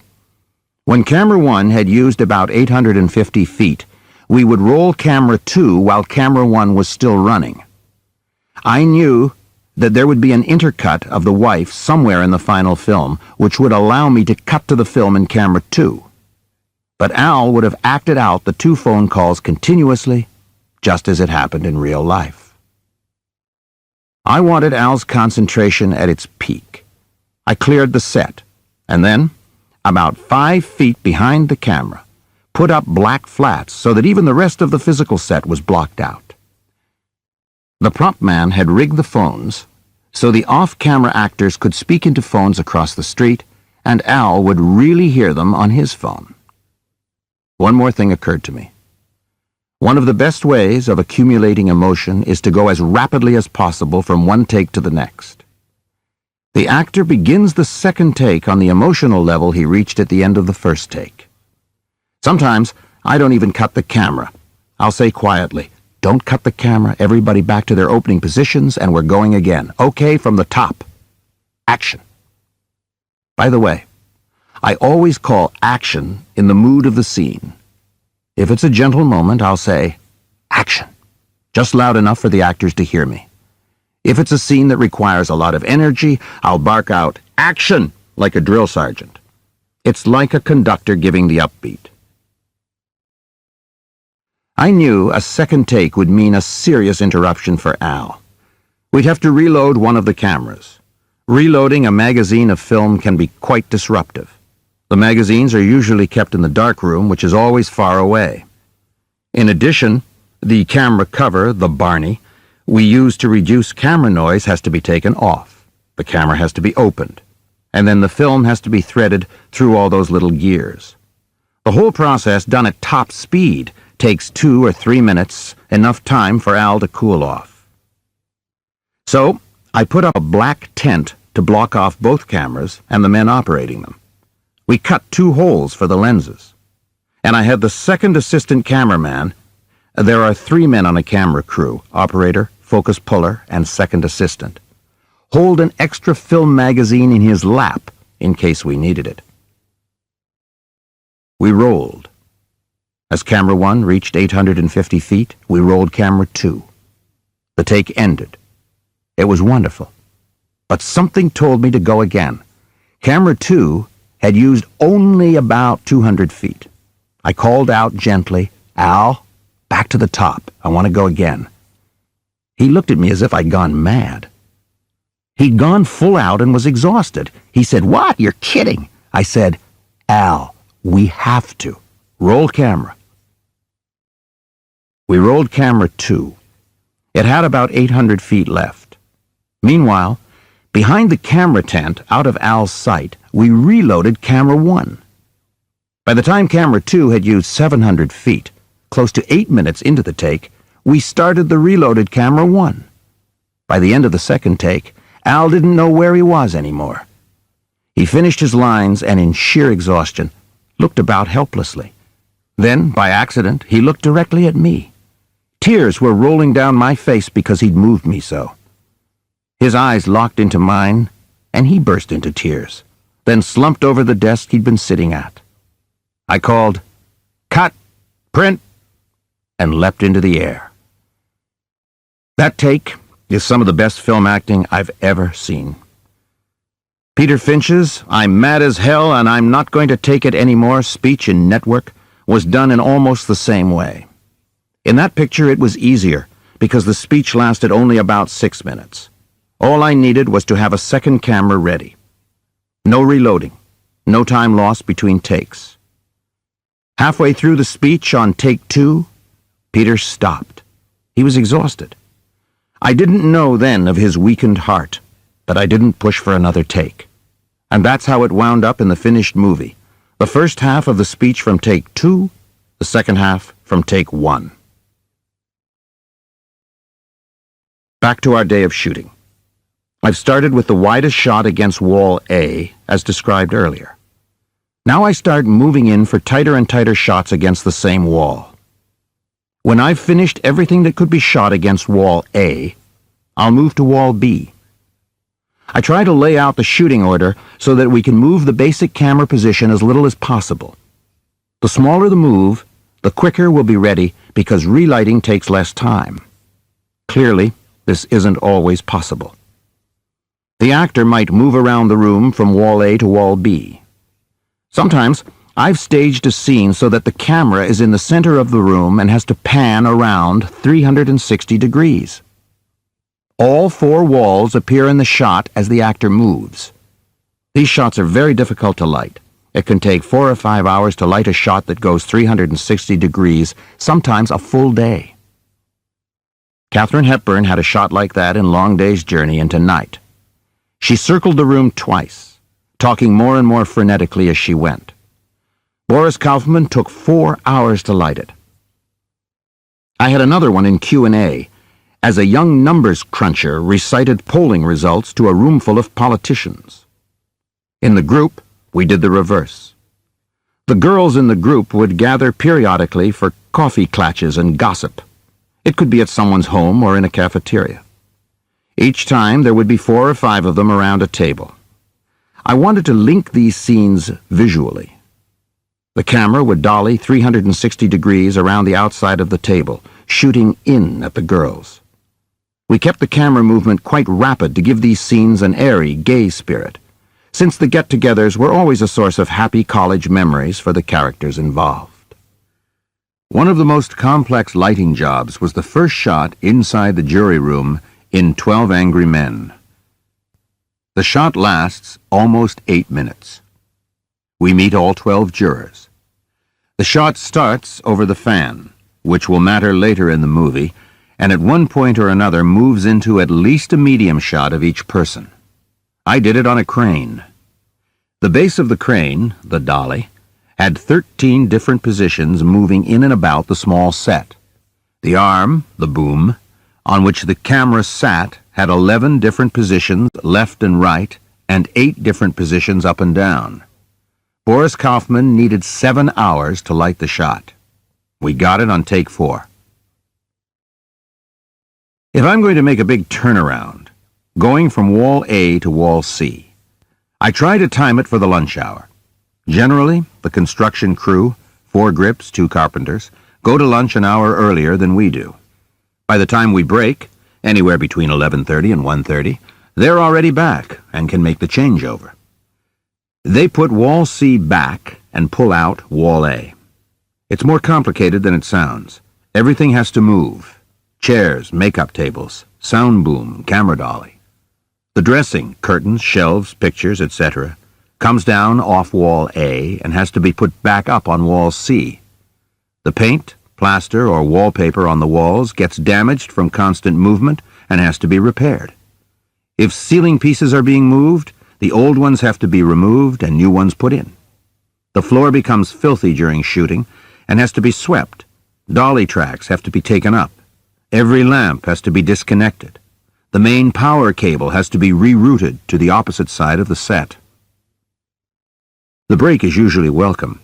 We've lit for perhaps an hour or an hour and a half, but we've shot for 2.5 or 3 hours. That's a good proportion. The actors warm up and, like a good fullback, get better as they work more. But that's a lot of work, and they can use a breather. Many eat a slow lunch, and since the wall move will take more than an hour, they get a chance to nap. At least I hope they're napping. When the AD calls lunch, I head for my dressing room. My Achilles tendons ache a little because I've been on my feet for about 4 hours. I find it hard to sit down on set. I long ago stopped drinking coffee all morning. A buttered bagel will do nicely at about 11. In England, the camera apprentice brings a tray of tea for the cameraman and camera crew for what is called 11s. With the tea is a plateful of greasy bangers, fried bread, fried in the grease of the bangers, slathered with rancid butter, onions, soggy bacon. It's delicious. See what a good mood you're in when making movies? In my dressing room, lettuce, tomatoes, a hard-boiled egg, and some sliced ham or turkey await me. I'll spread mayonnaise on the lettuce, add ham and tomato inside the lettuce leaf, roll it up and bolt it down. I finish my meal in 5 minutes, and then I go to sleep for 55. I'll be asleep within minutes after lying down, a technique I learned in the Army during World War II. Again, after all these years, I wake up about a minute before lunch hour is over and go back on set. With the walls moved, it's time for a new setup. The actors are called. They're usually out of costume, and their makeup needs repair from whatever they did during lunch hour. We start by walking through the new shot. Again, I tell them not to work full out. We make sure all props are placed. Then, with stand-ins watching carefully, we go through the shot again, only this time for camera. I've chosen the lens and actually watched the scene, operating the camera myself. I'm not good on the wheels, but I'm not bad either. If the camera moves during the shot, we mark the camera positions with tape on the floor. Sometimes there are 8 or 10 camera moves in a shot, so that the moves have to be numbered on the floor. Camera height changes are also marked. In addition, places where the actors come to rest are marked with tape, a different color of tape used for each actor. The stand-ins take over so Angie can start lighting, and the actors head back to their dressing rooms to get ready. The afternoon passes quickly. The amount of work done in any day depends on so many factors. However, as long as the actors don't have time to get bored, I consider it a good day.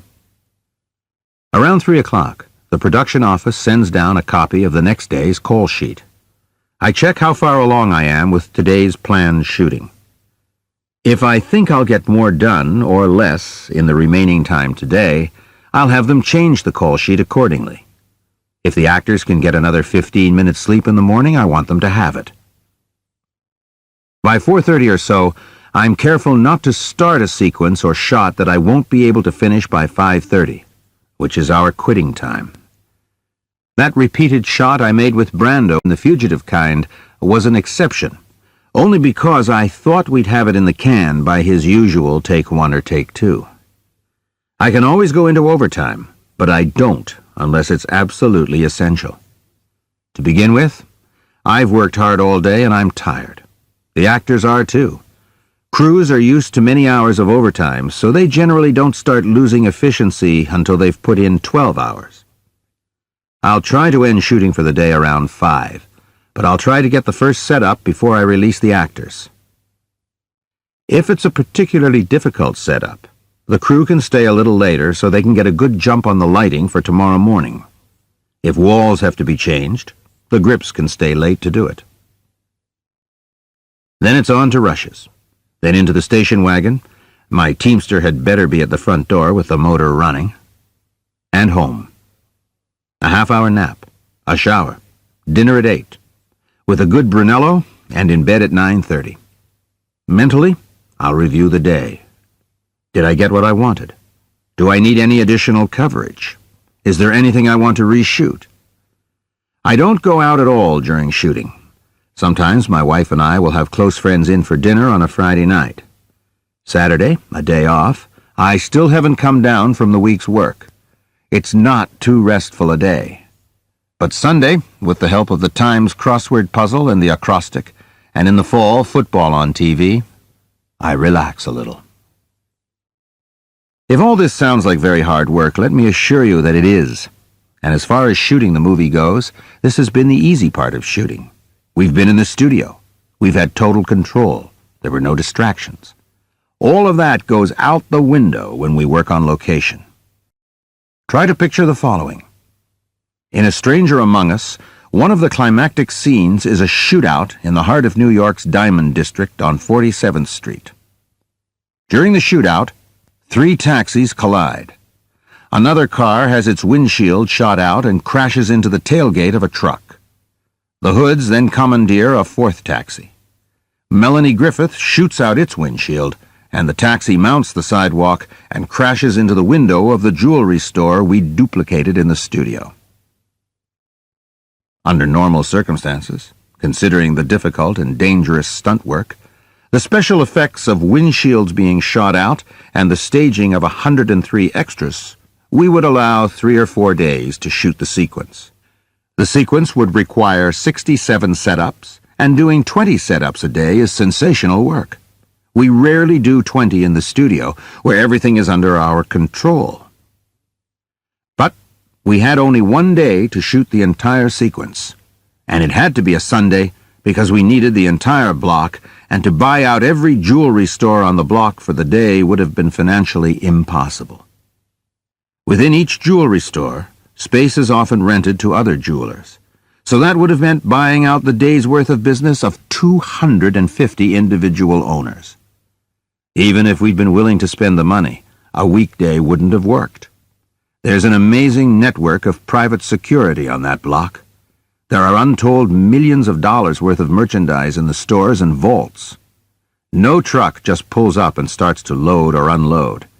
If the truck isn't scheduled, it isn't allowed to stop, even if it's delivering bagels to the 4 or 5 delicatessens on the block. And most of the trucks are not delivering bagels.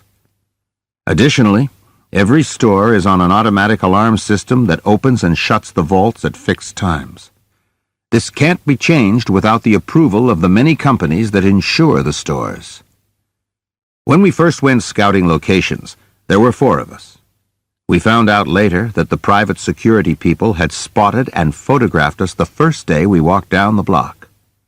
4 guys walking slowly up and down both sides of the street, stopping in front of each store and talking, taking a picture and then moving on. That's not a welcome sight on 47th Street. How did we do it? I'm still not sure. At 5 o'clock on Saturday afternoon, as usual, all the merchants moved their jewelry into the vaults. The vaults locked automatically at 6:30 p.m. Inside each store, a small army of our set dressers replaced the real jewelry with fake junk mounted on cards. They had to finish by 6:30, at which time most of the store's alarms would switch on automatically. One group of set dressers ran into problems, but the store owner was wonderful. Because he loved movies, and because we gave him $2,500, he called the security company and the insurance company, and they retarded his alarm system by 15 minutes. Then our trucks started moving into the street. Movie trucks are conspicuous because they carry logos of the rental companies that supply us with equipment. They had to be disguised as the normal trucks that work the street. I wanted our trucks on the shooting street because we simply wouldn't have time to go running to another block for new film, lights, cable, nets, grip stands, and all the other things you need for shooting. I used 3 cameras. That meant I could get 3 shots on each setup. That reduced the number of setups to 22 plus 1, still a formidable amount of work. We had daylight by 7 a.m. Of course, we'd begun work while it was still dark. A dolly track was laid in the one spot that wouldn't be seen in the first 5 shots, 15 setups. The extras reported at 7, already costumed and made up. That was a big job in itself because a great number of people on that street are Hasidim. These are the ultra-Orthodox Jews who wear beards and payas, side curls. Their heads are usually covered by fedoras or large-brimmed felt hats. We sewed the side curls right into the hats so we wouldn't have to apply them individually. By 8 a.m., the AD had staged the extras. I called for the principals, and we rehearsed the entire sequence once, without stunts, of course, but with the stunt drivers walking their action. We had one great piece of luck. The day turned out to have a solid cloud cover. As long as it lasted, we'd have a gentle flat light. We could shoot in any direction, and the light would be the same. This was enormously helpful with 3 cameras. If we'd had a sunny day, we would have had to use fill light for the reasons explained earlier. Also, whether I like it or not, the sun keeps moving. Light at 8 o'clock is very different than it is at noon. Buildings throw different shadows and reflections. To match the light in different shots taken at different times with 3 different cameras would have been nearly impossible, and shots that aren't matched can look like hell once they're cut together. We had one lousy piece of luck, too. Normally, the Pulaski Day Parade goes up 5th Avenue from 57th Street to 86th. For whatever reason, that year it started at 42nd Street. That meant that happy poles, native costumes flapping, bands caterwauling, beer barrel polka would be marching past our corner at 47th Street and 5th Avenue. We placed 2 big trucks at the end of the block to cut off any view of the marching Slavs. But I knew all sound would be useless, and we'd have to add it later. I was just grateful that some of my distinguished relatives from Warsaw, warmed by a few nips of Slivovitz, didn't decide to come see if we needed any help. We started shooting at about 8:45. We finished at 2:30 that afternoon. We were even able to take a half-hour lunch at 1 o'clock. I slept for 25 minutes. On the call sheet for that day, Section 2 contains the notification that the publicity department would have a separate crew shooting us shoot the scene. The publicity department makes up something called the electronic press kit on every movie. It provides the footage for all those fascinating promotional pieces you see on the 6 o'clock news, promising to take you behind the scenes of a major motion picture. It notes also that we have to shoot the sequence rain or shine. In Section 3, the X's beside the numbers indicate stunt people and the characters for whom they are doubling. The letter X without a number indicates the stunt coordinator, to whom the stunt people report. In Section 4, the Props and Special Instructions section is interesting. It calls for multiple windshields, in case we don't get the shot on take 1 and therefore need a new windshield. Also, instructions to remove the mailbox and the no parking signs because they might interfere with the stunts. Also, sadly, a practical, operational ambulance. Whenever stunt work is done, an ambulance must stand by. Stunts, OC, in Section 5 means no stunts, because stunts have been accounted for in Section 3. Unlike the Teamsters, stunt people don't have to have their instructions repeated.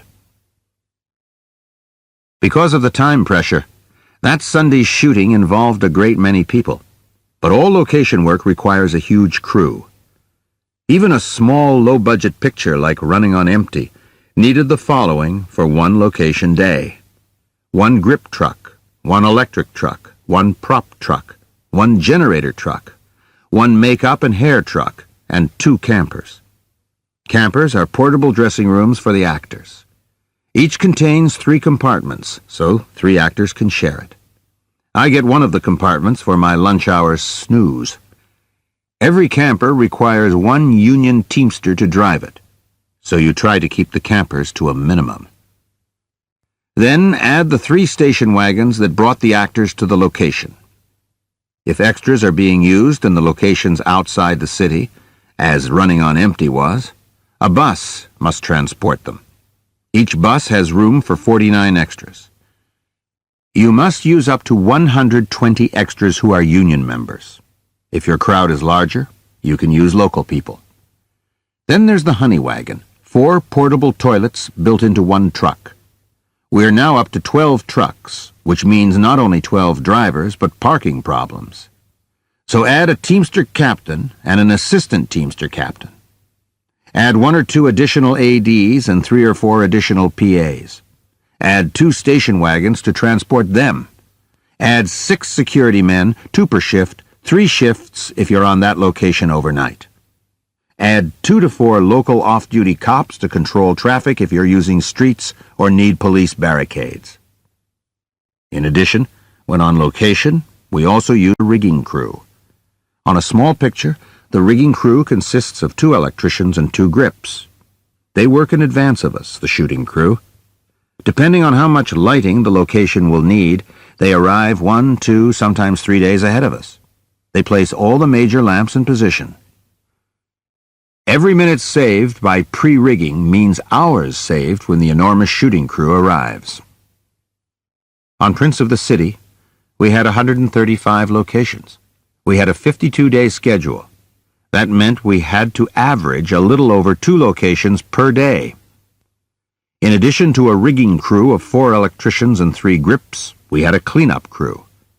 After we finished shooting, a crew of 2 electricians and 2 grips came in to take the lights down, since the rigging crew was already working on the next location. Furthermore, if a wall had been repainted, we had to restore it to the original color. I haven't mentioned the caterer. If we want to hold the lunch hour to an hour, it's essential that food be ready when we break. The lunch hour doesn't officially start until the last man in line on the crew has been served. If you take only a half-hour lunch break, the crew gets paid more. The caterer also keeps us supplied with a steady flow of hot coffee and soup in cold weather, and iced drinks and watermelon in hot. You can see how the numbers start adding up. On Running on Empty, a small picture, we wound up with about 60 people on location, not counting cast. On Prince of the City, about 120. A large action picture will easily double that crew size. And if many extras are involved, increasing makeup, hair, catering, and props, you can get up to hundreds in crew. On my pictures, all these organizational problems are addressed 2 or 3 weeks before shooting. I take the chiefs of all the departments, props, electrical, grip, scenic artist, AD, locations, stunts if used, teamsters, rigging, on what we call the survey trip. We visit every location. We discuss where the trucks will park, what lamps are to be used, where they will be placed, what has to be redecorated or repainted for the look of the picture. If it's a period movie, television antennas and air conditioners have to be removed and then replaced. For this, of course, we have to get permission from the people who live there. On Daniel, a period picture, lamp posts had to be replaced. Everyone makes copious notes to be followed religiously. The morning after was the only picture I've shot in Hollywood. We weren't shooting out of a major studio. We used a pickup crew of freelance technicians. On the survey trip, I noticed that the Teamster captain wasn't taking notes. I figured he had a good memory. But when I arrived on location on the first day of shooting, the trucks were parked exactly where the camera would be aimed for the first shot. The AD called the Teamster captain over and asked what the hell had happened. The captain said he'd never been on a picture where what was planned was actually carried out. He wasn't around for the second day. Night shooting is even more difficult. Everything will have to be lit artificially. The rigging crew is usually joined by the electricians of the shooting crew at least 4 hours before nightfall. This is because cables have to be laid from the lights to the generators.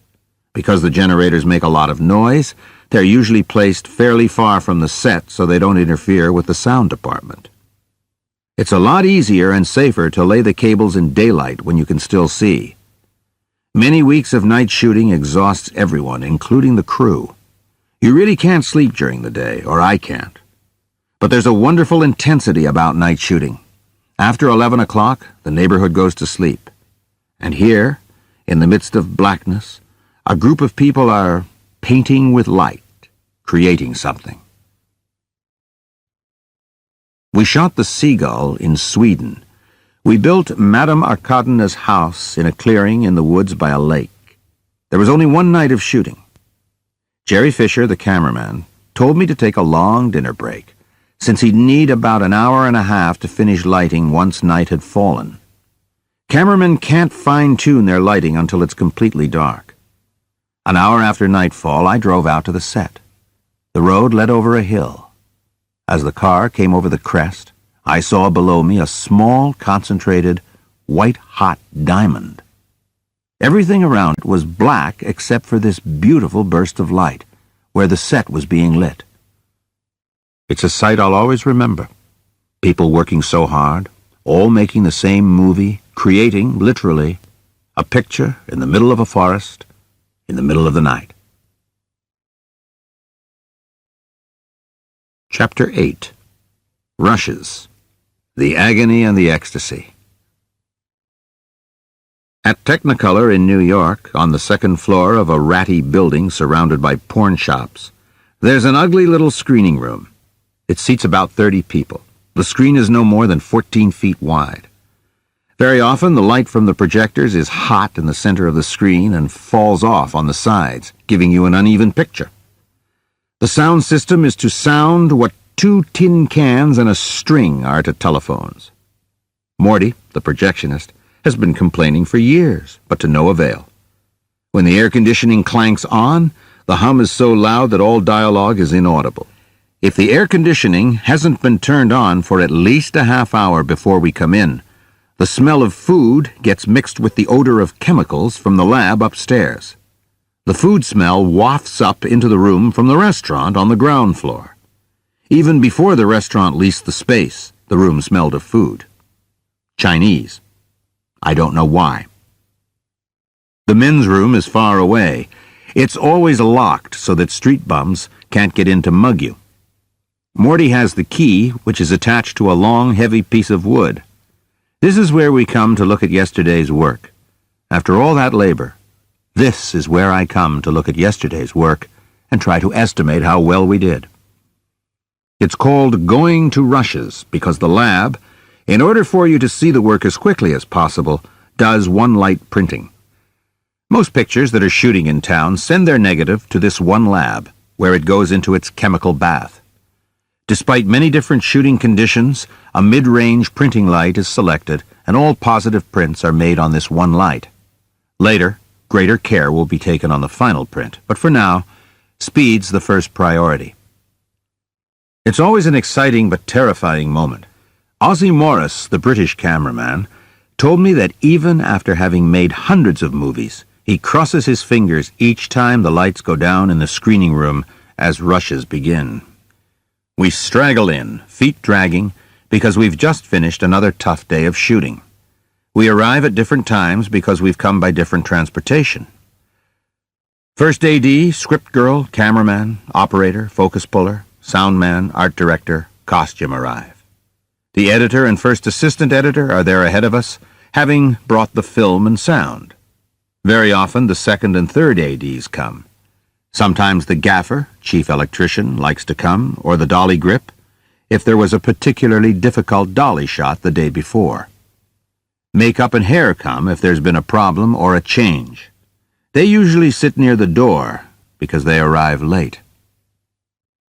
Ozzie's crossed fingers are by no means unusual.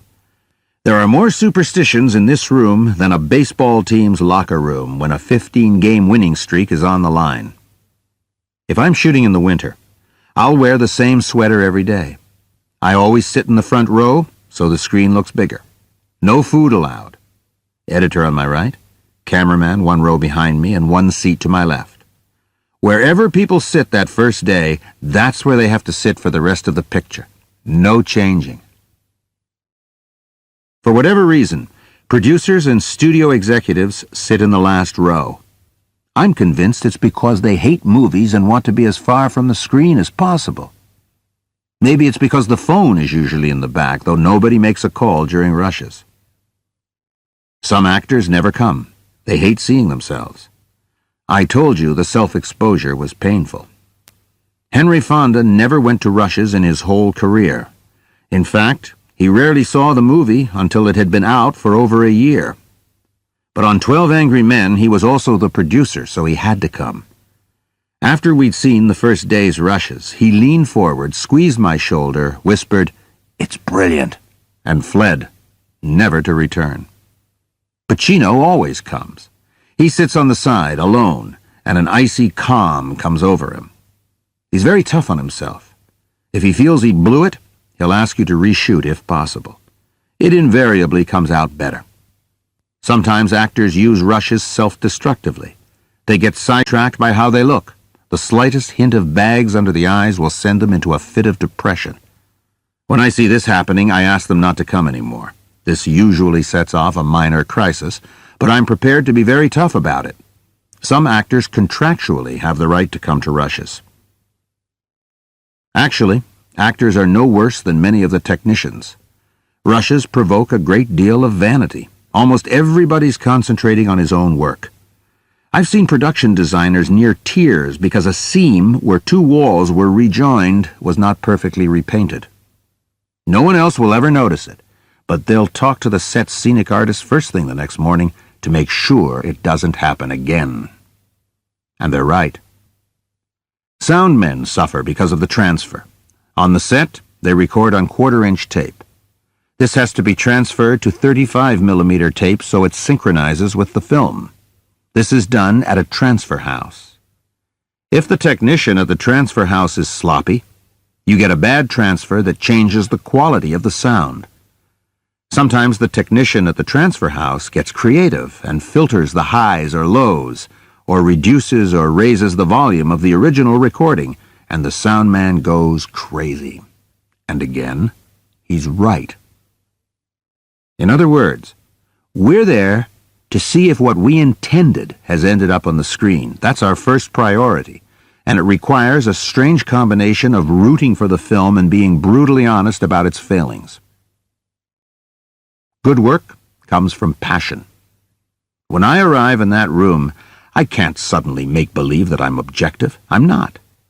Like a field goal kicker watching the ball approach the uprights, I pray it through. I want it to work. But I have to be very careful while watching. How do I maintain my passion and yet judge realistically whether we achieved what we were reaching for? It's touch and go. Sometimes, during the take, I've been thoroughly convinced it was perfect. And yet at rushes, that same take leaves the slightly sour taste of disappointment in my mouth. Sometimes, during another take, I may feel that perhaps I've settled for something less than I hoped for. And at rushes, it turns out to be wonderful. Sometimes I've thought on the set that take 2 was better than take 4, only to discover at rushes that the opposite is true. It doesn't happen often, but it does happen. I think I basically do the same thing that I do when we're shooting. I participate in the scene I'm watching. If my concentration breaks, something's wrong. Looking at rushes is very, very difficult.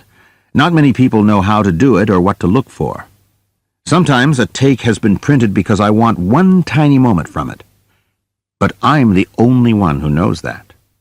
Editors must be able to look at them constructively. They have to have a connection with both the material and the director, and yet be able to maintain their objectivity. Sometimes they have to suspend judgment. The editor may not always realize that I've done a scene this way because I intend to play the preceding or following scene that way, and I haven't shot that scene yet. It will make dramatic sense only when the two scenes are cut together. You also have to watch your own inner state very carefully as you come into rushes. Perhaps today's shooting hasn't gone very well. You're tired and frustrated. So you take it out on yesterday's work, which you're watching now. Or perhaps you've overcome a major problem today, so in an exultant mood, you're giving yesterday's work too much credit.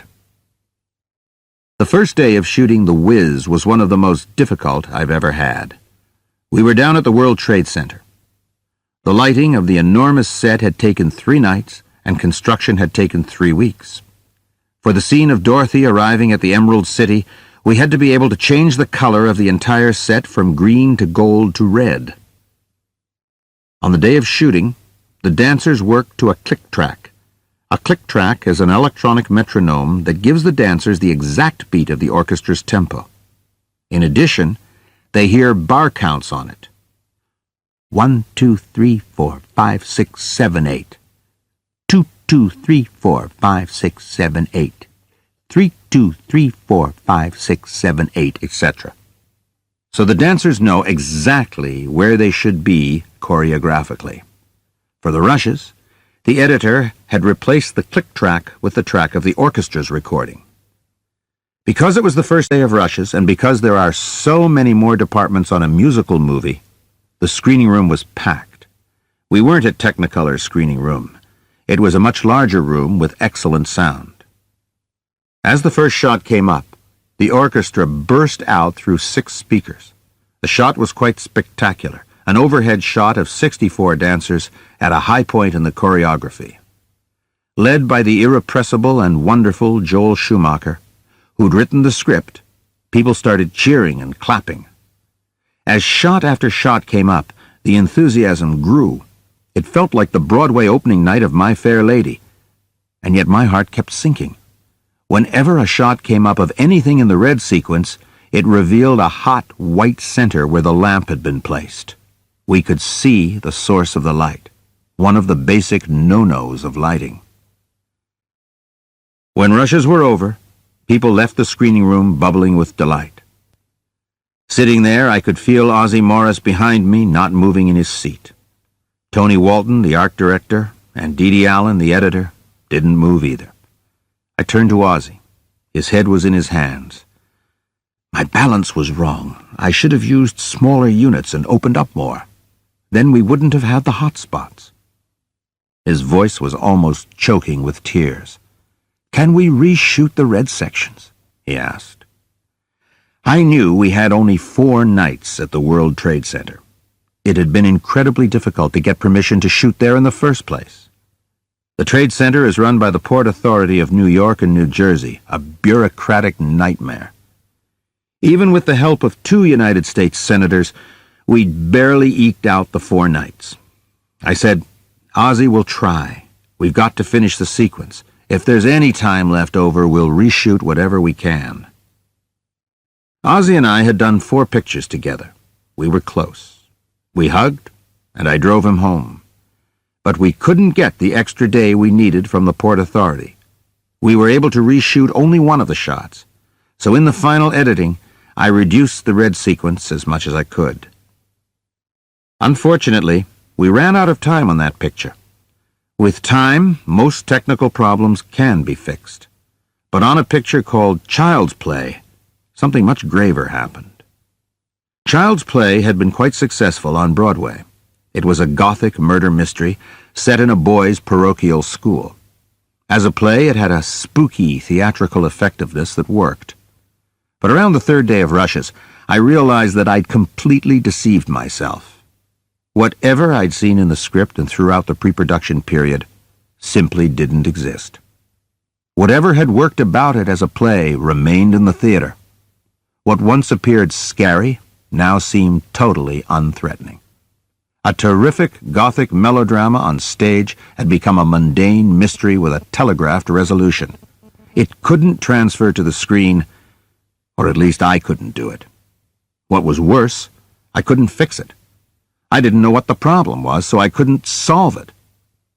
All I knew was that it was fake. It wasn't going to work. And I was facing 7 more weeks of shooting. And worst of all was the fact that I was the director. So I couldn't tell anybody. If there was any hope of salvaging a movie out of the mess, everyone needed his confidence. I didn't want to shatter it. There was nothing to do but bite my lip for the next 7 weeks and try to make the movie look as professional as possible. Another movie, which I'd rather not name, had 3 very high-powered stars in it. But on the second day of shooting, I began to realize that the leading actress lacked the tenderness her part called for.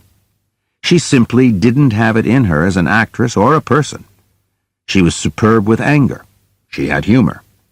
But if she was asked to show the simplest affection for the person playing opposite her, a falseness crept into her acting that was readily apparent, particularly since her acting was otherwise so real and true. My on-set impressions were confirmed at the rushes when the first gentle scene was screened. I talked to the editor. Was my impression correct? He hedged a bit, but admitted that the scene wasn't as moving as some of her other work had been. I reshot her side of the scene. I told her that something had gone wrong in the lab, no difference. Since the movie was fundamentally a love story, I knew that we were in trouble. My mind went racing ahead. How could I compensate for her toughness? Lenses, filters, music? Eventually, I tried everything. But for the rest of the movie, I could never go to rushes with a light heart. A basic part of that movie was always going to remain unrealized. Though I continued to root it home, I maintained a depressed objectivity. There's another kind of experience at rushes. It doesn't happen as often because first-rate work doesn't happen as often. But sometimes you feel that something wonderful is happening. I wrote earlier that there are times when a picture takes on a third meaning, a life of its own, which neither the director nor the writer knew was there. Generally, this sense of something special going on happens around the end of the second or the beginning of the third week of rushes. You arrive each evening with more and more anticipation. Slowly, you give up any expectations of what you're going to see. You simply sit back with a kind of silent confidence, knowing that what you're going to see will be surprising but right. This feeling keeps growing over the first 2 weeks, and then you just give yourself over to it. It happened on Dog Day Afternoon and Prince of the City, among a few others. When this magic happens, the best thing you can do is get out of the way of the picture. Let it tell you how to do it from now on.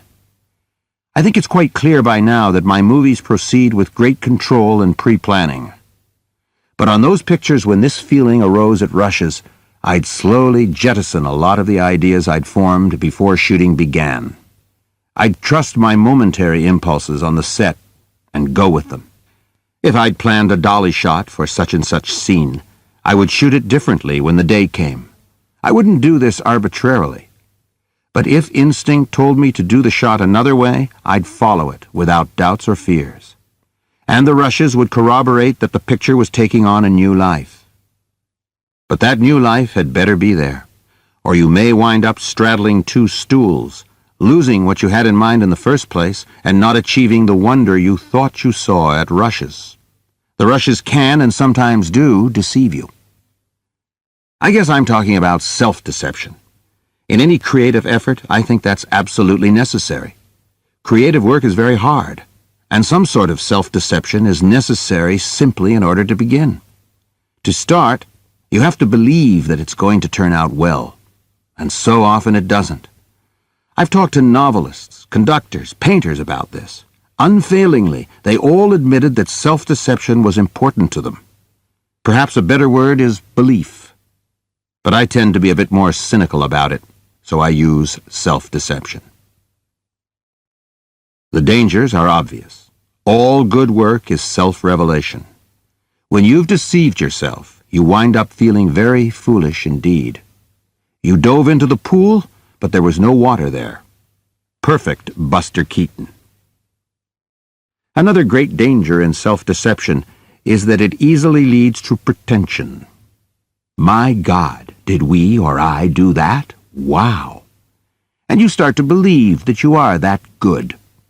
That's the most dangerous feeling of all. I think most of us feel like fakes. At some point, they will get onto us and expose us for what we are. Know-nothings, hustlers, and charlatans. It's not a totally destructive feeling. It tends to keep us honest. The other side of that coin, though, the feeling that we own the work, that it exists only because of us, that we are the vessel through which some divine message is being passed, is lunacy. In fact, that's what happens to Howard Beale, Peter Finch, in Network. There are other rules in looking at rushes. The first is never to trust laughter. The fact that people are breaking up, hitting their heads on the seat in front of them because the shot's so hilarious, means nothing. That shot will still have to be placed between two other shots, one before it and one after it. Also, the people attending rushes are insiders. Their reality has nothing to do with the reality of an audience watching a movie for the first time. Their laughter's the equivalent of what nightclub comics call band jokes, jokes that break up the musicians working behind them, but are often meaningless to the audience sitting in front of them. The second rule: don't let the difficulty of actually achieving a shot make you think that the shot is good. In the finished movie, no one in the audience will know that it took 3 days to light or 10 people to move the camera, the walls, or whatever. The third rule is the reverse. Don't let a technical failure destroy the shot for you. Obviously, any mechanical error endangers the reality of the movie, and those errors must be eliminated in the future. But you have to keep your eye on the dramatic impact of the shot. Is there life there? That's what matters. And the fourth rule: when in doubt, look at it again a day or two later. Have the editor take the sticks off, so you don't know whether it's take 2 or 3 or 11, because you might be carrying feelings over from when you actually made the shot. Finally, a basic question remains about looking at rushes. How can you tell when it's really good? I honestly don't know. If you look at rushes cerebrally, staying outside it, you can be wrong. If you root at home, you can be wrong. So it comes down to what I live with from the moment I've decided to do the picture. I can be wrong. So what? That's the risk. Critics never take it, nor do audiences, except for the $8 they put down. I try to look at it the other way. What if I'm right? Then I might get another job. And that gives me a chance to be right or wrong again, and to go back to work at the best job in the world. Chapter 9. The Cutting Room. Alone at last. For many years, the cliché about editing was, pictures are made in the cutting room. That's nonsense. No movie editor ever put anything up on the screen that hadn't been shot. However, there are reasons why this cliché arose. In the 30s and 40s, directors rarely cut their own movies. The studio system was totally compartmentalized.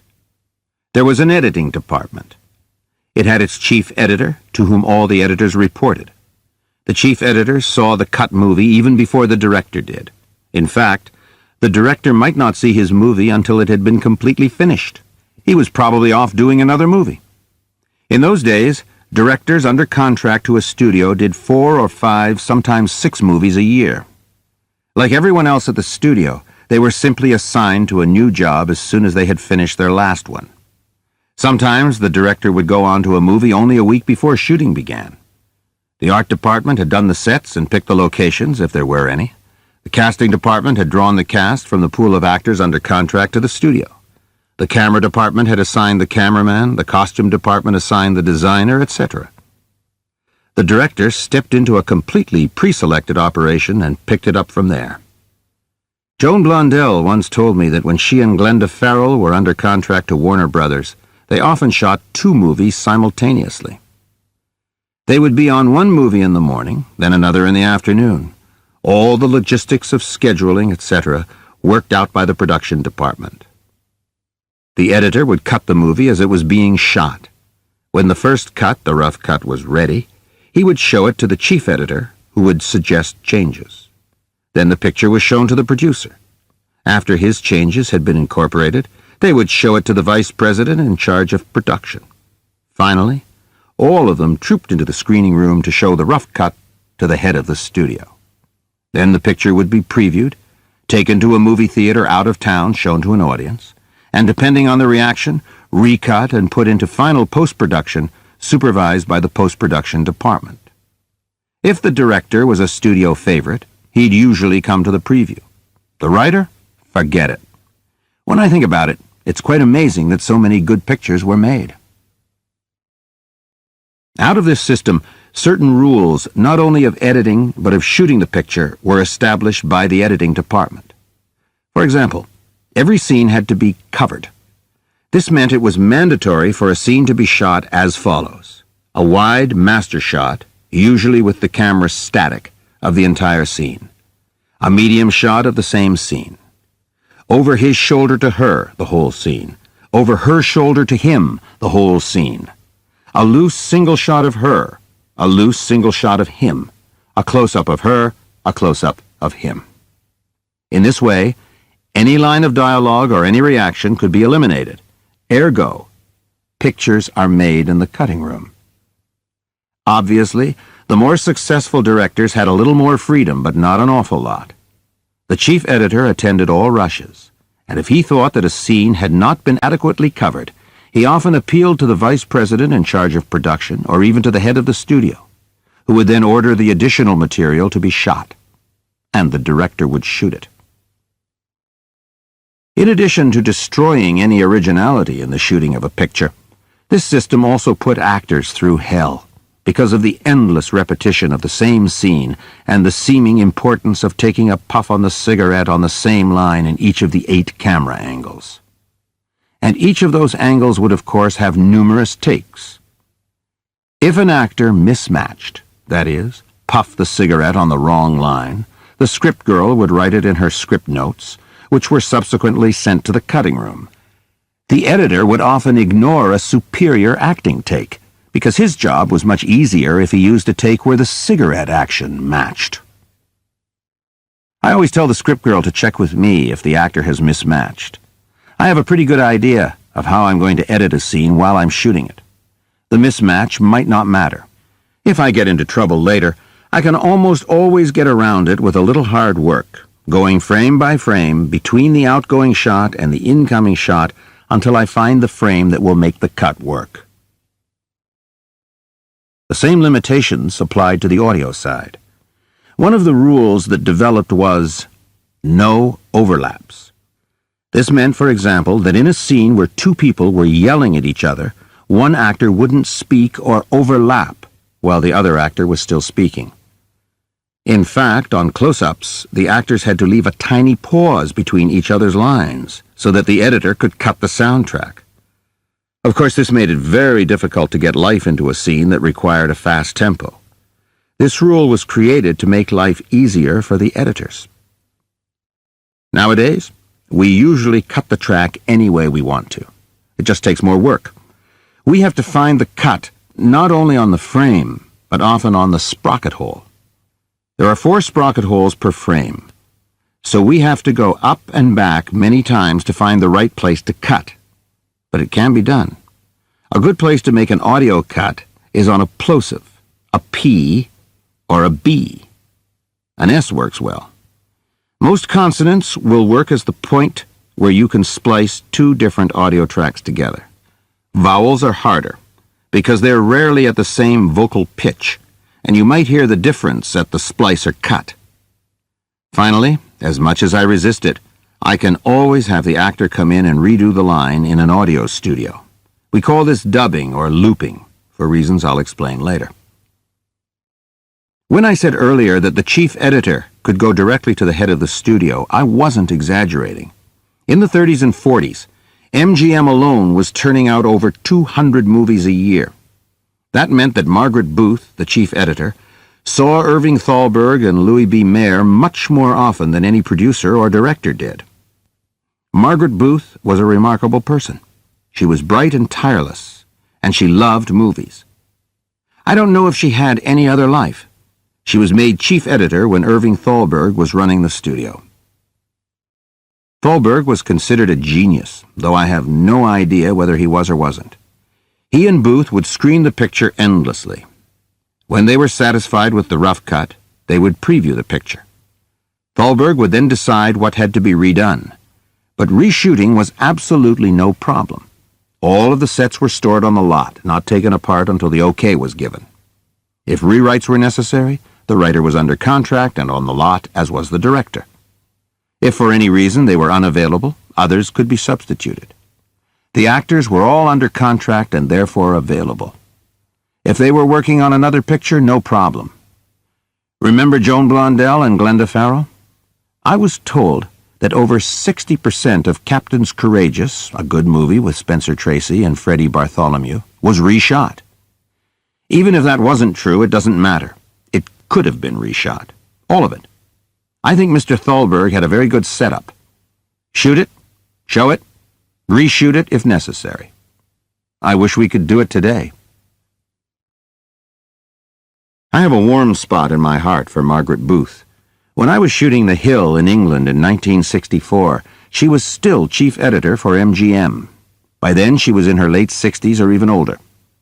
MGM was being raided constantly by takeover groups and was, if my memory's correct, in its third change of ownership in 2 years. Margaret was the only person who ever knew what pictures Metro was shooting and what condition they were in. The studio sent her over to England to see the 3 Metro pictures being shot there. The Hill was in rough-cut form, and the other 2 were still shooting. She ordered whatever cut copy existed of all 3 pictures to be screened for her, starting at 8 the following morning. Mind you, she had just arrived from California. She was an old woman, and 8 in the morning was 12 midnight California time. She didn't ask me or Thelma Connell, the editor of The Hill, to her screening, but said she'd see us at 1 o'clock that afternoon. At 1 sharp, she marched into the cutting room. She said, "You're running 2:02, the running time of the movie. I want the picture under 2 hours." I didn't have Final Cut in those days. I asked her nicely, did she feel it was long in any particular place? "No," she said, "it's a fine picture and a good tight cut, but get 2 minutes out, or I will." And with that, she marched out. I was panicked. Once the studio puts its hands on a picture, there's no way of knowing what will finally emerge. It may start with 2 minutes, but wind up unrecognizable. Thelma and I sat at the Moviola, a cutting and viewing machine, and ran through the movie again. We found 1 35-second cut, and that was all. The next morning at 10:30, Margaret was back in the cutting room.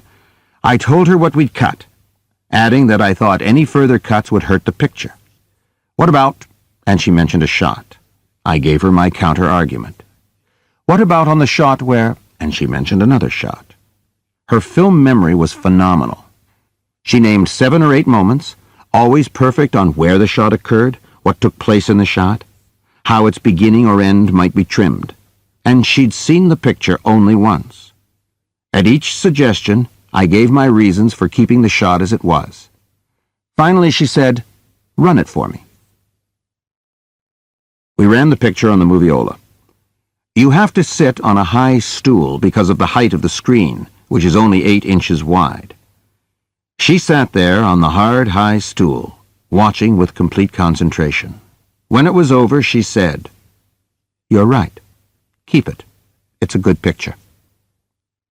We all left the cutting room together, going in opposite directions.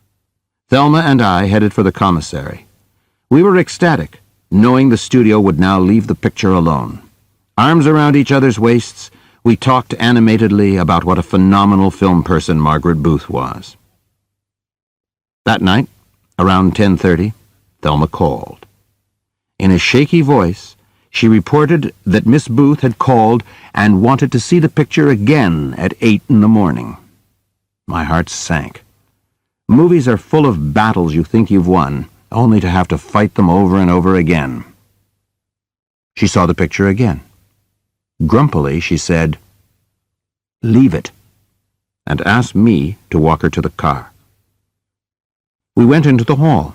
I asked her why she'd run the movie again. She said, "Yesterday, when you and Thelma were walking down the hall, I thought you were laughing at me." I stopped. I couldn't believe what I just heard. I said, "Margaret, I'll argue with you. But there's no way I'd try to con you." She started to cry. "I know," she said. "You're not one of them. I'm so tired. All those people," she may have said bastards, "fighting over the bones of this studio. None of them know anything or care about pictures. And I'm the only one who knows what's being shot and what will be ready for release at Easter or Christmas. And everybody lies to me while dumping more and more decisions on me. And I have no help. And I've got to go on to India now. We've got a picture there and it's in trouble, and I'm the one who may have to pull the plug on them. Last night I felt so tired. And I thought you and Thelma were conning me also." I opened the car door. I kissed her cheek. She told the driver, "Heathrow Airport." It's the last time I saw her. Like everything else in movies, editing is a technical job with important artistic ramifications. While it's absurd to believe that pictures are made in the cutting room, they sure as hell can be ruined there. So many misconceptions exist about editing, particularly among critics. I've read that a certain picture was beautifully edited. There's no way they could know how well or poorly it was edited. It might look badly edited, but because of how poorly it was shot, it may in fact be a miracle of editing that the story even makes sense. Conversely, the movie may look well edited, but who knows what was left on the cutting room floor? In my view, only 3 people know how good or bad the editing was: the editor, the director, and the cameraman. They're the only ones who know everything that was shot in the first place. As good as The Fugitive looks, and it looks terrific, I don't know who did what in the editing. One can assume a basic professionalism in the shooting of the movie, and that movie was beautifully shot. But melodramas and chase pictures are not hard to edit if the basic material has been provided. Our old definition of melodrama still stands, making the unbelievable believable. Therefore, as in everything else in the picture, story is the first priority. Edit it for story. But as part of the form of melodrama, edit it as surprisingly, as unexpectedly as you can. Try to keep the audience off balance, though not to a point where story gets lost. Most editors go about this by editing the picture in a very staccato rhythm, using cuts of 4, 5, or 6 feet, a little over 2 to 4 seconds. But I've seen great suspense created by maintaining a long, slow tracking shot that ends with the leading lady in close-up and a hand suddenly coming in to cover her mouth. If the director hadn't made the long, slow tracking shot, it couldn't have been created in the cutting room. In a review of a movie that Dede Allen had edited, the critic went on about what a brilliant editor she was and how recognizable her style was. If she ever read that review, Dede would have been distressed beyond measure. She is a brilliant editor, but she prides herself in doing whatever the picture and director ask of her.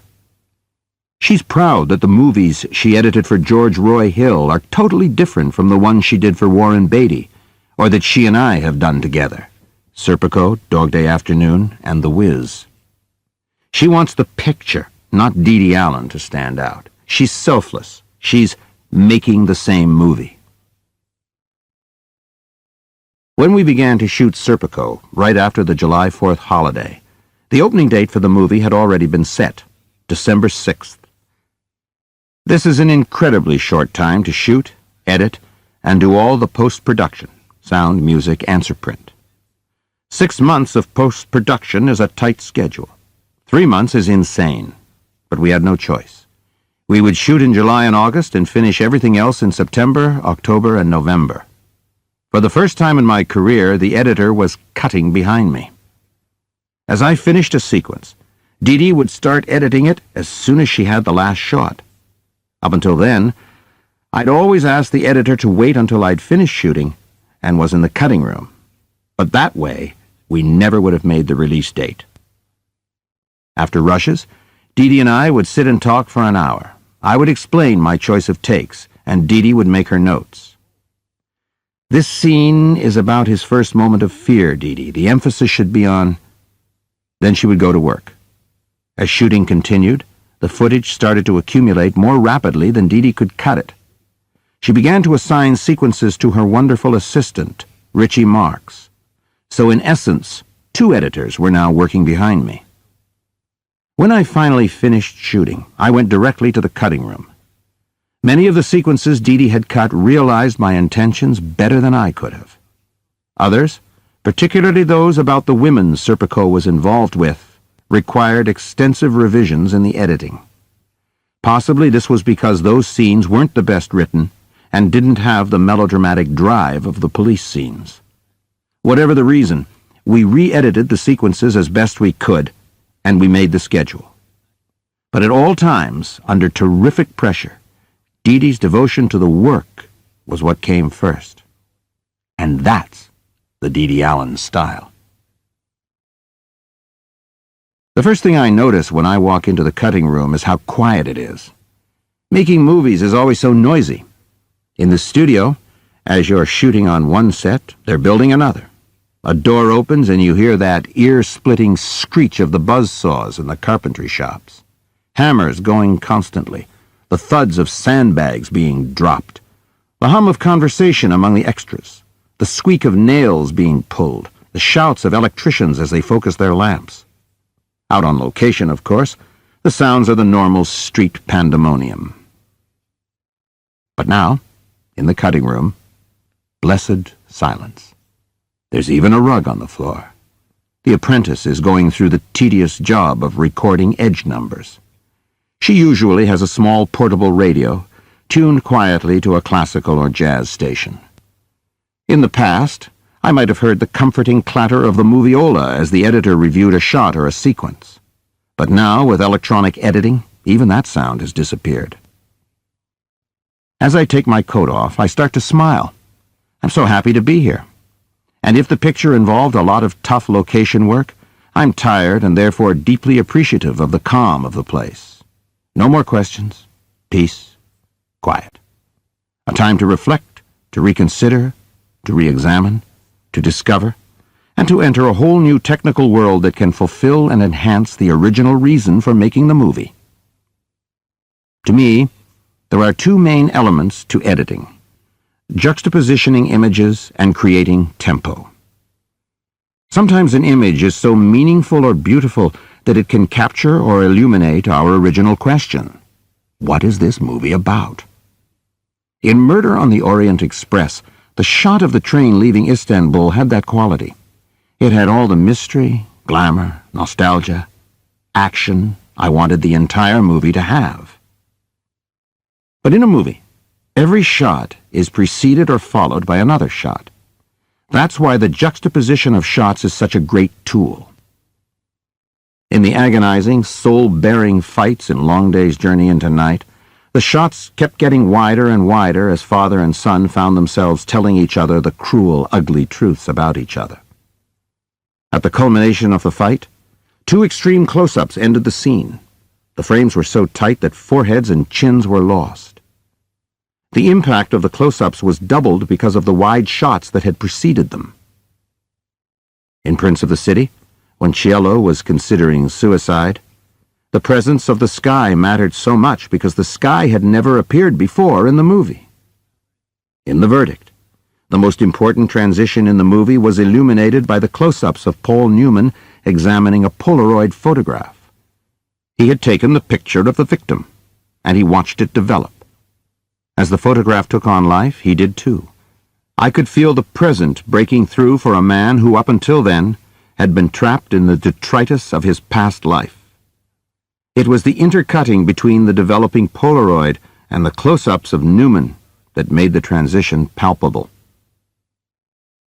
Nowhere was the impact of juxtaposed images more apparent than in The Pawnbroker.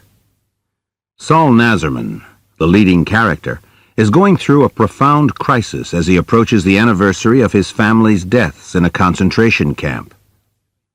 Ordinary images in his everyday life remind him more and more of his concentration camp experiences, no matter how hard he tries to block them out. In telling the story of his predicament, We were dealing with two problems. One was to arrive at an answer to the central question, how does memory work? Furthermore, how does memory work when we're denying it, fighting its rush forward into our consciousness? I found the answer by analyzing my own mental process when something I didn't want to deal with came bursting through to overwhelm the present. After a lot of thought, I realized that the suppressed feeling kept recurring in longer and longer bursts of time, until it finally emerged fully, dominating, taking over all other conscious thought. Now, the second problem was how to show this in film terms. I knew that when these feelings were first stimulated, they arrived in tiny bursts of time. But how tiny? A second? Less? The reigning wisdom at that time was that the brain could not retain or comprehend an image that lasted less than 3 frames, 1/8 of a second. I had no idea how this figure had been arrived at, but Ralph Rosenblum, the editor, and I decided to play around with it. I don't know this for certain, but I don't think 3-frame cuts had ever been used before. I'd tried in other pictures, cuts as short as 16 frames, 2/3 of a second, and 8 frames, 1/3 of a second. In one sequence, as he leaves his store one night, Nazarman passes a chain-link fence, behind which some boys are beating up another kid. Images of a relative caught by dogs against a concentration camp chain-link fence start to crowd in on him. I adopted the 3-frame recognition rule and made the first cut into the concentration camp 4 frames for safety, 1/6 of a second. Originally, I'd intended to make the second cut a different image, lasting longer, perhaps 6 or 8 frames, 1/4 to 1/3 of a second. But I found that this produced too clear a memory breakthrough too soon. I reasoned that if I used the same image during the breakthrough time, I could reduce the cut to 2 frames, 1/12 of a second. Even if people didn't quite understand the image the first time, they would after it had been repeated 2 or 3 times.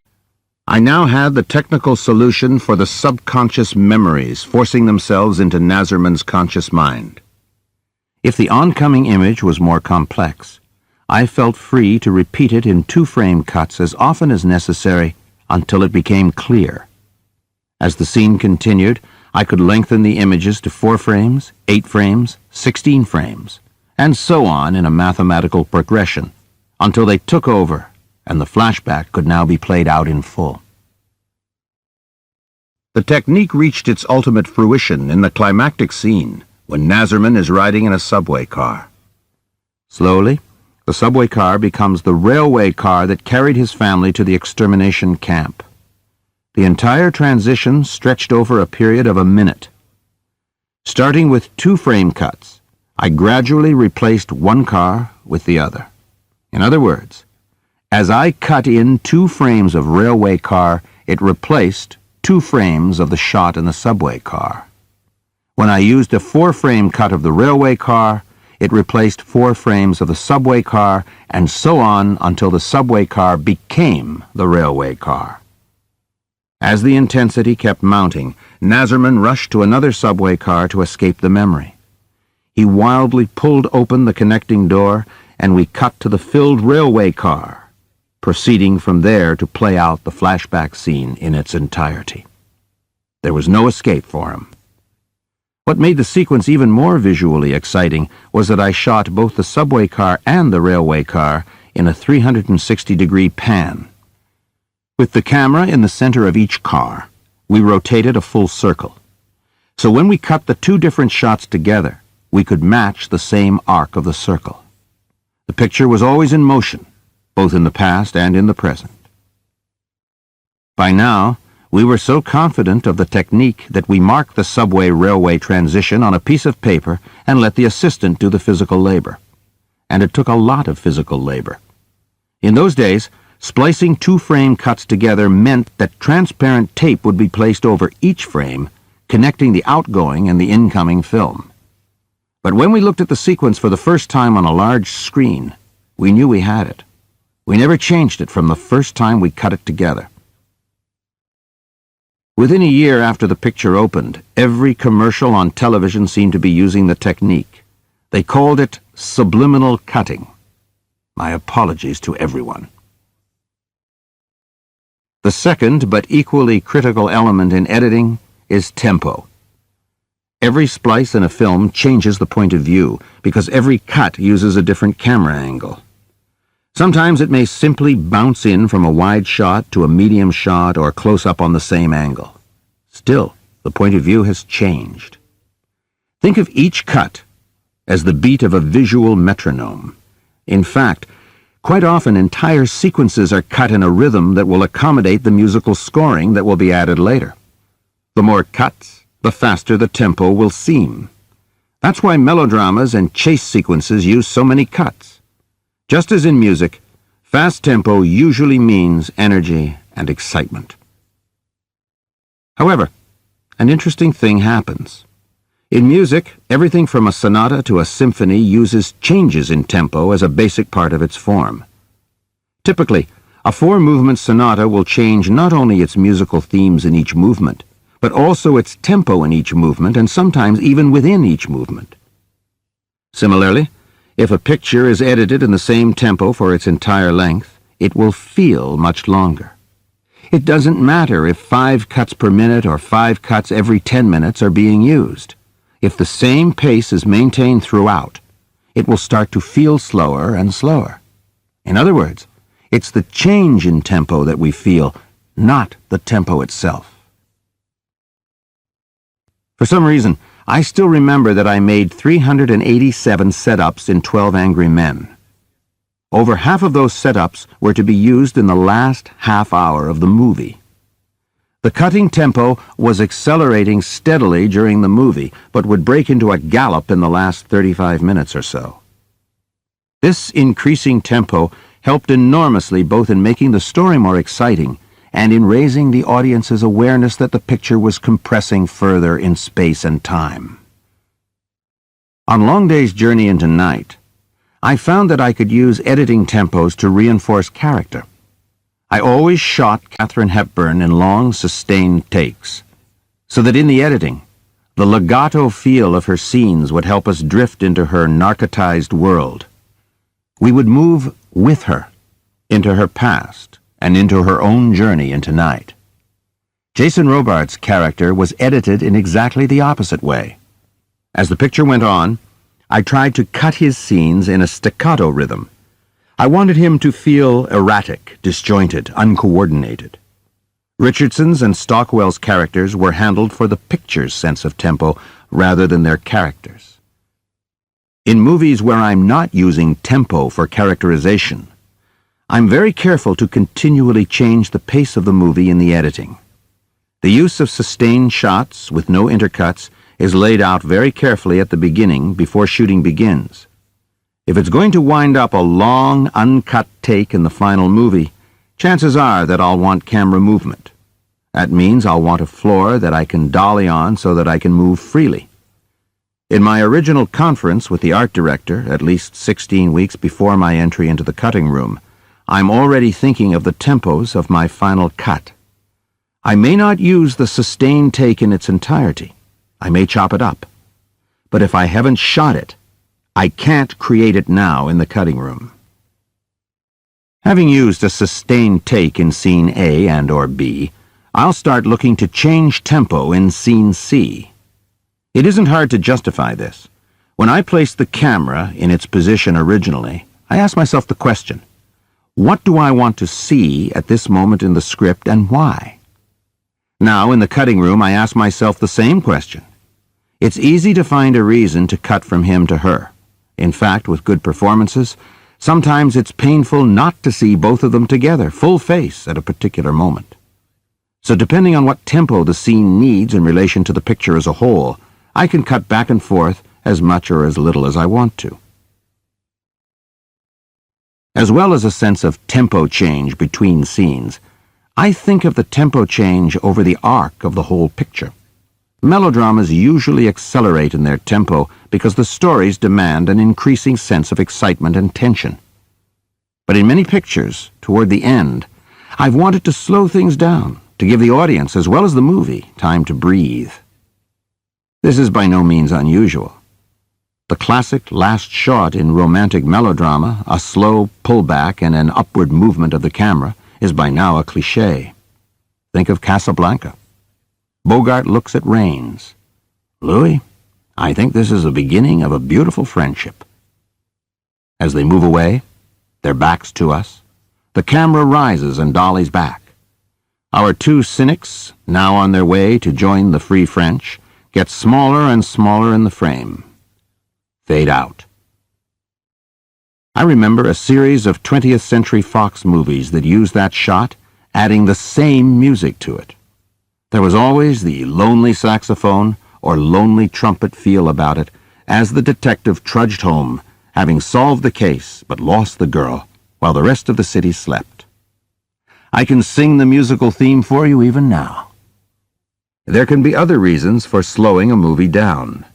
In Dog Day Afternoon, the entire point of the picture was summed up when Pacino made out his will about 3/4 of the way through. Here the theme came rushing out at us. Freaks are not the strange creatures we make them out to be. We have much more in common with the most outrageous behavior than we ever admit. It was essential that his dictating of the will be quiet, gentle, moving. Over the course of the editing, we'd slowly been tightening the picture, making cuts shorter, eliminating anything extraneous. In the first half of the movie, on what we thought was the final cut, we shortened it by about 4.5 minutes. That's quite a bit of time at a late stage in editing. We hadn't shortened anything in the second half at all. We ran the picture. Dede Allen and Marty Bregman were happy and wanted to lock the picture, freeze the cut, and turn it over to the sound department for the final steps of post-production. But I wasn't happy. We stood outside the screening room at 1600 Broadway, next to a porno movie house, arguing. I felt that the first half had been accelerated too much. Not that we'd cut into character or compromise the strength of the picture, but the first half was heavily melodramatic. A bank robbery is, by its nature, an exciting event. By cutting 4.5 minutes, I worried that we'd set a melodramatic tempo for the picture, which might make the second half seem slower by contrast. And if that happened, the dictating of the will, the slowest part of the movie, might seem interminable. These things are always in relation to one another, never alone. We talked for about a half hour, standing there on the street as cabs, hustlers, porno customers, and passers-by moved past us. The next day, I went back to the cutting room and restored 2.5 minutes of the 4.5 we'd cut. I'll never know if what I had feared about the will scene would have happened, but I do know that slowing the picture down a bit didn't hurt it. From everything I've mentioned so far, it's apparent that pre-planning extends to the editing phase as well. However, one of the joys of the cutting room is that sometimes the editing can help turn a scene that isn't working into one that does. This often involves shortening it. Other times, a shift in emphasis can make a scene more interesting. Because movies are physically larger than life-size, they tend to make the point of a scene or character clearer sooner. In Daniel's searching for some sane explanation of the cataclysms that have overtaken his life. His parents' execution in Sing Sing and the mental collapse of his sister. There were 2 scenes where Daniel visits his sister in a psychiatric hospital. The second scene, where he carries his now catatonic sister around the room, wasn't as moving as I'd hoped. I eventually realized that nothing was wrong with the scene. The problem lay in the way the first scene between them had been edited. The scene had emphasized him. As a result, the second scene provided no new revelation about him. It seemed redundant. After the first scene was recut to emphasize the sister's pain, both scenes played much better. She was very moving in the first scene, and we still had something new to discover about Daniel in the second. This brings up an important point. I said earlier that there are no small decisions in movie making. Nowhere does this apply more than in editing. One of the miracles of film cutting is how a change in reel 2 affects something in reel 10. A 1-hour, 50-minute movie will be composed of 11 reels, 10 minutes per reel. One can never lose sight of the relationship of cut to cut and reel to reel. Generally, during cutting, I screen 3 reels at a time as soon as I finish cutting them. Seeing how they play on a large screen, I'll make my notes. If they're extensive, I'll go back and rework the reels immediately. If the changes are minor or technical, I'll wait for my second go-round. I try to keep my screenings of each 3-reel batch equal, so I'm not looking at any 3 reels more than any other 3 reels, unless there's trouble in a particular 3-reel section. Only the editor and I attend these screenings. At this point, I don't want any outside opinions. It's too early. Knowing that most movies don't deserve to run more than 2 hours, I rarely go more than 15 reels, 2.5 hours, in my first cut. The scenes are not cut loosely. I try to make each scene as tight as I can. If it's not up to tempo, I can't tell if the scene is playing as it should be. In the old days, they used to make a long first cut. This again was done for peace and harmony. One of the most repeated cliches in movies is, "It'll be much better when you get 10 or 20 or 30 minutes out." Knowing that this comment was inevitable, the editors would leave the tightening up of the movie until after the chief of the department, the producer, and the head of production had all seen it. That way, each person could feel he'd made a real contribution by asking to get 10 minutes cut.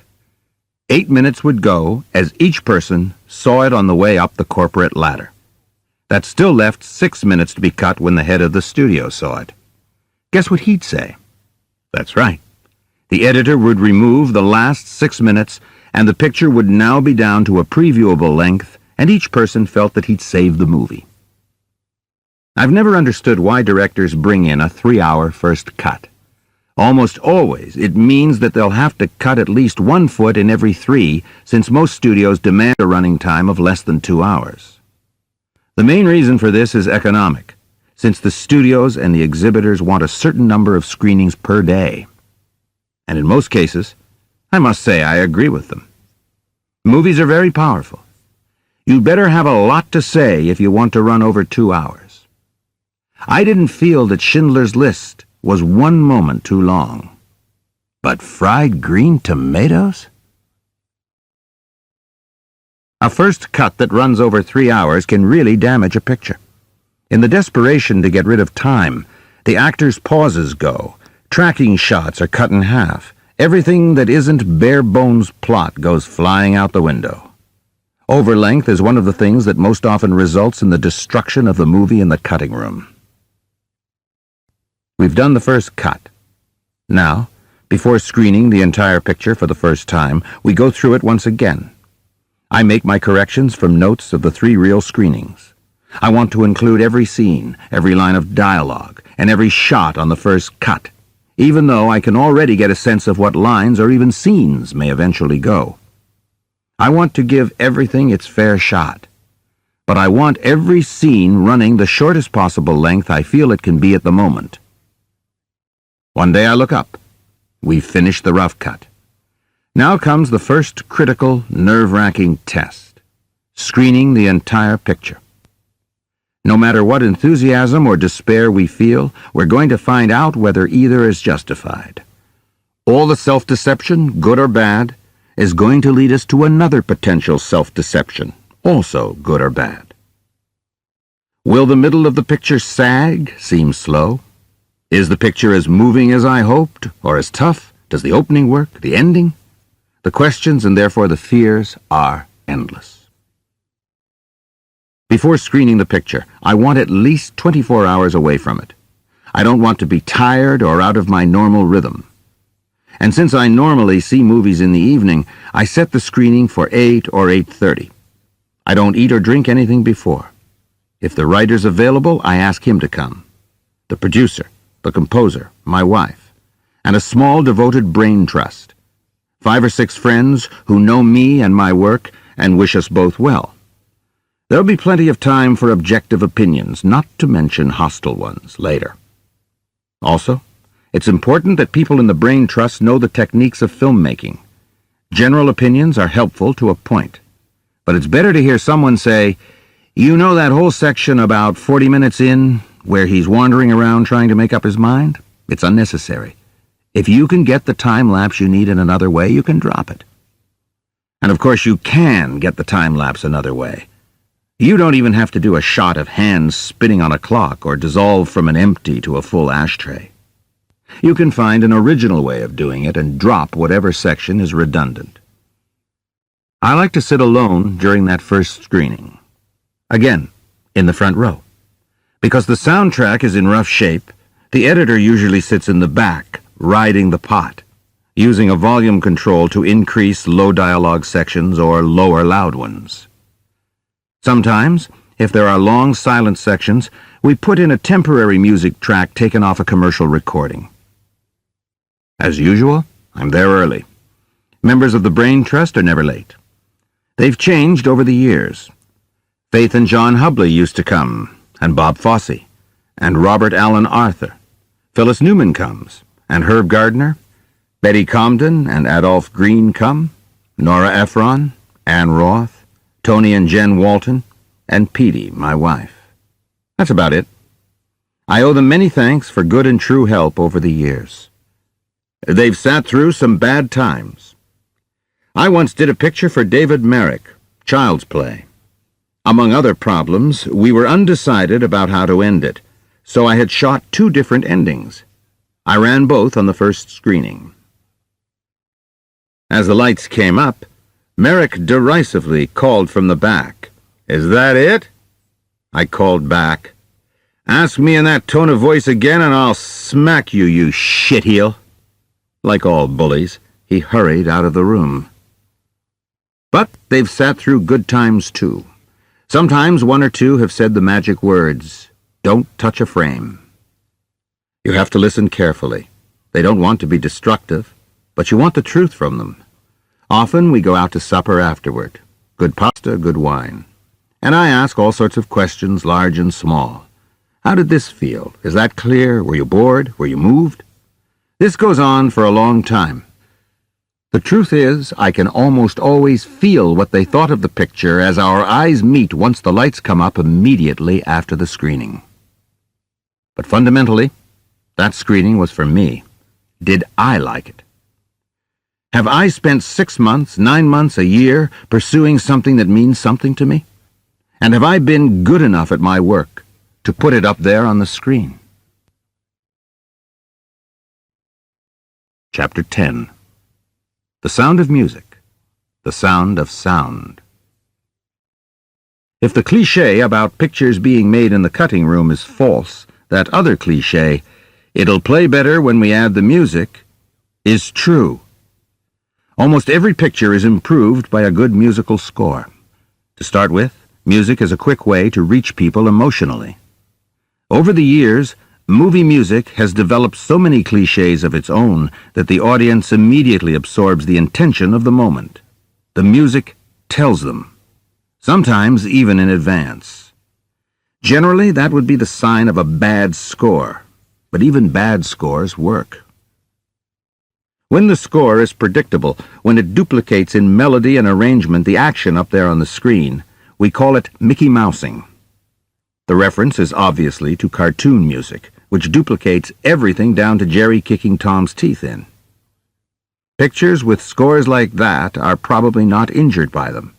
Chances are, the music is not the only cliché in the movie. It's probably loaded with them. Often it's not even the composer's fault. After the screenwriter, I think movie composers are violated more often than anyone. Everybody thinks he knows something about music and wants to get his 2 cents in about the score. If the composer comes up with something too original, that is, something the producers or the studio people haven't heard before, the score can get thrown out. I've seen producers make a music editor cut cues, rearrange them, eliminate sections of arrangements, and otherwise tear a score apart until it's unrecognizable. Today, when practically every instrument in the orchestra is recorded separately, it's possible to almost reorchestrate by going back to the original 32 or 64-track recording. Working in movies is the fatal compromise composers make. In return for very good pay, they go to work writing for a form that can never belong to them. Music, clearly one of our greatest art forms, must be subjugated to the needs of the picture. That's the nature of movie making. Even though it may take over completely at certain points, its function is primarily supportive. The only movie score I've heard that can stand on its own as a piece of music is Prokofiev's Battle on the Ice from Alexander Nevsky. I'm told that Eisenstein and Prokofiev talked about it well before shooting began, and that some of the composing was started before shooting. Supposedly, Eisenstein even edited some of the sequence to accommodate the score. I have no idea whether these stories are true. Even when I hear the music on a record today, I start remembering the sequence visually. The two, music and picture, are indelibly linked. A great sequence, a great score. I think that may be one of the indications of good movie music, the immediate recurrence of the visual elements in the picture that the music supports. But some of the best scores I've heard cannot be remembered at all. I'm thinking of Howard Shore's superb scoring for The Silence of the Lambs. When seeing the movie, I never heard it, but I always felt it. It's the kind of score I try to achieve in most of my movies. With all the Oscar nominations my pictures have gotten in various categories, only Richard Rodney Bennett's score for Murder on the Orient Express received a music nomination. But it was the only picture I've done where I wanted the score to shine. As must be clear by now, I feel that the less an audience is aware of how we're achieving an effect, the better the picture will be. I've sat with my brain trust at Patsy's restaurant, asking them about their feelings after viewing the first cut. Now, I'll go back into the cutting room and start to re-edit. Some of those dialogue lines I didn't like get cut out. Sometimes a whole scene gets removed. Sometimes 4 or 5 scenes, a whole reel, get deleted. It got clear sooner. Something was dragging in reels 4, 5, 6, 7. 40 minutes of dragging. That's serious. Maybe if we can rearrange some elements, reconstruct a bit. Let this character's story start a little sooner. That helps revive interest. This performance is so good it doesn't need that much time. That performance is so bad it mustn't have that much time. In other words, we're editing in the true sense of the word. We're hopefully making it better. As I finish the second time around and the third, I screen again. Some of the brain trust may be there, but I widen the audience a little, maybe 10 or 12 people. But I pick them carefully, because looking at a picture in this shape isn't easy. The film is scratched, even torn in places. No opticals, dissolves, fade-outs, special effects have been made. And the audio track particularly is difficult. Dialogue hasn't been equalized, and in some shots you just can't understand what's being said. Since dialogue on exterior locations hasn't been re-recorded, called looping, those scenes are especially hard to hear. Sound effects are missing, and of course, the music remains to be scored and placed. Once we're happy with the cut, I set up 2 important meetings, one with the composer, the second with the sound effects editor. The composer was invited to the first screening. The sound effects editor came to the second, and the entire sound effects department, anywhere from 6 to 20 people depending on how complicated the job is, came to the third. They're usually a terrible audience. They're listening for sounds only a dog can hear, and they're dreading the amount of work ahead of them. If the composer was hired before shooting began, perhaps he's attended rushes. He's always invited. But either before shooting or after we've looked at the first cut, we sit and talk in order to decide the critical question. What function should the score serve? How can it contribute to the basic question of what is the picture about? We then adjourn to the cutting room for what we call a spotting session. We look at the movie reel by reel. I give the composer my feelings about where I think music's necessary, and he does the same. This provides us with a preliminary sketch. Now we review it carefully. Does he have enough room to state the musical ideas clearly? If a musical transition has to take place, have we allowed enough room for it? Very often in melodramas, composers and directors settle for what we call stings. These are the short, sharp, orchestral bursts that accompany the shot of the villain breaking through the door. They last a few seconds. They're supposed to scare the audience. They are such a cliché by now that I don't think they scare anyone. Sometimes music is put in to tide us over a dissolve, the fading in of a new scene over an old one to show us a change in location or a passage of time. Again, the music will last about 20 seconds. I hate these kinds of cues. I like to make sure that every music cue has enough time to say and do what it's supposed to say and do. We've decided on what we want the music to contribute to the movie. Within the cue itself, there must be enough time to make the idea of the cue work. Short, melodramatic bursts or segues from one scene to another simply fill the air with useless sound and therefore reduce the effectiveness of the music when it's really needed. After the preliminary sketch, we go back over the movie. Now we get very specific about where the music comes in and where it goes out. We time it to the frame. The entry point is particularly critical.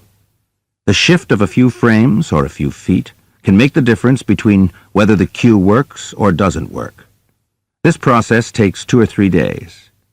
Sometimes, if the composer's a really good pianist, as Cy Coleman is, we may bring a small piano into the cutting room and improvise melodies, entrance cues, and general support for the scene. As I said earlier, I don't want to Mickey Mouse. I want the score to say something that nothing else in the picture's saying. For instance, in the verdict, nothing much was ever revealed about Paul Newman's background. At one point, there's an indication that he went through a rough divorce and was the fall guy for his father-in-law's shady law firm. But we dealt with nothing in his youth or childhood. I told Johnny Mandel that I wanted the deep, buried sound of a religious childhood, parochial school, children's church choir. He was possibly an acolyte. Since the picture was about this man's resurrection, he had to have been brought up religiously, so he would have somewhere to fall from. The picture could then be about his return to faith. The score's function was to provide the state of grace from which to fall. The Pawnbroker had as complex a score as I've ever worked on. In the opening scene, Saul Nazerman, a Jewish refugee from Germany, is sitting in a suburban backyard soaking up the sun. His sister asks for a loan so she and her family can take a vacation in Europe that summer. To Nazerman, everything about Europe is a cesspool. He says, "Europe? It's rather like a stink as I remember." The next sequence shows him driving into New York City to his pawn shop in Harlem. Those two scenes set up the conception of the score. Earlier, I said that The Pawnbroker was about how and why we establish our own prisons. At the beginning of the movie, Nazerman is encased in his own coldness. He's tried desperately to feel no emotion, and he's succeeded. The story of the movie is how his life in Harlem breaks down the wall of ice with which he's surrounded himself. The concept of the score was Harlem triumphant, that the life, pain, and energy of his life there forced him to feel again. I decided I wanted 2 musical themes, one representing Europe, the other Harlem. The European theme was to be classical in its nature, precise but rather soft, a feeling of something old. The Harlem theme, by contrast, would be percussive, with lots of brass, wild in feeling, containing the most modern jazz sound that could be created. I started looking for a composer. I first approached John Cage. He had a record out at the time called Third Stream, classical music handled with jazz instrumentation and rhythms. He wasn't interested in doing a movie score. Then I met with Gil Evans, the great modern jazz composer and arranger. but found it tough to get through. Next, I approached John Lewis of the Modern Jazz Quartet, but I felt he didn't really like the movie when I showed it to him. Then someone suggested Quincy Jones. I knew some of his jazz work from records he'd made on a big band tour of Norway. We met. It was love at first sight. His intelligence and enthusiasm were inspiring. I found out that he'd studied with Nadia Boulanger in Paris, which meant that his classical background was firm. He gave me other records of his, many on obscure labels. He'd never done a movie score, but that made him even more interesting to me. Very often, because of the nature of the work, composers develop their own set of musical cliches when they've done too many pictures. I thought his lack of movie experience would be a plus. I showed him the movie. He loved it. We went to work. Talking about music is like talking about colors. The same color can mean different things to different people. But Quincy and I found that we were literally talking the same language in music.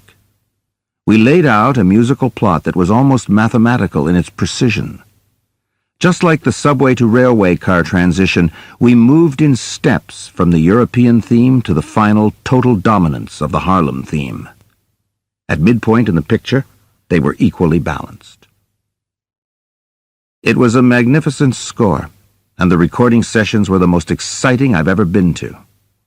Because it was Quincy's first movie score, the band that turned out for him rivaled Esquire's all-star jazz band. Dizzy Gillespie, John Faddis, a mere child at the time, on trumpet, Elvin Jones on drums, Jerome Richardson on lead sax, George Duvivier on bass. The names kept pouring into the recording studio. Dizzy had just come back from Brazil, and for one music cue, he suggested a rhythm that none of us, including Quincy, had ever heard before. He had to sing it with clucks, gurgles, and glottal stops until the rhythm section could learn it. Quincy looked as happy as any man I'd ever seen. Usually, when we finish recording a music cue, we stop and play it back against the picture. But the level of inspired playing from this band was so high that I told Quincy not to interrupt it. We'd play it back at the end of the day. Nobody even asked for the obligatory 10-minute break every hour. We played right through. At the end of 5 3-hour sessions spread over 2 days, we played it against the picture. It was immediately apparent. Quincy had made a major contribution to the movie. As so often happens when you find a kindred spirit, we went on to do 3 more movies together. Quincy's score for The Deadly Affair was another musical triumph. Based on a John le Carré novella, the movie tells the story of a sad, solitary counterintelligence operator in the British Foreign Office. His wife is constantly betraying him. During the movie, his protégé, whom he trained in espionage during World War II, turns out to betray him both professionally and personally, entering into an affair with his wife. The 2 worlds portrayed in the movie, the world of espionage and the almost masochistic love this man feels for his wife, formed the basic concept for the score. But this time, instead of 2 themes, Quincy created only 1, a painfully beautiful love song, sung by Astrid Gilberto. However, as the picture progressed, it slowly turned into one of the most exciting melodramatic scores I'd ever heard. It proved the power and importance of musical arrangements. The theme stayed the same, but its entire dramatic meaning changed as the arrangements changed. Most composers farm out the arrangements, but Quincy did these himself. Again, it was a major contribution. I've talked about Richard Rodney Bennett's score for Murder on the Orient Express. At our first meeting, Richard asked me what sound I heard in my mind for the picture. I said I was thinking of 30s style, Carmen Cavallaro or Eddie Duchin, a really good version of Té dansant, heavy on piano and strings. He not only provided a piano score, but also played it himself during the recording session. Richard's a wonderful pianist. He had that Caballero style down to perfection. And when I heard the first rehearsal and realized that the train's theme was in waltz tempo, I knew we were on our way to a perfect score. At one point, Richard suggested underscoring a scene that I felt should have no music. At the recording session, he played it for me. We recorded it and played it back against picture. He was right. When I haven't been able to find a musical concept that adds to the movie, I haven't used a score. Studios hate the idea of a picture without music. It scares them. But if the first obligation of Dog Day Afternoon was to tell the audience that this event really happened, how could you justify music weaving in and out? The Hill was also done in a naturalistic style, so no score was used. In Network, I was afraid that music might interfere with the jokes. As the picture went on, the speeches got longer and longer. It was clear at the first screening that any music would be fighting the enormous amount of dialogue. Again, no score. Serpico shouldn't have had a score, but I put in 14 minutes worth to protect the picture and myself. The producer was Dino De Laurentiis. Dino's a terrific producer of the old school, wheeling and dealing and somehow always getting pictures financed no matter how wild the idea. His taste, however, tends to be a little operatic, even for me. We argued back and forth. Dino threatened to take the picture to Italy, where I was sure a score would be laid in like wall-to-wall carpeting. I didn't have Final Cut in those days, and Dino could have done exactly as he wanted. Fortunately, I'd read in the paper that Mikis Theodorakis, the wonderful Greek composer, had just been released from prison. He'd been jailed for left-wing political activities by the ultra-right-wing Greek government. When I reached him in Paris, he'd been out of jail less than 24 hours. I explained the situation, telling him about my disagreement with Dino. I said if there was any score, I'd prefer that he do it. Happily, he was flying to New York the next day to see his manager about a concert tour. I told him we'd have a screening room set up so he could come see the picture as soon as he arrived. He drove right from Kennedy to the screening room. His plane was late, and the screening began at 1:20 in the morning. When the picture ended, he looked at me and said he loved it, but it shouldn't have music. I reiterated my problem.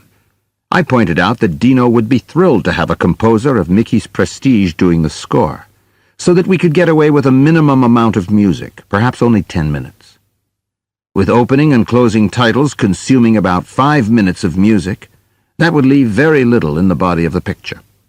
I also pointed out that he could pick up a healthy piece of change. I knew he had to be broke after such a long time in prison. I thought I was being very clever. Mikis was cleverer still. He pulled from his pocket an audio cassette. He said, "I wrote this little song many years ago. It's a charming folk tune that could work for the movie. Do you think I could get $75,000 for it?" I said I was sure he could.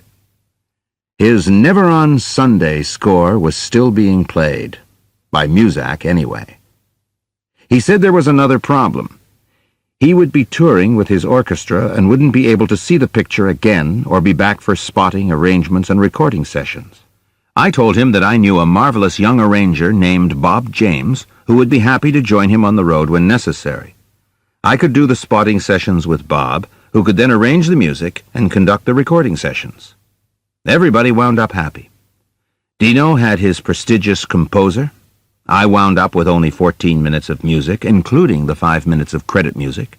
Bob James got his first movie job, and Mikis took off for his tour a little more solvent than when he'd arrived. Prince of the City was meant to achieve a sense of tragedy in this story of a man who thought he could control forces that would eventually control him. Again, I chose a composer who hadn't done a movie score before, Paul Chahara. Conceptually, Danny Cielo was to be treated always as one instrument, saxophone. Over the body of the picture, his sound was to become more and more isolated until finally 3 notes of the original theme played on sax was all that remained of the music. American musicians were on strike, so I was forced to go to Paris to record the music. I bore up as best I could. But poor Paul wasn't even allowed to step into the recording studio. If word got back to New York, he would have been thrown out of the Union immediately. They were watching the recording studios in London and Paris particularly. Paul was terrified. He'd had a long struggle. Tony Walton had recommended him, and I'd admired his score for The Tempest, written for the San Francisco Ballet. Here he was on his first movie, riding with me to the recording studio but not coming in.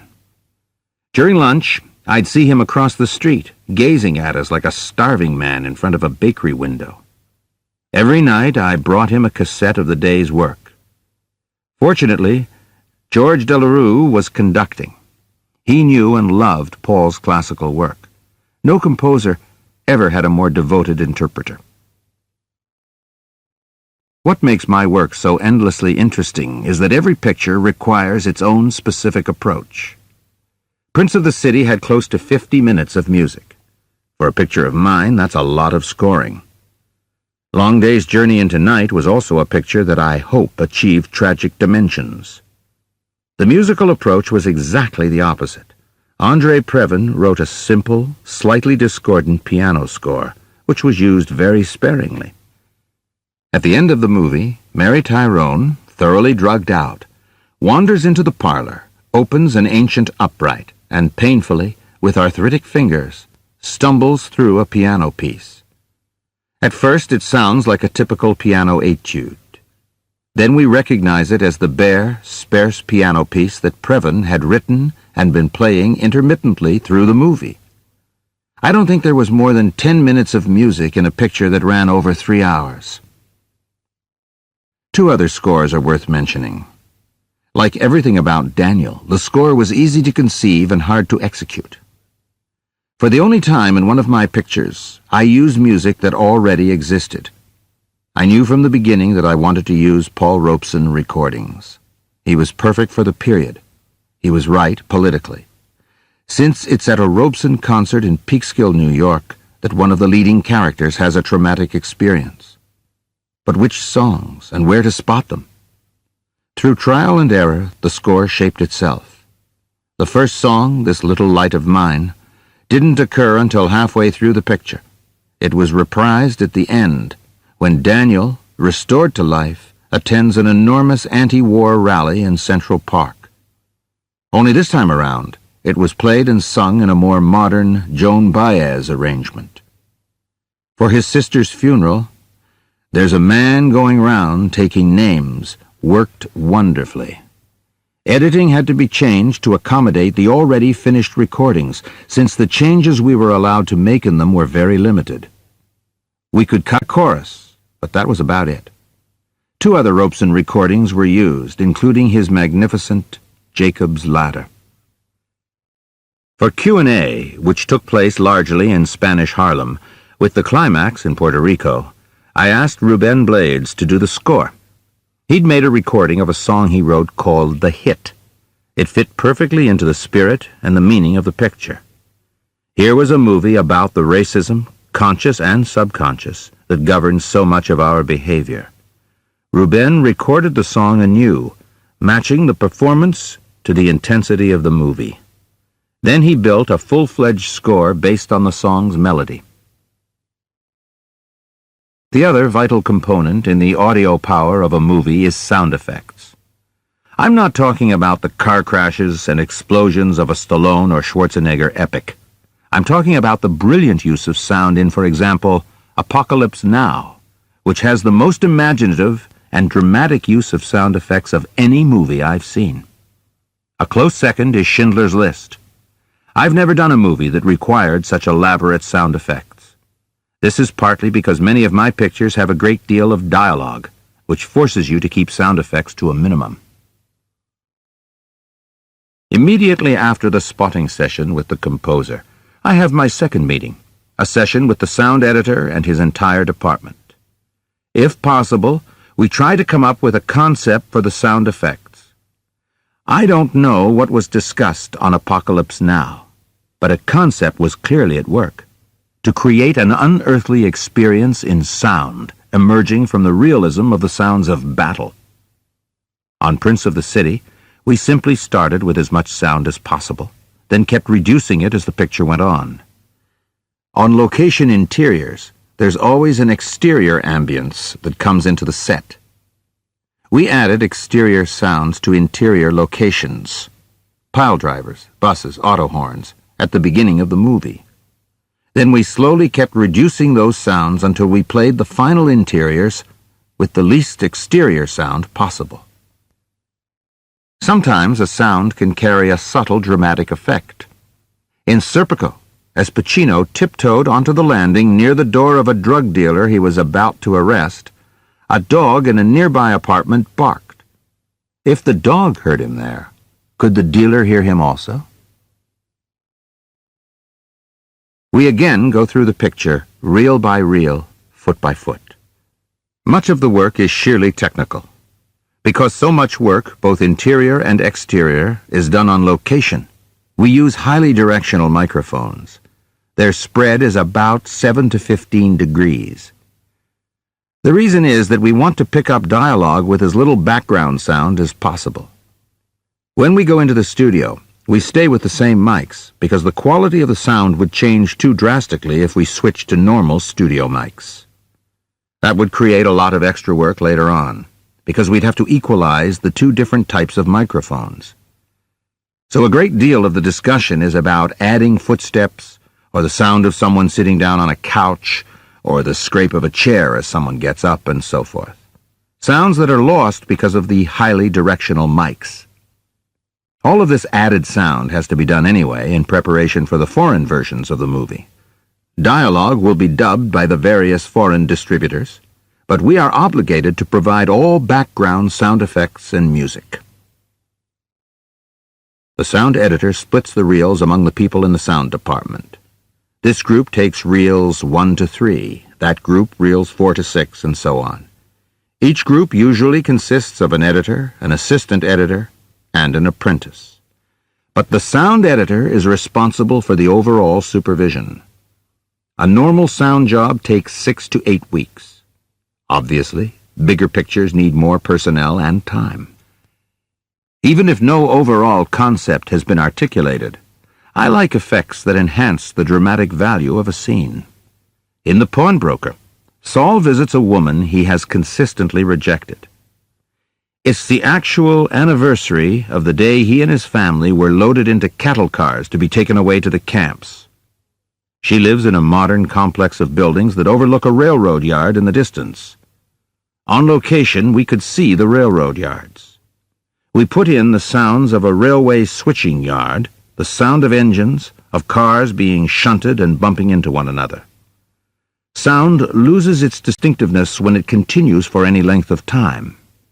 Used behind the whole scene and played at a very low level, it's barely distinguishable, but it's there, and I think it adds to the scene. On the hill, I asked the sound editor to play one scene in complete silence. When he played it back for me, I heard the buzz of a fly. "I thought we'd agreed that this scene was silent," I said. He replied, "Sidney, if you can hear a fly, then the place is really quiet." A good lesson. The sound editor on Murder on the Orient Express hired the world's greatest authority on train sounds.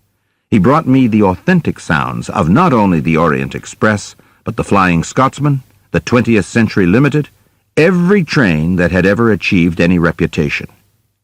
He worked for 6 weeks on train sounds only. His greatest moment occurred when, at the beginning of the picture, the train left the station at Istanbul. We had the steam, the bell, the wheels, and he even included an almost inaudible click when the train's headlight went on. He swore that all the effects were authentic. When we got to the mix, the point at which we put all the soundtracks together, he was bursting with anticipation.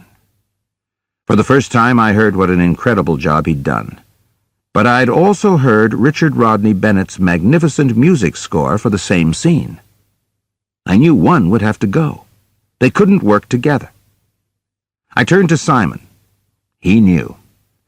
I said, "Simon, it's a great job, but finally, we've heard a train leave the station. We've never heard a train leave the station in 3/4 time." He walked out, and we never saw him again. I bring this up to show how delicate the balance is between effects and music. Generally, I like one or the other to do the job. Sometimes one augments the other. Sometimes, as here, not. Sound effects have also developed their own clichés over the years. Can there be a country night scene without crickets? A dog barking in the distance? How about a pile driver in a tense urban scene? Slowly, progress is taking some of the clichés away. Phones in an office no longer ring, they purr. Computers have replaced typewriters, fax machines for teletypes. Everything grows quieter and colorless. Car alarms are a great help, but they're just as annoying on screen as they are off. Everything becomes creative if the person doing the job is. It's true as well for something that seems as mechanical as sound effects. Chapter 11. The Mix. The only dull part of movie making.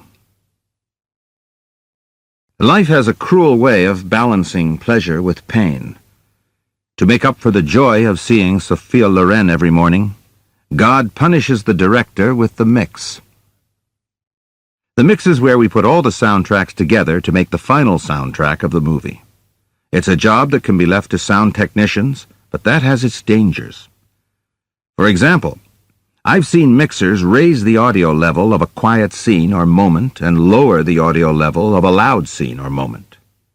The result is that the shadings in a performance have been evened out to the point of dullness. As I've repeatedly said, a technician can help or hurt. The mixing room is usually quite large. It has a big screen, cushioned seats, maybe a pinball machine to while away the hours when soundtracks have to be changed. Some directors like darts. Others pitch pennies against the wall. The room is dominated by a console that looks and feels like something out at SAC headquarters in Omaha. The console contains 64 channels. Each channel has its own soundtrack placed on it. Each channel also has many equalizers. Equalizers are tiny dials that can vary the tonal output of each channel.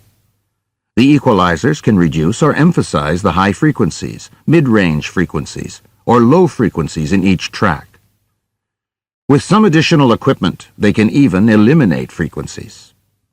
The tracks are broken down into 3 sections: dialogue, sound effects, music. We don't usually put up the music tracks until everything else on the reel has been mixed. We start with the dialogue. Depending on how well the original dialogue was recorded, we can have anywhere from 4 to a dozen or more dialogue tracks.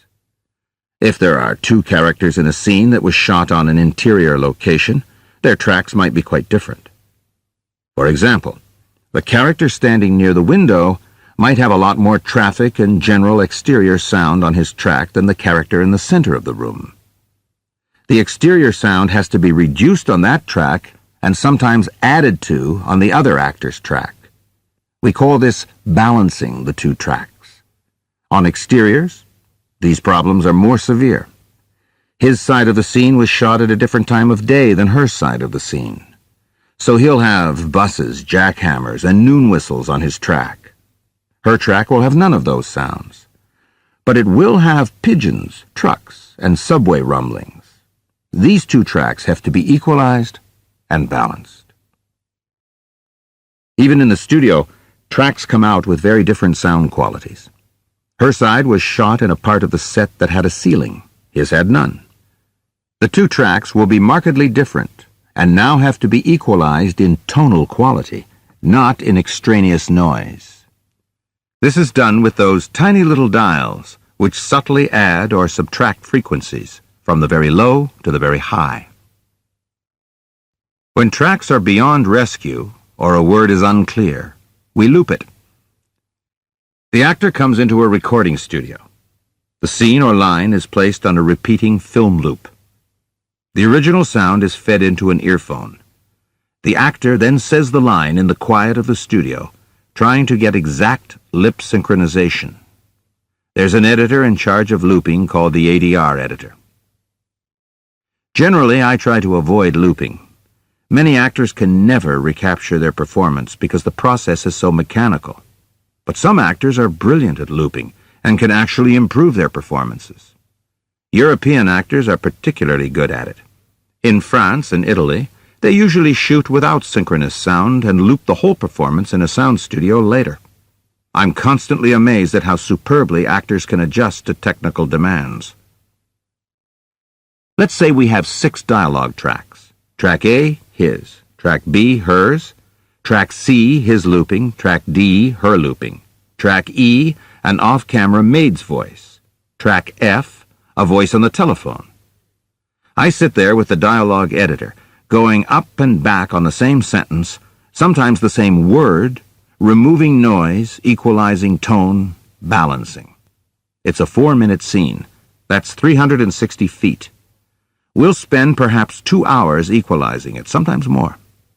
During the 2 hours, we'll have gone over the same 360 feet anywhere from 7 to 20 times and more, getting it clearer, sharper, brighter. Then we move on to sound effects. The highly directional microphones we use are excellent for dialogue, but now every clothing rustle has to be reinforced, every footstep. Sometimes we put in new footsteps because the original ones have too much background noise, and therefore, in balancing, we will be forced to add background sound to the other tracks, making the whole scene noisier. These added natural sounds are called Foleys, and the editor in charge is called the Foley editor. Scenes of violence, whether car crashes or battles or fires, can use all 64 tracks on the board or even more. A simple car crash can easily have 12 sound effects tracks. Glass breaking, metal tearing, metal folding, tires on macadam, tires blowing, 2 tracks, impact, 3 tracks, one of them timed a frame late, so that it can have echo added to it.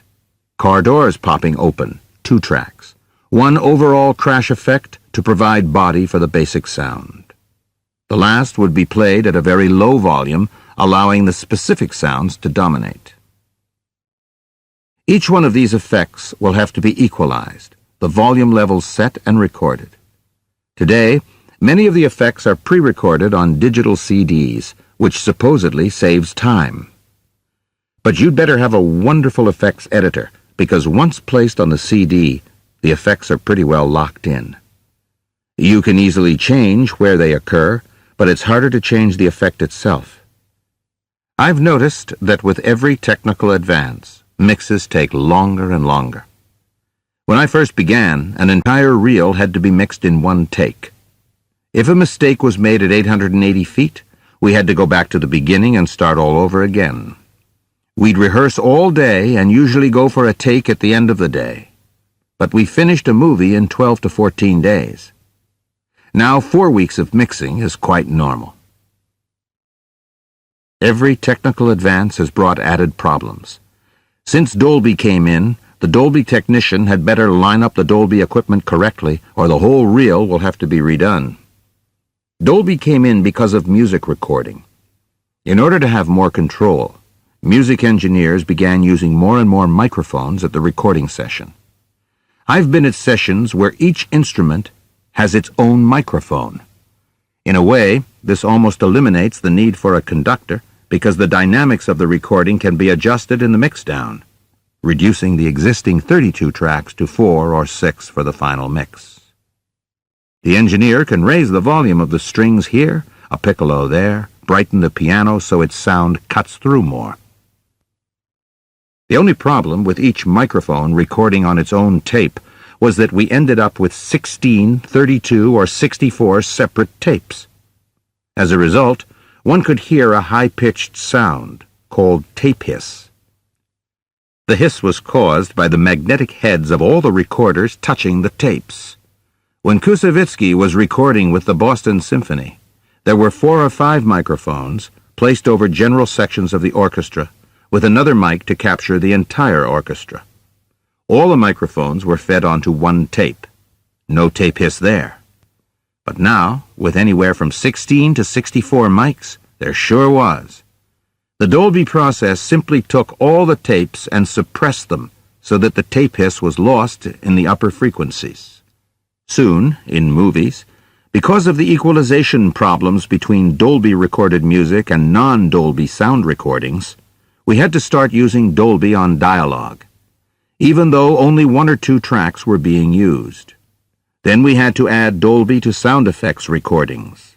Talk about the tail wagging the dog. When stereo was added, all tracks were automatically doubled. The stereo process divided 10% of the sound between the left and right speaker channels and directed 90% to the center speaker. Those proportions were for a simple interior dialogue scene. We could spread the sound to 33% in each speaker, or dominate with the left speaker, move to the center, then to the right on bigger, more complex sound scenes. The stagecoach moving from left to right, though there's nothing wrong with the sound in the 1939 stagecoach when all sound came from one speaker placed behind the center of the screen. In Dog Day Afternoon, we kept careful directional fidelity, with one crowd gathered on the left side of the block and another crowd on the right side. Each crowd's sound always came from the same speaker. By now, of course, Dolby was in the driver's seat. Surround sound was added. Now we had 3 speakers behind the screen, 2 more on the left side of the theater, and 2 on the right. A closely guarded secret about all this is that you hear the correct balance only if you're sitting in the center of the theater. On the left or right side, those speakers tend to dominate. On a badly mixed picture, a door slamming shut can sound, for those people seated close to the side of the theater, like a cannon going off. In a badly maintained theater, I've heard 60-cycle hum in speakers when no other sound was coming through them. The basic 110-volt AC power line moves the electrons at 60 cycles. If a transformer is close to the power source, and all speakers have transformers, the 60 cycles produce an audible hum. Crackling, caused by dirt on the sound head, can also be heard. I've been in theaters where the coding that directs the sound to various speakers has been malfunctioning, so a madness of voices is calling to me from every place except where the mouth is. Ah, progress. What used to cost about 5% of the below-the-line cost of a movie is now at least 10%, and rising all the time. We'll see what happens to costs now that digital mixes are being used. A lot of this came about because the studios, in their endless pursuit of the youth market, were trying to match the quality of recorded music that the kids were buying. A useless pursuit, in my opinion. They're either going to a movie for that experience or listening to a record for that experience. The one pleasure in a mix comes when the music is added. Suddenly, the tedious effort seems worth it. Mind you, sitting in that mixing room, we have run the movie foot by foot at least 75 times, often more. Everything about the movie has become incredibly boring. My favorite scene now looks like something starring Chester Morris as Boston Blackie. Paul Newman has become Tom Mix, no pun intended, and Jane Fonda might as well be Zazu Pitts. If the names are unfamiliar, go to your favorite video store and ask for their oldest talkies. But the music starts to pump life back into the picture. Our original 64 tracks have been mixed down to 6. Strings, woodwind, brass, rhythm without percussion, percussion, and piano, celeste, harp. But hold it. I can't hear that word guilty when the jury foreman said it. We worked hard getting the word clear, equalizing it. The oboe, which has many frequencies in the same range as the human voice, is the culprit. We try raising the volume of the word. That sounds forced. It should be the gentle whisper it was. We dip the woodwinds, but then we hear the orchestra falling off. If only we could lower the oboe for that one word. And of course, we can. We go back to the original 32-track recording. At exactly 120 feet, 6 frames into the cue, we dip the oboe by 2 dBs, decibels, a unit of sound volume. We put the new mix-down up. We hear Guilty perfectly. And it only took about 4 hours or 72 pinball games. Chapter 12. The Answer Print. Here comes the baby. Again, a darkened room. How many hours, how many days have I spent in dark rooms looking at this movie? Sitting next to me is the timer. He works for Technicolor. His job is to grade the final printing of the movie. I'll explain the process a little later. Timers are very busy people. This one has flown in on the red-eye, arriving at Kennedy at 6:30 in the morning. We meet in the screening room at 8:30. He'll be taking the 4 o'clock back to Los Angeles. He has his coffee and a blueberry muffin in front of him. No bagels for these guys. They're all George Gentile. On the console is a notepad. Under the screen sits a footage counter. He'll make his notes reel by reel using the counter. This shot is too dark, that too light, this too yellow, that too red, too blue, too green. There's too much contrast, too little contrast. It's too muddy. A combination of wrong color and wrong density and/or contrast, and so on. Every scene, every shot, every foot of the film is analyzed, reviewed. I'm always amazed at the film memory these timers have. Days and weeks later, in a phone call between us, I'll mention that Dustin's close-up in front of the Korean grocery store is still too blue, and he'll remember the shot and exactly where it is in the reel. His eye is extraordinary. He'll see a subtle overall yellow that's taking the photographic bite out of an entire scene. It'll be the first time I've noticed it. But now that he's pointed it out to me, I can't see anything else. Everything starts looking yellow. The process of color printing is complicated. I'll try to explain it as best I can. Basically, the color negative contains the 3 primary colors: red, called magenta in the lab, blue, called cyan, and yellow. Except for a process called pre-flashing, which is rarely used, we mentioned it earlier speaking of the deadly affair, most of the time nothing is done to the negative delivered by the cameraman. The lab develops it to a standard set of formulas. It's in the printing of the positive that variations become possible. Once he's returned to California, the timer sits in front of a computerized color analyzer called the Hazeltine. He feeds the negative into the machine and sees a positive image of the picture on a TV screen. Since electronic color is quite different from chemical color, his judgment is crucial. By adding or subtracting yellow, blue, or red, he can vary the color balance almost infinitely. He can also lighten or darken the image. We call it density. He's been instructed by me and/or the cameraman on what we want to achieve visually. When he feels he's achieved what we talked about on the Hazeltine, he enters it into the computer tape that will control the timing of the printing lights. For example, he might wind up with yellow, 32, magenta, red, 41, cyan, blue, 37. The tape is transferred to the timing machine. On a roll of unexposed, positive film stock, the tape instructs a white light to go through 3 prisms of yellow, magenta, and cyan in exactly the time proportions and to the density that the timer entered on the tape, 32, 41, 37. And that's why he's called the timer. The positive stock then moves directly into the chemical bath, just as it would in still photography, and the positive print emerges, what we call the answer print. Once the color balance is correct, an interpositive is made from the answer print. Then an internegative is made from the interpositive. All release printing going into theaters is made from the internegative. The original negative goes into a vault. It's extremely valuable. In fact, sometimes the original negative is the actual collateral for the bank loan that financed the picture. The color printing can undo or augment a great deal of what was done in the original photography.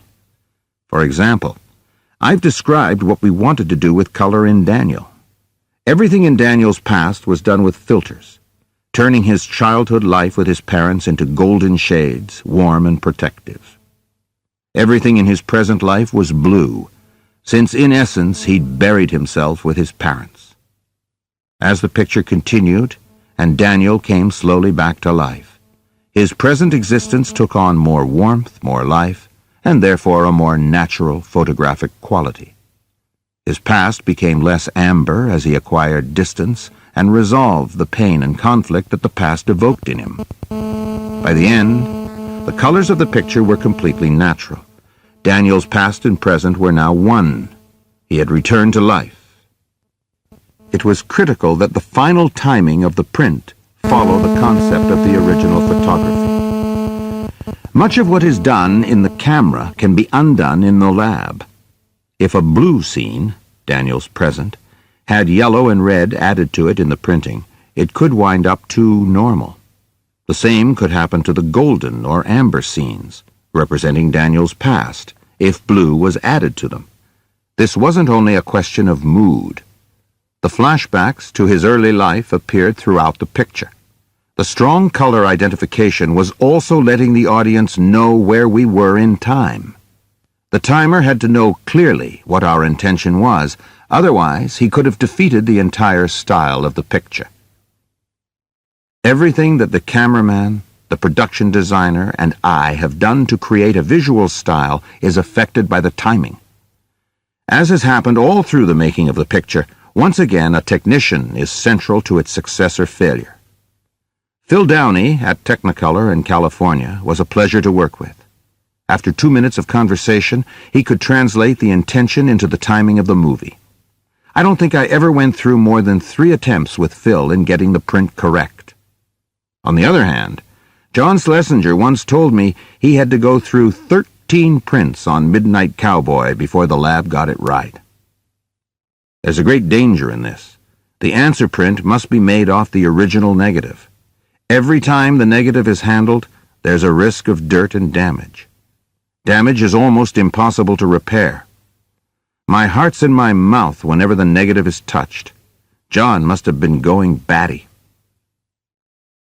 As Phil finishes each print in California, he sends it to me. I call him with my notes. By the 3rd print, I know that the next one will be it. How can I describe the feeling of watching the answer print for the first time? The beauty of it, the cleanness. It's amazing how dirty the work print has become over the months, but now it's fresh and new. Dissolves are in the movie now. Night scenes look like night. The reds, the blues, and when the density is correct, the blacks. One of the signs of a good print is the richness of the blacks. Every movie looks like a masterpiece when the answer print is viewed for the first time. One last test remains. When we finished the mix, the soundtrack existed on a strip of magnetic track just like the track in your audio cassette, only much wider. We call it, naturally enough, the magnetic track. Now it must be transferred to film, to what we call the optical track, so that it too can be married to the answer print. The magnetic track is run through an electric eye that transforms the magnetic impulses of the tape to visual patterns on a piece of film negative. We now combine the optical negative with the visual internegative, so the soundtrack will be printed out on the answer print. If its density is off, sound can be affected. I take the answer print back to the sound studio. We put the final mixed magnetic track on one channel and the answer print, with its optical track, on another. We run them both together, switching up and back between them to make sure no audio quality has been lost going from magnetic to optical. A tiny bit is always lost, but they should be just about identical. There's nothing left to do now. The movie's finished. It's time to turn the picture over to the studio. Chapter 13. The studio. Was it all for this? I'm not anti-studio. As I said back at the beginning of the book, I'm grateful that someone gives me the millions of dollars it takes to make a movie. But for me, and I think for other directors, there's enormous tension in handing the movie over. Perhaps it's due to the fact that this is the picture's first step on its way to the public.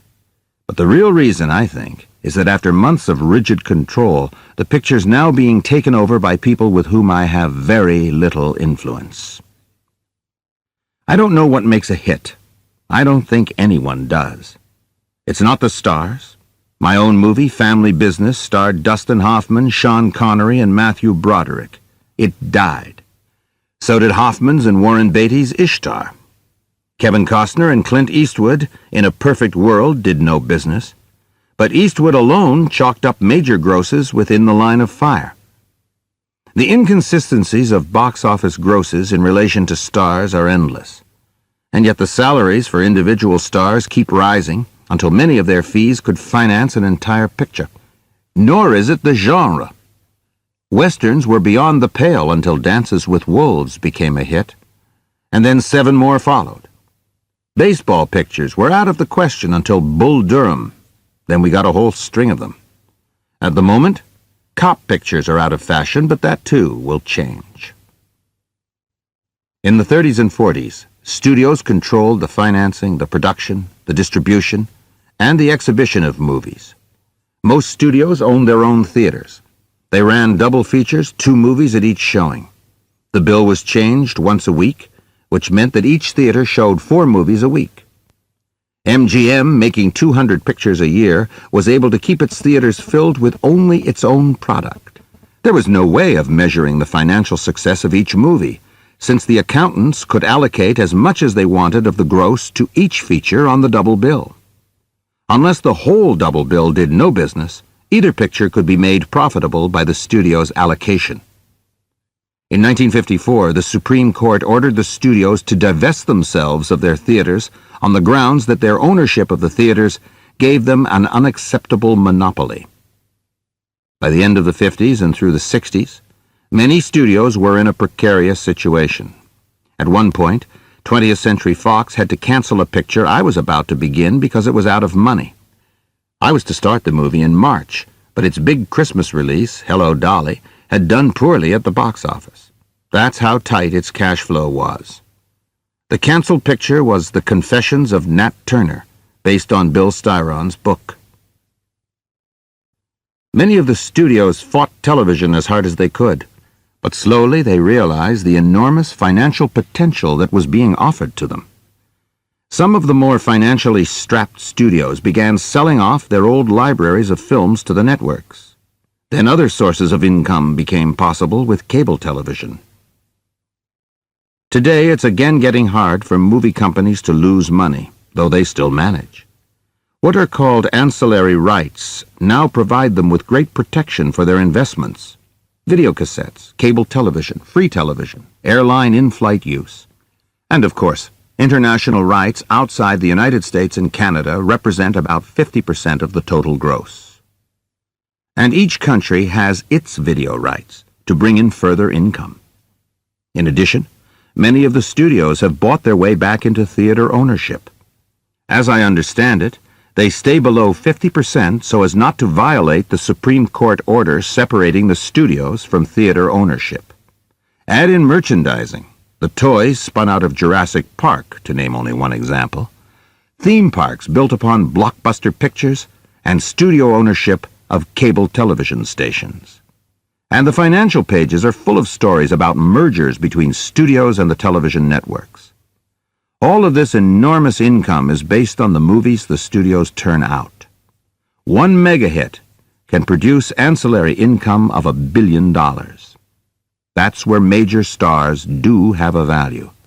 With all this potential, the studios are understandably eager to try to bring each picture to as wide an audience as possible. Nothing wrong with that, except that most pictures can't do that. They're not good enough or bad enough. As in so many other aspects of American life, audience research is one of the dominant factors in the distribution of movies. When the picture is turned over to the studio, the first thing they arrange is a preview. Of course, the studio has already seen the picture. Some executives might tell you what they think, others hedge it. but any discussion about changes is relegated to the back burner until after the preview. Most previews are done with the work print and a temporary music and soundtrack. To get an answer print, the negative of each take used in the movie must be cut. And though we can make almost any changes we want to after the negative has been cut, there is a psychological block, a sense of finality for studios about cutting the negative. As a result, this important preview is often done with an ungraded print that's dirty and scratched, a music track made up of any number of records and selections from the studio's music library, and sound that's barely adequate. The studios maintain there's no real difference from the audience's point of view between previewing that way and previewing with an answer print. One executive told me that he'd run a preview with a piece of film inserted that said in white letters on a black background, "Scene missing." He said the audience laughed and went right on enjoying the picture. I told him I hope he kept the scene out, since it obviously wasn't necessary. So I'm sitting in a first-rate screening room, with comfortable upholstered seats and state-of-the-art sound and projection. I've flown out to be here when the executives screen the movie for the first time. Often a preview has already been scheduled for that same night or the next. Present are the head of the studio, sometimes the head of the whole company, the vice president in charge of production, his assistant, often a woman, her assistant, whom I've never met before, the head of distribution, his assistant, the chief of publicity, the head of marketing, the person who will be making the trailer, the producers, and 2 or 3 others whose functions I never do find out. After a few forced jokes, the house lights dim.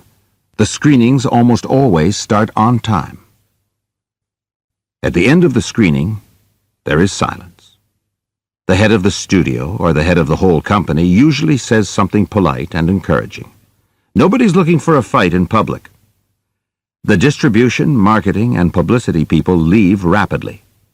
They will communicate their feelings to the head of the studio later. The rest of us adjourn to a conference room. Maybe there's a plate of sandwiches or fruit and Evian water. The head of the studio speaks first. Then the comments travel down the chain of command until someone I've never seen before is giving an opinion. There is a remarkable unanimity, with everyone taking the point of view first expressed by the head of the studio. I have never heard an argument break out on the studio side of the table.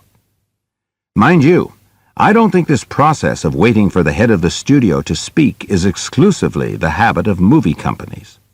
I've never been to a top-level meeting at General Motors, but I'll bet it works about the same way. But nothing is definitely decided. Everyone is waiting for the preview that night or the next. I think previews can be helpful for certain pictures. In a comedy or melodrama, for example, the audience is part of the movie. By that I mean that if they're not laughing at the comedy or not frightened by the melodrama, the movie's in trouble. In comedies, changing the timing of a reaction shot can make all the difference in whether the joke works. But in straight dramas, I think I know better. I might be wrong. Perhaps I'm arrogant. But I went to work to fulfill an idea. If I am wrong, I need the Irving Thalberg setup to fix it. Sets, costumes, actors, everything I'll need to reshoot anywhere from 5 to 50% of the movie. And finally, there are some pictures that we were all wrong about, from idea to script to execution. I was wrong, the writer was wrong, and the studio was wrong for financing it in the first place. There's just no way of fixing that. The limo driver has picked me up, with lots of time remaining before the preview. It's scheduled for 7 o'clock in a suburb I've never heard of. I don't know California traffic, but everyone always warns me about it. Since I've never gotten stuck, I always arrive at the theater 30 minutes early. When I pull up, a line has already formed. The people have been recruited mostly from shopping malls. Someone has asked them if they'd like to see a movie starring Don Johnson and Rebecca De Mornay. A brief plot outline has also been given. Representatives of the research group conducting the preview hover about. On the line, every demographic group is represented, depending on the anticipated rating. This picture will surely be an R, so no one under 17 is there. The officially designated categories are males 18 to 25, females 18 to 25, males 26 to 35, females 26 to 35, males 36 to 50, females 36 to 50, males over 50, females over 50. It's all very politically correct. A few African Americans, some Latinos and Latinas, Asian Americans. I've never seen any Native Americans. On Running on Empty, the head of production decided on an entire audience of adolescents because the star was the magical River Phoenix, a teenage idol. Never mind that the story was about 60s radicals who were on the run because of a campus bombing. There was no way anyone under 25 would even know that these kinds of people existed. Naomi Foner's script was very complex, involving not only the boy's relationship to his parents, but also his parents' relationship to their parents. The head of production had a teen star, so in his wisdom, that meant a teen audience. The line moves forward into the theater 30 at a time, controlled by employees of the research group. The audience will number between 450 and 500. People with clipboards and pencils rush about. I'm not sure what they do. They work for the research organization. I'm very early, so I have time to look over the audience as they enter the theater. No matter the age group, they all look like enemies. They've come in shorts, t-shirts, and sneakers. The hairdos seem designed to block the view of the person sitting behind them. Little old ladies from retirement homes in Sherman Oaks mingle with 40-year-old muscle men whose beer bellies hang over their shorts. I realize I am tense. Earlier, I had asked the limo driver to drive me around the neighborhood so I could get a feel for it. The trim houses and neat lawns seem to have nothing to do with the cretins waiting for admission. I enter the lobby. The smell of overdone hot dogs and stale French fries as well as popcorn is overwhelming. The food and candy stands are very elaborate. Video games placed around the lobby are being energetically played by 12-year-olds. I see the editor. He came in last night and ran the picture with the projectionist this morning. They checked sound levels and made sure the projectors were in good shape. He tells me the projectionist liked the movie. I feel better. At this point, any support is welcome. 20 minutes before the movie's scheduled to start, the theater is filled. 2 rows in the back have been taped off for studio personnel. In the middle of the theater, 2 seats have been taped off for me, even though I've come alone. I like to sit in the middle of the house. I can get a better sense and feel of the audience. Meanwhile, out in the lobby, minor studio executives start arriving. Again, the forced jokes. A ritual is at work. The last to arrive, 30 seconds before the picture starts, is the highest executive who's coming to the preview. The noise in the theater is enormous. The audience has been sitting there for 20 minutes. They've eaten, drunk, and gone to the bathroom. They're very sophisticated about previews. They go to a lot of them. Some have come as a group and are sitting together. Often they tend to horse around because they know the people who made the movie are there. They enjoy their moment of power. If the picture plays well, they quiet down. Otherwise, look out. At 7 o'clock or 1 minute after, a personable young man comes down the aisle and stands in front of the screen. He politely thanks the audience for coming. If it's a work print being screened, he'll warn them about dirt and scratches. Often he'll talk about a work in progress. He also tells them how important their questionnaires are because the filmmakers want to know their reactions. This, of course, turns them all into instant critics and delights them, since they now know that their reactions will affect the final picture. He finishes with a cheerful "enjoy the show" and bounds up the aisle. The lights dim, and the picture begins. One of the most important moments in any movie is the ending. The research people are very anxious to catch the audience before it bolts for the door. So very often, during the last 30 seconds of the movie, a flurry of bodies come down the still-darkened aisle, arms filled with questionnaires, fingers clutching half-sized pencils. They distribute themselves along the aisles. The final music cue, designed to give the audience an emotional lift, is never completed. The projectionist has been instructed by the research group to start bringing up the house lights 5 seconds before the end and to dump the soundtrack so our host can call out from the side of the theater, "Please keep your seats. We are handing out questionnaires which we'd be grateful if you filled out. Blah, blah, blah," as Mamet would say. I'm the first one up the aisle and into the lobby. The execs huddle in the last row. Slowly, the audience begins to emerge. They have handed in their questionnaires. Some still sit in their seats, diligently trying to express their feelings. After 10 minutes or so, only about 20 people are left. This is the focus group. They've been picked in advance by the researchers. They are, as you can imagine, demographically diversified. The group leader asks them to move to the first 2 rows. The execs come down to the 4th row so they can hear the comments, and they begin. The group leader thanks them and asks them to state their first names. Then he asks them how many thought the picture was excellent, then very good, then good, fair, poor. They respond to each category with a show of hands. There follows a discussion of what they liked about the movie and how much they liked it. Then comes the big question. He says, "What didn't you like about the movie?"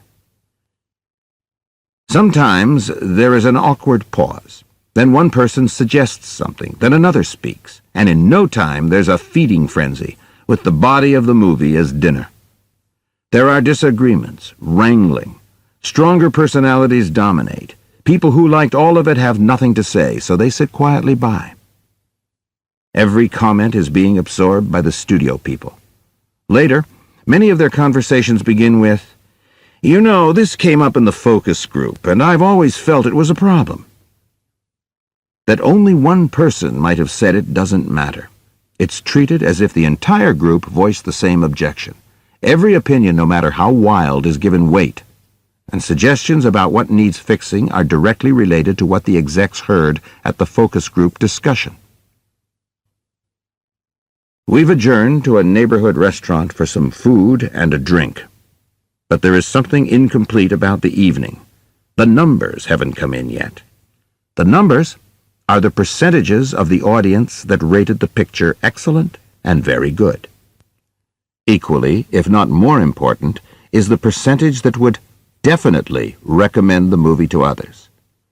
This is considered a strong indication of whether or not a picture will receive strong word of mouth, the main ingredient of a successful commercial engagement. The numbers can determine a great deal. Release date, number of theaters, and most important, advertising budget. Advertising costs a fortune, both in print and particularly on television. After half an hour, an executive is called to the phone and comes back with the numbers written on a napkin. The next day, a report comes in. The detail is amazing. All the questionnaires that the audience filled out have been counted and analyzed. Here is a list of what has been learned from the questionnaires. Excellent, very good, good, fair, poor. Definitely recommend, probably not, don't recommend. Performances, character by character, including supporting performances. Most liked character, most disliked character.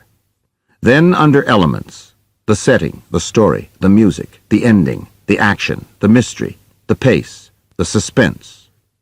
Then adjective selections, entertaining, interesting characters, different/original, well acted, too slow in spots. Then comes volunteered comments. The ending, notice the overlap, confusions, slow parts. Then, I know this seems endless, scenes most liked, scenes least liked. And every one of these categories is broken down into percentages. Males under 30, 30 and over, females under 30, 30 and over, white, non-white, black, Hispanic. They are behind the times on politically correct names. Also, as a final statistical fillip, percentages on good and violent, boring/dull, Not my type of movie. Too silly/stupid. Confusing. Too violent.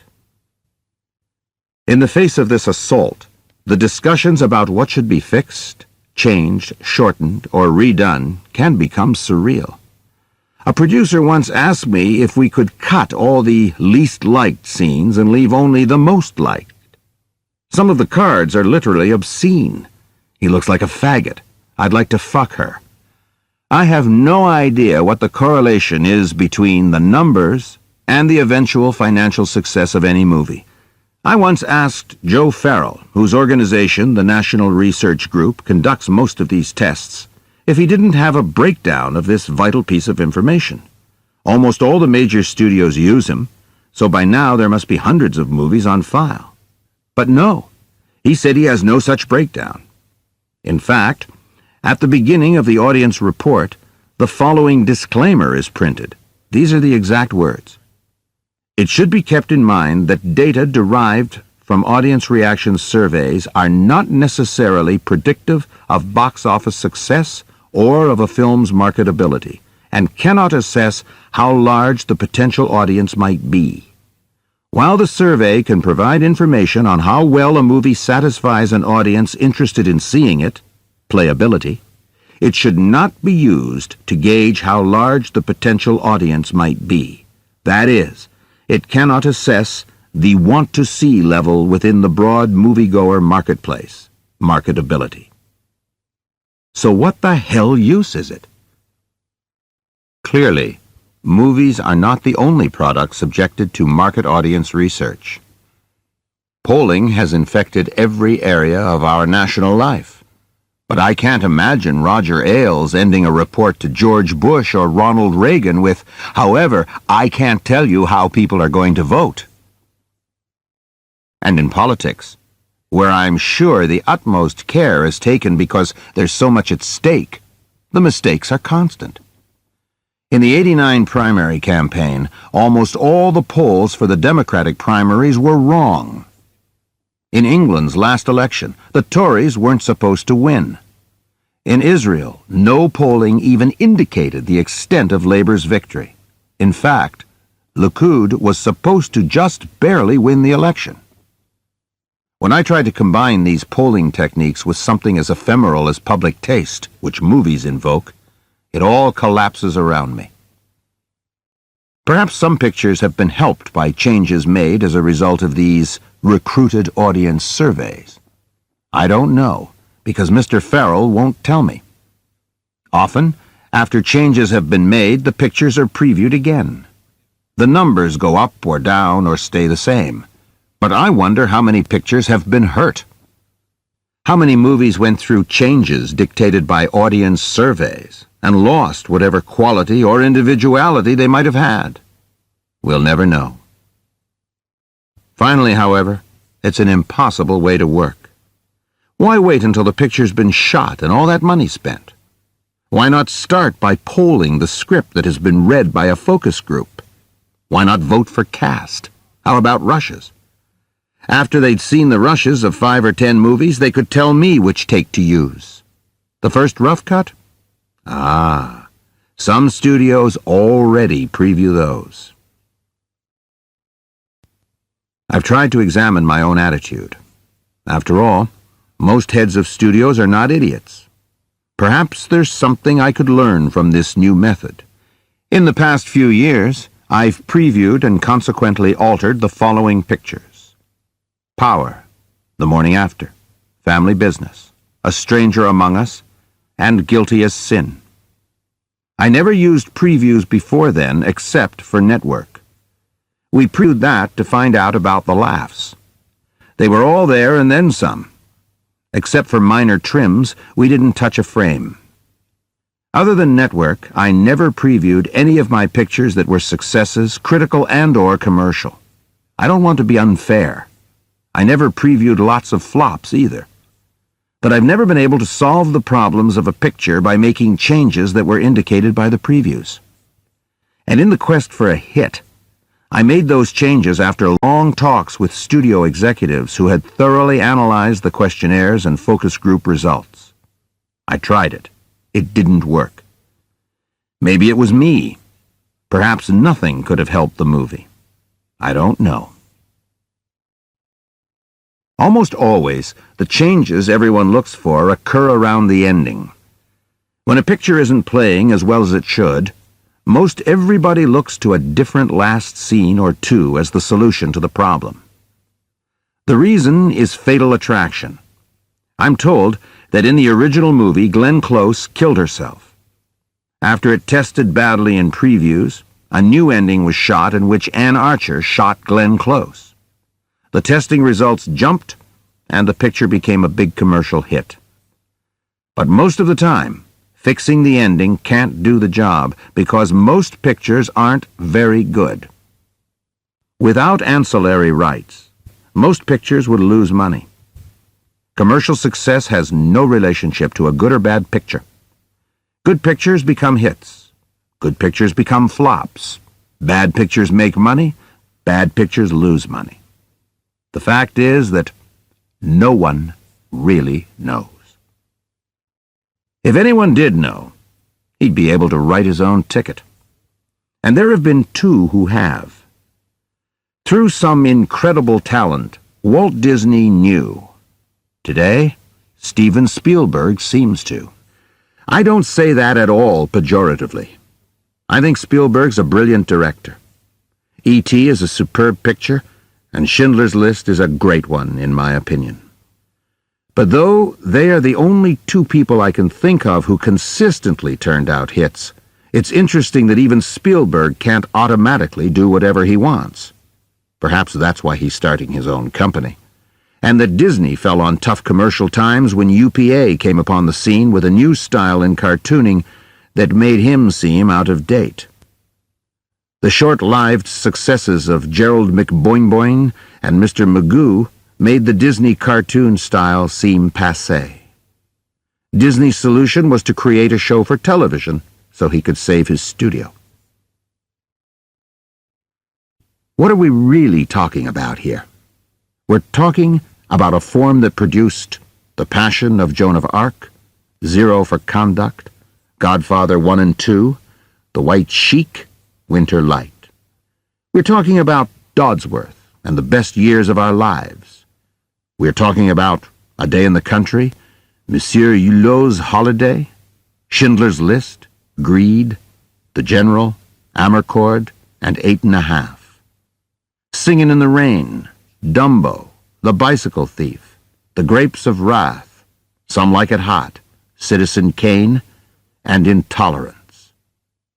Open City, Ran, Public Enemy, and Casablanca. The Maltese Falcon, Ugetsu, Rashomon, Fanny and Alexander. Shall I go on? How many more could be added? How can we ever reconcile this art and the gigantic money machine that it takes to make even one small movie in America today? I don't know. The conflicts don't stop there. I once made a picture called The Hill. It's a good piece of work. It's the story of a British prison camp during World War II, but the prisoners are English soldiers who've gone AWOL, or been caught selling black market goods, or have committed any other crimes while in uniform. It takes place in the prison, located in the North African desert. It's a tough, hard movie, never leaving the confines of the camp except for one quick scene in a cafe and a minor scene in the commandant's bedroom. Physically, it was as tough a picture as I'd ever made. By the end, I was exhausted. Long after the ordeal of making it was over, I went to the distributor's office to look at the opening day ads. It consisted of a full-page drawing of Sean Connery, mouth wide open as if screaming in rage. Above his head, in a thought balloon, right out of the comics, was a drawing of a belly dancer. Don't ask me why. Was he angry at the belly dancer? But there was more. Across the top of the ad, in big white letters, the copy read, "Eat it, mister." I couldn't believe my eyes. Even if it had anything to do with the movie, and it didn't, it made no sense. It was blatant insanity. That night at dinner, I literally burst into tears. My wife asked what was wrong. I said I was just so tired of fighting. I'd fought for the script, for the right cast, then fought the heat of the desert, the exhaustion, the British rules about extras. I felt like Margaret Booth, who had fought with me about the same picture. And now I was fighting about an idiotic ad. And that's what so much of making movies is about. Fighting. I don't remember the last good ad I've seen. It might have been for The Hunt for Red October 5 or so years ago. Certainly, movie advertising is boring and banal compared to other businesses. Colgate toothpaste wouldn't tolerate it, much less IBM or Ford. The trailers in the theaters, a major element when they start polling for the want-to-see factor, are filled with the same breasts, kisses, and explosions we saw the week before. The posters in front of the theaters, the press and TV junkets when 100 people are flown in for coffee and Danish with stars and directors, the made-for-cable behind-the-scenes interviews. It amounts to a stupefying dullness that makes my teeth ache. And the money spent on all this is horrifying. By the way, all TV ads, posters, print ads, even the title of the movie are tested, all audience surveyed, and of course, broken down demographically. And yet with all this testing, why do most movies open poorly? If everything announcing the movie was tested, at least the opening day's business should be good before any word of mouth has gotten out. But most pictures do poor business on their first day. In addition to polls determining the movie's distribution, some executives have surrendered another area of their responsibility. One studio I know will not greenlight a picture unless it stars Tom Cruise or his equivalent. This has two immediate effects. First, the stars' salaries skyrocket. And because major stars are getting 10 and 12 million a picture, even supporting actors' salaries rise proportionately. $2 to $3 million is not uncommon now for an actor who is getting $750,000 for a picture. The average cost of a movie is up to $25 million and still rising. The second effect is that the agencies that represent the stars are automatically in a more powerful position. The result is that packages are created by the star's agents. The package will include co-star, male and/or female, and director, all of them, of course, belonging to the same agency. This isn't anything new. Many years ago, before it owned Universal Pictures, MCA was the most powerful talent agency in the business. Two of its clients were Marlon Brando and Montgomery Clift. When both were desperately wanted for The Young Lions, MCA supposedly forced their client Dean Martin into the movie for the third lead. Though he had a name, he was hardly the actor the other two were. But take one, take all. In all fairness, I should mention that another company makes its decision to greenlight a picture strictly on the basis of script and budget. Then, they get the best stars they can. Overall, they're often more successful than the star-based studio. The decision to go with stars has some validity because their presence significantly adds to the value of the ancillary rights discussed earlier. But on the other hand, the increase to the cost of the picture is enormous when a major star is involved, and not just because of the salary. A fine, well-known actor I've worked with, but whose pictures have never been particularly successful, asked for and received perks that added $320,000 to the budget, and he got them. That's a lot of money that won't wind up on the screen. The picture will have to gross about $1,200,000 more to pay for that $320,000. It breaks down to something like this. The studio keeps $600,000 of that figure. The theater owners get the other $600,000. Prints and ads are now so expensive, they often cost as much as the movie. So the studio's $600,000 is cut in half. That's what paid for this minor star's limos, secretary, cook, trailer, makeup, hair, and clothes person. With major stars, the perks can run double and triple that. Sherry Lansing gave the star, the director, and the producer of the firm each a Mercedes-Benz, the $100,000 model, when the picture turned out to be a huge grosser. Her quoted reason was that they had all worked so hard. I'm sure they had. But supposedly, Tom Cruise's salary was $12 million and Sidney Pollack's $5 million or $6 million. I didn't hear what the producer pulled down, but certainly everyone seems to have been adequately paid for his work. If I were a stockholder, I'd be furious over the 16th of a penny lost to my dividend. I mention all this because the heads of studios lead very nice lives. Salaries range from $1.5 million to $3 million a year plus stock options, and the perks are first rate. Corporate jet, luxurious suites when hotels are necessary, the Concorde to Europe if the corporate jet isn't available, limos, and all the other glamorous-sounding things we read about in the gossip columns. If at the beginning, their decision to go ahead with a movie depends on whether major stars want to do it, and if, once the movie's completed, all decisions about revising, distributing, and advertising the picture are deferred to research groups, what are these executives really responsible for? The most basic decisions have been made for them. Moreover, as far as I know, no studio chief has ever died poor, but an awful lot of writers, actors, and directors have, including D.W. Griffith. Because of ancillary rights and the anticipated explosion of round-the-clock movie rentals on home television sets, movies are now part of the information highway, at once multinational and a great corporate asset for America.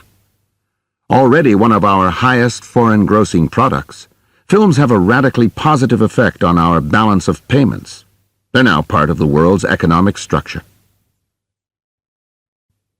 Hopefully, the need for more and more movies will be helpful to independent production and the tailoring of movies to smaller but still profitable audiences. Already, English film production seems to be reviving after a period where it fell to almost nothing. My Beautiful Laundrette, My Left Foot, In the Name of the Father, Howard's End, The Remains of the Day, Henry V have all earned excellent grosses in relation to their costs, and additionally have been fine movies. Miramax, Fine Line, Savoy, Gramercy are new distribution companies that are trying to establish themselves by financing and acquiring distribution rights to quality movies. They've been so successful that in 1993, the major studios also joined in the chase for the quality buck. The Remains of the Day was a Columbia picture. Schindler's List, Universal. Philadelphia was TriStar. 6 Degrees of Separation, MGM. In the Name of the Father was distributed by Universal. The Age of Innocence was financed and distributed by Columbia. I suppose these trends ought to make me feel optimistic, but they really don't. I've seen these fads before. With a little success, smaller companies tend to want to expand. That means they want to play their pictures in more theaters, and that means they have to go to the majors. Miramax has already entered into an arrangement with Buena Vista, which is owned by Disney. As they get bigger, their distribution expenses will also increase. And at that point, will they still be able to take a chance on Farewell, My Concubine? I hope so. The track record for independence is not encouraging. A few years ago, DDL, Dino De Laurentiis, Vestron, Lorimar, Corsair, Carolco, and Canon tried to establish themselves as independent financing and/or distributing companies. They've all disappeared or been absorbed by the major studios. The need for more movies to feed increased cable TV need is supposedly promising more choice, more production, more room for new talent. But will it ever happen? I don't think so. The erosion of the power of the networks, ABC, CBS, and NBC, caused by the new cable companies, has not yet improved the quality of programming anywhere in television. Despite some fine specials on HBO and Turner Broadcasting, The general quality of cable and free TV keeps sinking steadily like a foot in mud. As for the cultural channels, how many ocelots licking their young can you watch in a week?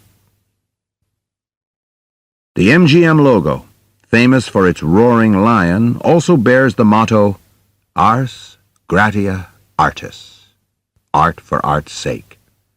The irony of this is now doubled. First, art had to make money, and now it has to satisfy the National Research Group. Movies have become a vitally important part of enormous financial empires, and it seems that this trend will continue to grow. So what is it about movies that compels the New York Times to publish the list of the week's 10 highest movie grosses every Tuesday? And now the New York Daily News and the New York Post to compete by publishing the same information one day earlier? Why is it that the Cannes Festival in May, which is nothing more than a glorified sales convention, elicits worldwide coverage of a $250,000 party thrown for Schwarzenegger or Stallone? Why is it that I can literally spend a year going to one festival a month, starting in Delhi in January and ending in Havana in December? It's not just the grosses. The mergers taking place along the information highway, or Sony and Matsushita buying into software, represent far larger financial empires than a movie grossing $100 million. I think it's because movies are the only art form that uses people to record something that is literally larger than life. Records don't do this, nor do books, or any art form I can think of. Notice the operative words. Art form. Finally, movies are an art. I believe that no combination of the highest-grossing movies would attract the attention that movies have without the work of Marcel Carné, King Vidor, Fellini, Luis Buñuel, Fred Zinnemann, Billy Wilder, Carl Dreyer, Jean-Luc Godard, Robert Altman, David Lean, George Cukor, William Wellman, Preston Sturgis, Yasujiro Ozu, Carol Reed, John Huston, Satyajit Ray, Orson Welles, Jean Renoir, Roberto Rossellini, John Ford, William Wyler, Vittorio De Sica, Martin Scorsese, Ingmar Bergman, Akira Kurosawa, Francis Ford Coppola, Elia Kazan, Michelangelo Antonioni, Jean Vigo, Frank Capra, Bernardo Bertolucci, Ernst Lubitsch, Buster Keaton, Steven Spielberg, and so many others. These are the people who have made movies an art form, who have driven movies on a two-track course. At the same time that Batman Returns grosses $40 million on its opening weekend, My Life as a Dog is moving 420 people to laughter and tears in a small theater. The amount of attention paid to movies is directly related to pictures of quality. It's the movies that are works of art that create this interest, even if they're not on the 10 highest grosses list too often. My job is to care about and be responsible for every frame of every movie I make. I know that all over the world there are young people borrowing from relatives and saving their allowances to buy their first cameras and put together their first student movies, some of them dreaming of becoming famous and making a fortune. But a few are dreaming of finding out what matters to them, of saying to themselves and to anyone who will listen, I care. A few of them want to make good movies. The end.